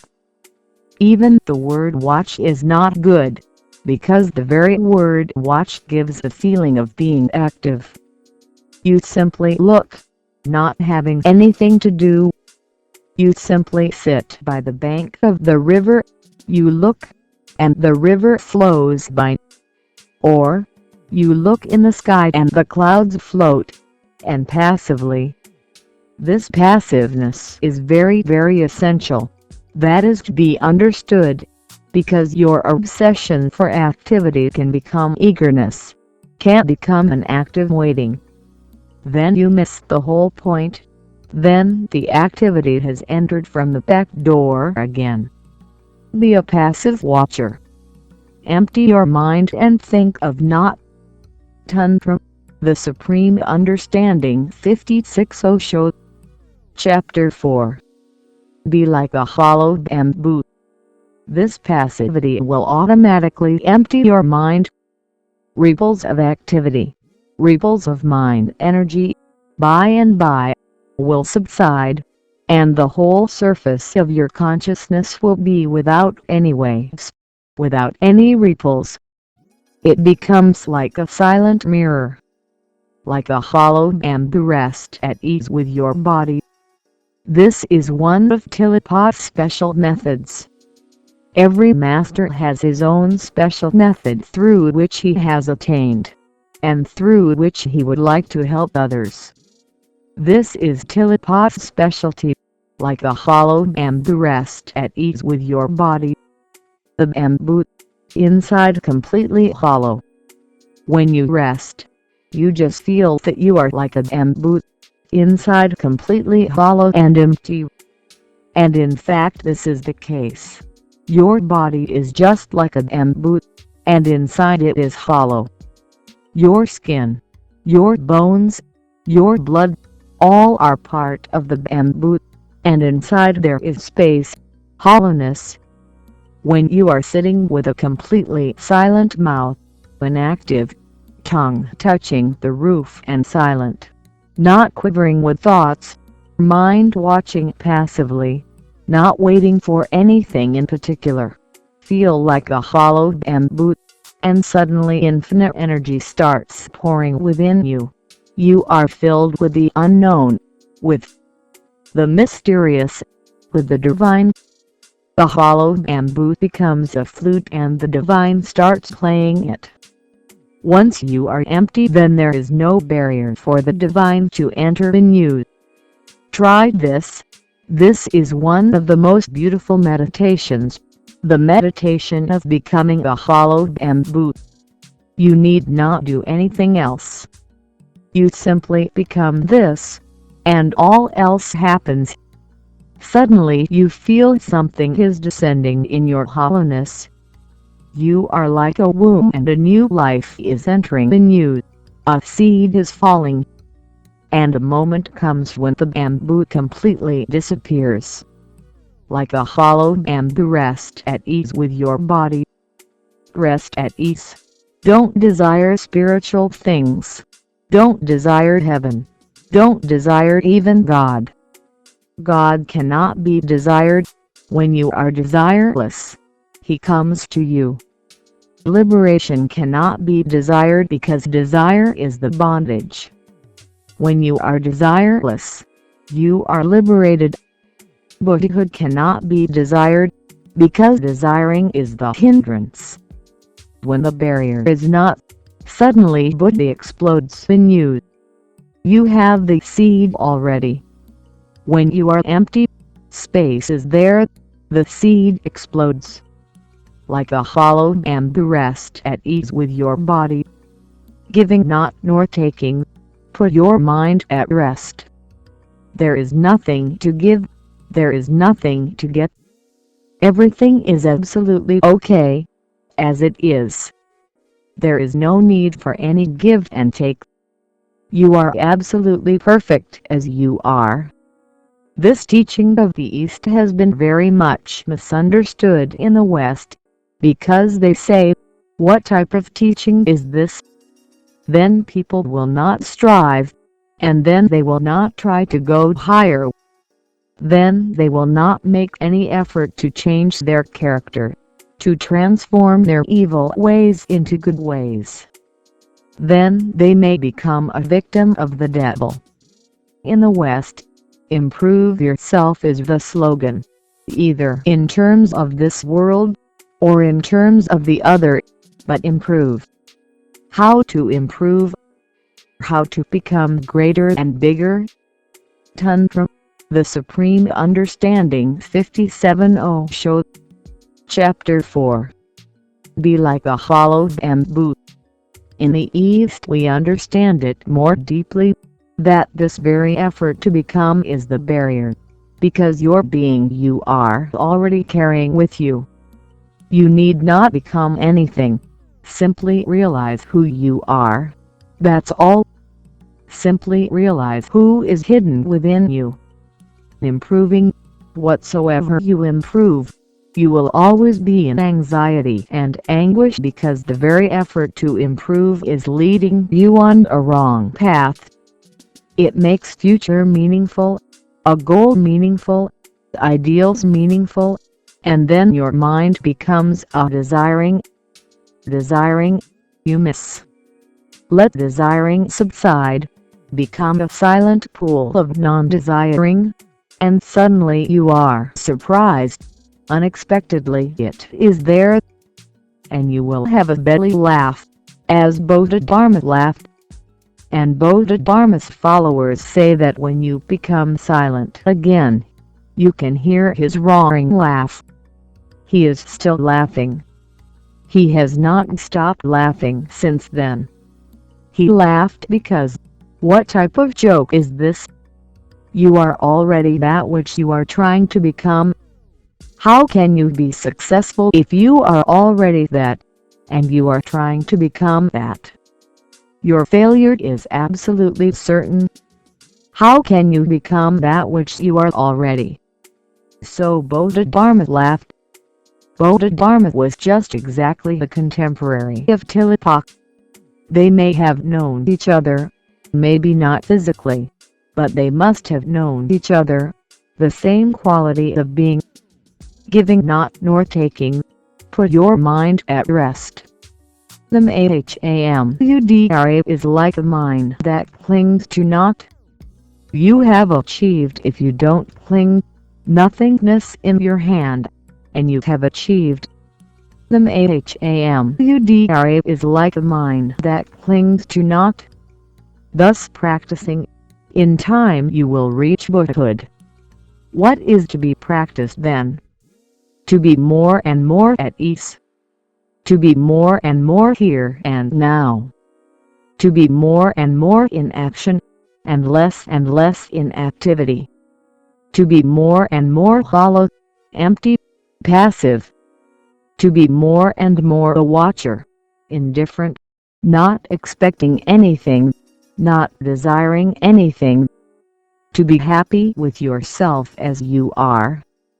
To be celebrating. And then, any moment, when things ripen and the right season comes, you bloom into a Buddha.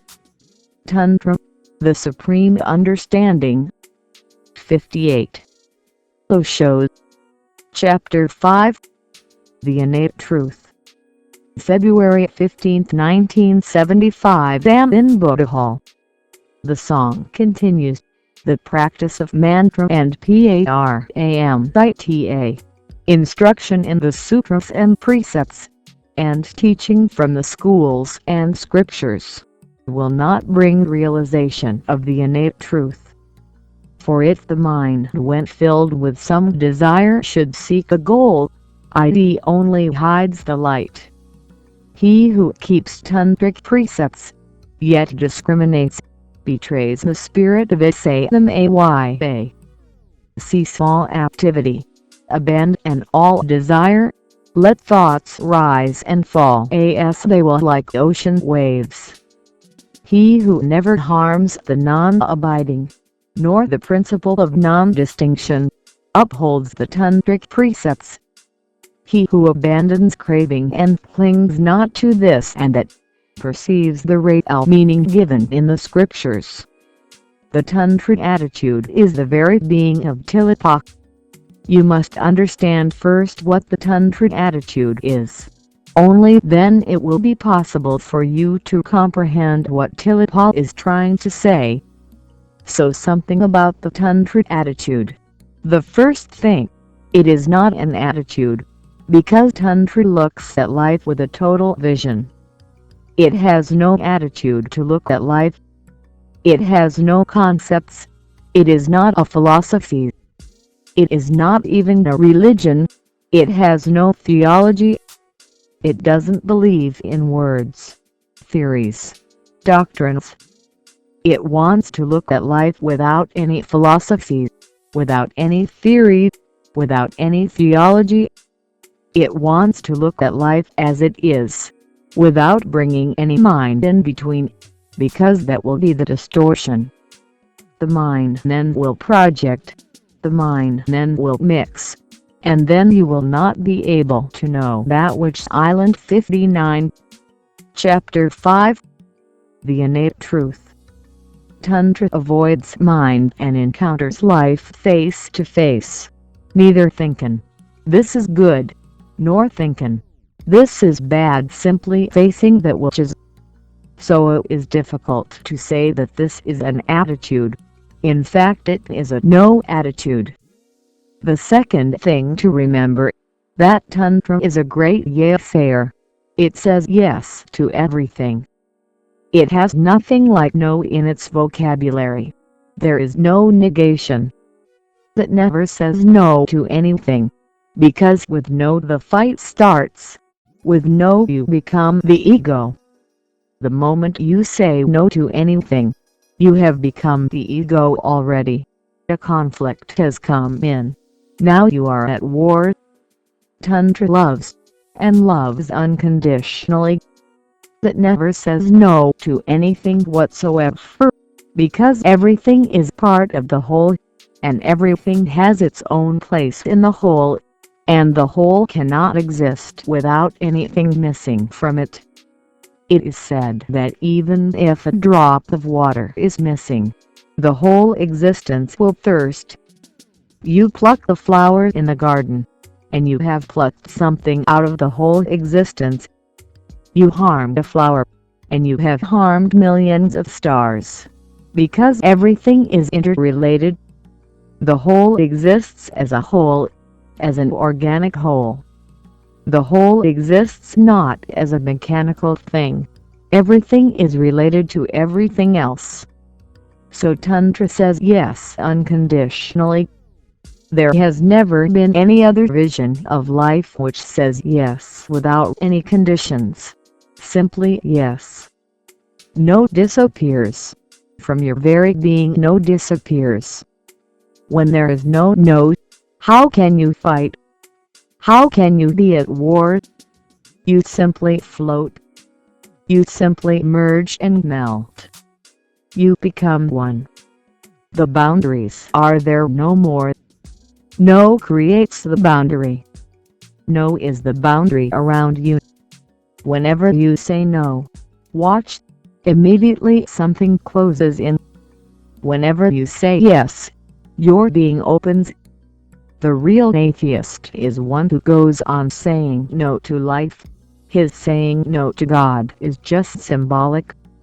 You may be believing in God, but if you say no to anything, your belief is not of any worth. Your God is hocus pocus, because only the total yes creates the real God, reveals the real God. When you say total yes to existence, the whole existence suddenly is transformed. Then there are no more rocks, no more trees, no more persons, rivers, mountains. Suddenly everything has become one, and that oneness is God. A real theist is one who says yes to everything, not only to God. Because mind is very cunning, you can say yes to God and no to the world. This has happened. Millions have lost their whole life because of this. They say yes to God and they say no to life. In fact, they think that unless you say no to life, how can you say yes to God? They create a division. They deny the world in order to accept God. But an acceptance that stands on a denial is no acceptance at all.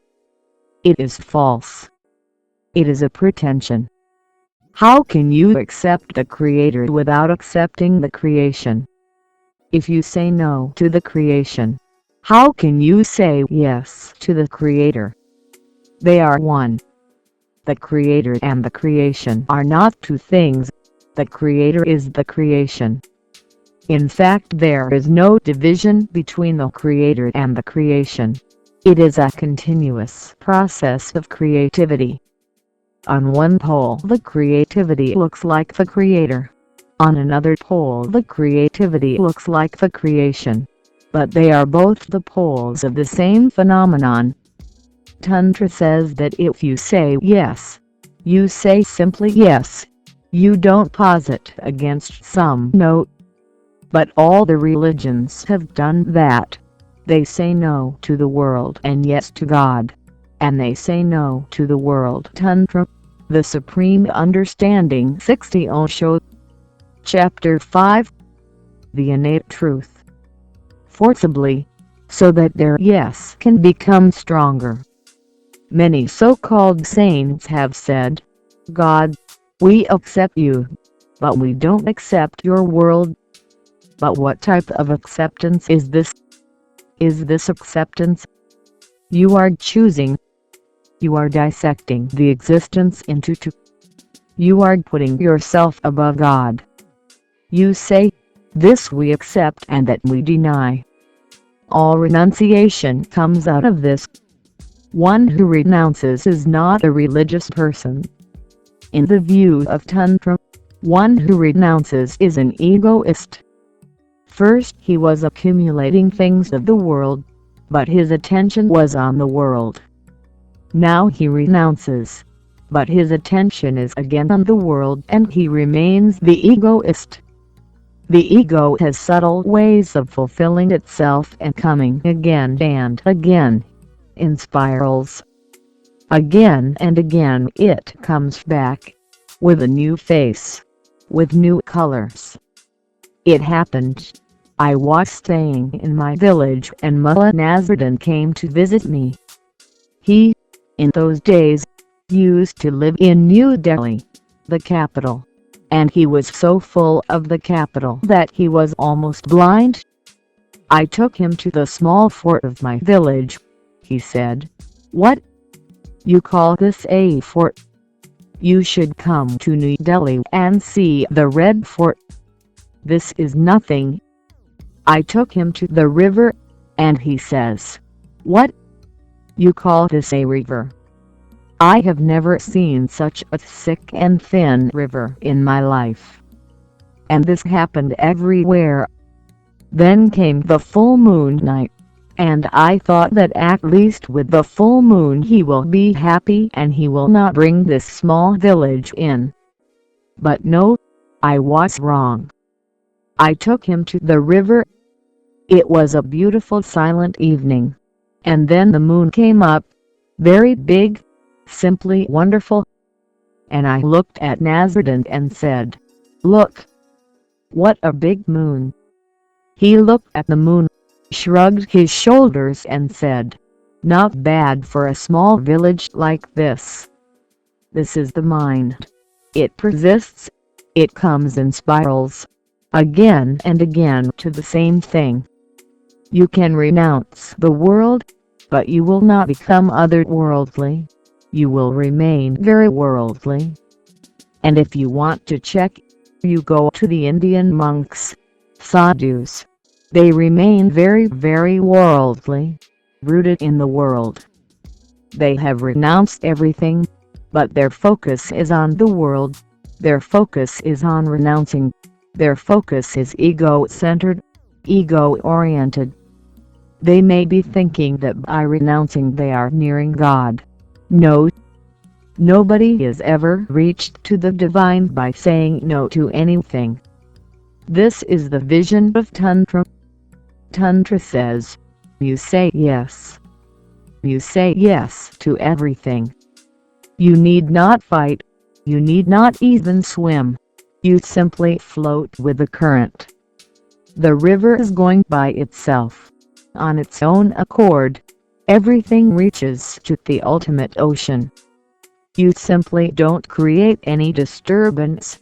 You don't push the river. You simply go with it. That going with it, floating with it, relaxing with it, is Tantra. If you can say yes, a deep acceptance happens to you. If you say yes, how can you be complaining? How can you be miserable? Then everything is as it should be. You are not fighting, not denying, you accept. And remember, this acceptance is different from ordinary acceptance. Ordinarily, a person accepts a situation when he feels helpless. That is impotent acceptance. That will not lead you anywhere. Impotence cannot lead you anywhere. A person accepts the situation when he feels hopeless. Nothing can be done. So what to do? At least accept, to save face. Tantra acceptance is not that type of acceptance. It comes out of an overfulfillment.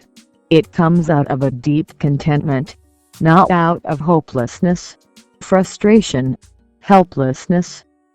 It comes when you don't say no. It suddenly surfaces in you. Your whole being becomes a deep contentment. Tantra, the Supreme Understanding. 61. Osho. Chapter 5. The innate truth. That acceptance has a beauty of its own. It is not forced. You have not practiced for it. If you practice, it will be false. It will be a hypocrisy. If you practice, you will be split into. On the outside it will be acceptance. Deep down, the turmoil, the negation, the denial. Deep down you will be boiling up to explode any moment. Just on the surface you will pretend that everything is okay. Tantra acceptance is total. It doesn't split you. All the religions of the world, except Tantra, have created split personalities. All the religions of the world, except Tantra, have created schizophrenia. They split you. They make something bad in you and something good. And they say the good has to be achieved and the bad denied. The devil has to be denied and God accepted. They create the split within you and a fight. Then you are continuously feeling guilty. Because how can you destroy a part that is organically one with you? You may call it bad. You may call it names. That doesn't make any difference. How can you destroy it? You never created it. You have simply found it, given. Anger is there, sex is there, greed is there. You have not created them. They are given facts of life, just like your eyes and your hands. You can call them names. You can call them ugly or beautiful or whatsoever you like, but you cannot kill them. Nothing can be killed out of existence. Nothing can be destroyed. Tantra says a transformation is possible, but destruction no. And a transformation comes when you accept your total being. Then suddenly everything falls in line. Then everything takes its own place. Then anger is also absorbed. Then greed is also absorbed. Then without trying to cut anything out of your being, your whole being rearranges itself. If you accept and say yes, the rearrangement happens. And whereas before there was a noisy clamor inside, now a melody, the music is born, a harmony comes in. In noise and in harmony, what is the difference? The same sound waves arranged in a different way. In a noise there is no center. The notes are the same. The madman playing on the piano, the notes are the same. The sound is the same. But a madman playing, it has no center to it. If you can't give center to noise, it becomes music. Then it converges on a center and everything becomes organic. If a madman is playing on the piano, then every note is separate, individual. It is a crowd of notes, not a melody. And when the musician plays on the same piano with the same fingers, there comes an alchemical change. Now the same notes have fallen into a pattern. The same notes have joined into an organic unity. Now they have a center to them. Now they are not a crowd. Now they are a family. The subtle love joins them together. Now they are one. And that is the whole heart. To bring notes into a loving phenomenon, they become harmonious. Tantra says you are a noise right now as you are. Nothing is wrong in it. Simply you don't have a center. Once you have a center, everything falls in line, and everything becomes beautiful. When Girly Jace gets angry, it is beautiful. When you get angry, it is ugly. Anger is neither ugly nor beautiful. When Jesus gets angry, it is sheer music. Even anger. When Jesus takes a whip in the temple and chases out the traitors out of the temple, there is a subtle beauty to it. Even Buddha lacks that beauty. Buddha seems to be one-sided. It seems anger has nothing in it to play. The tension of anger, the salt of it is not there. Buddha doesn't taste as good as Jesus. Jesus has a little salt in him. He can get angry. Even his anger has become part of his whole being. Nothing has been denied. Everything has been accepted. Tantra, the Supreme Understanding. 62. Osho. Chapter 5. The Innate Truth. But Tilapa is incomparable. Jesus is nothing. The Tantra masters are simply wildflowers. They have everything in them. You must have seen Bodhidharma pictures. If you have not seen, look again. So ferocious that if you meditate on Bodhidharma's picture in the night, alone, you will not be able to sleep. He will haunt you. It is said of him that once he looked at anybody, that man would have nightmares continuously. He would haunt him. The very look, so ferocious. When Bodhidharma or Tilapa spoke, it is said their speaking was like a lion's roar, the thundercloud, a tremendous waterfall, wild, fiery.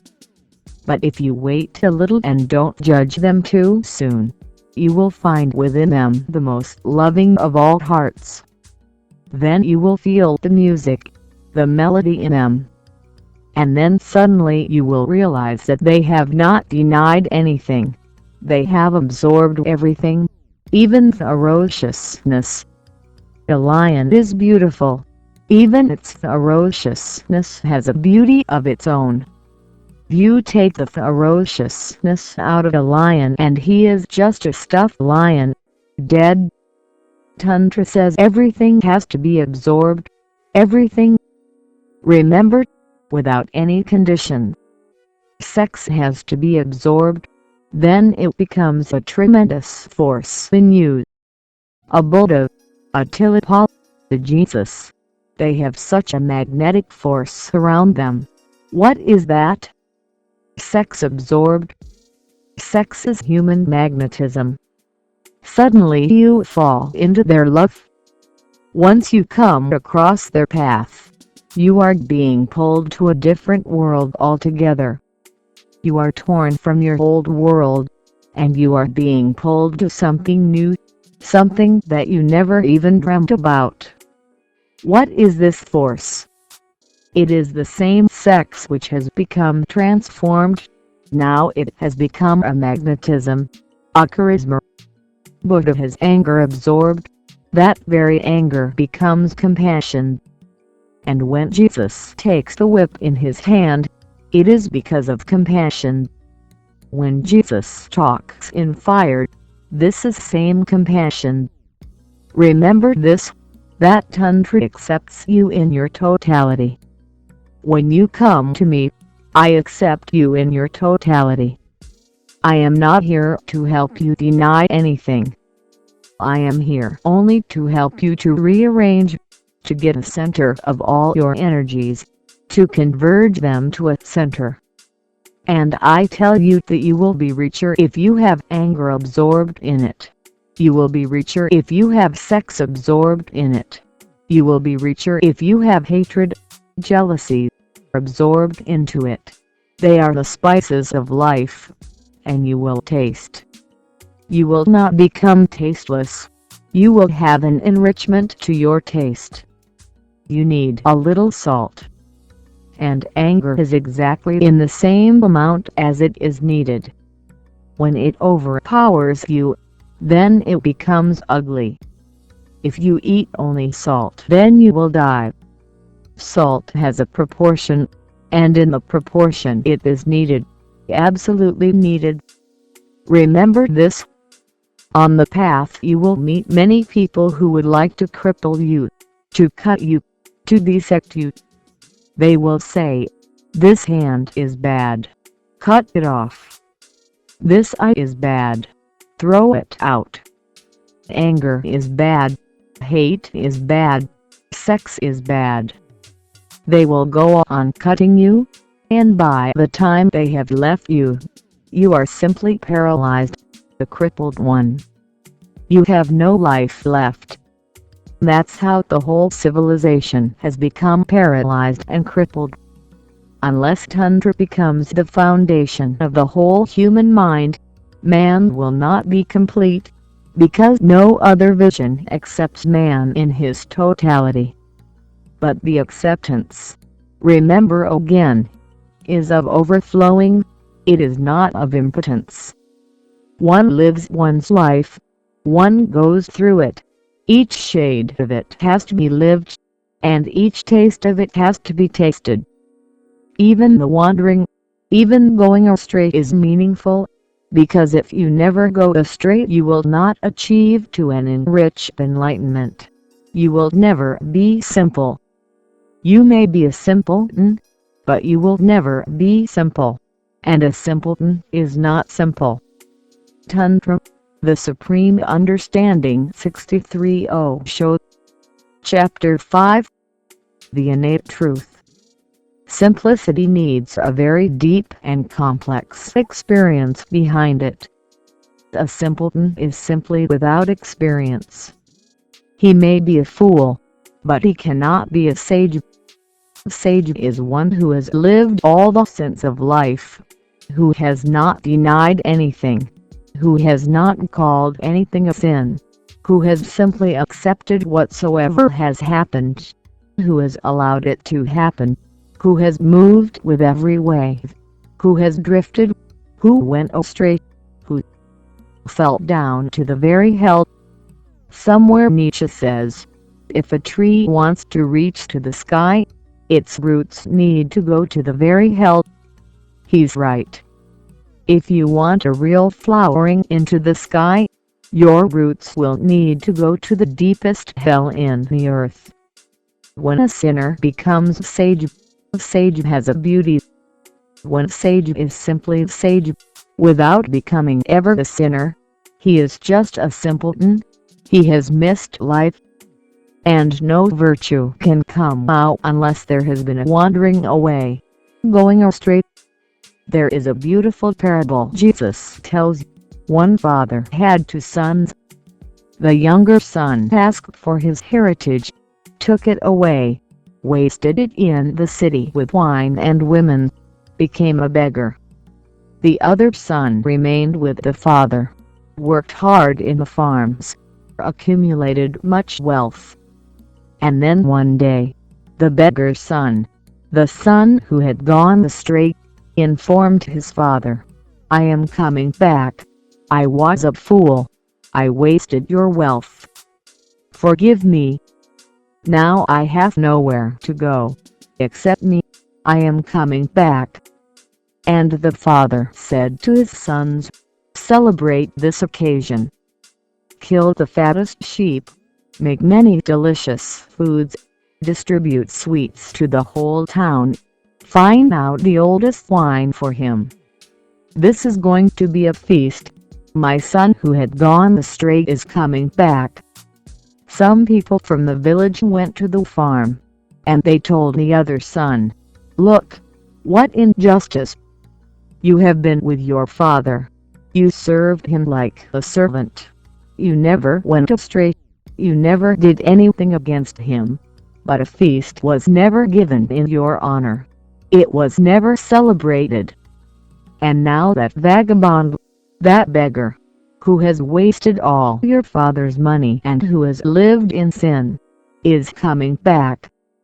And look at the injustice. Your father is celebrating it. Come to the town. Sweets are being distributed. A great feast is being arranged. Of course, the elder son felt very angry. He came back. He was very sad. And he told to his father, "What type of injustice is this? You never killed any sheep for me. You never gave me any gift. And now that son of yours is coming back, who has wasted all the wealth that you had given him, and wasted it in wrong ways, and you are celebrating it." The father said, "Yes, because you have always been with me. There is no need." But his coming back has to be celebrated. He had gone astray. He is the sheep lost and found again. This story has not been taken in its full significance by Christians. In fact, it says what I am saying. What Tantra means? It is a Tantra story. It means that if you remain always on the right path, you will not be celebrated by existence. You will be a simpleton. You will not be enriched by life. You will not have any salt in you. You may be nutritious, but no spices. You will be very simple, good, but your goodness will not have a complex harmony in it. You will be a single note, not millions of notes falling into a melody. You will be a straight line, with no curves and no corners. Those curves and corners give a beauty. They make life more mysterious. They give depth. You will be shallow in your saintlyhood. You will not have any depth in you. Tantra, the Supreme Understanding. 64. Osho. Chapter 5. The Innate Truth. That's why Tantra says everything is beautiful. Even sin is beautiful, because sin gives depth to your saintlyhood.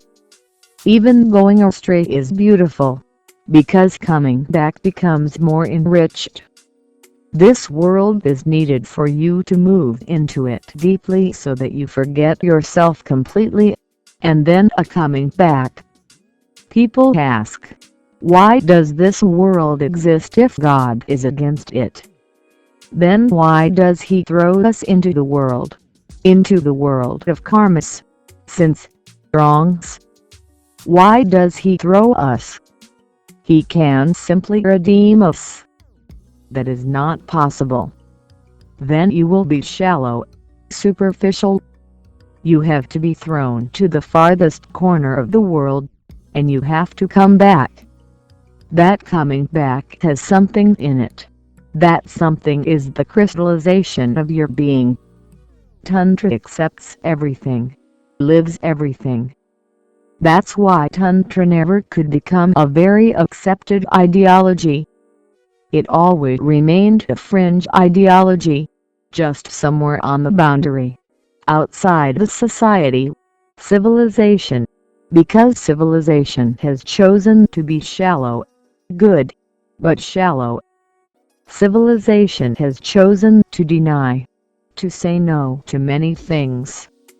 Civilization is not courageous enough to accept all, to accept everything that life gives.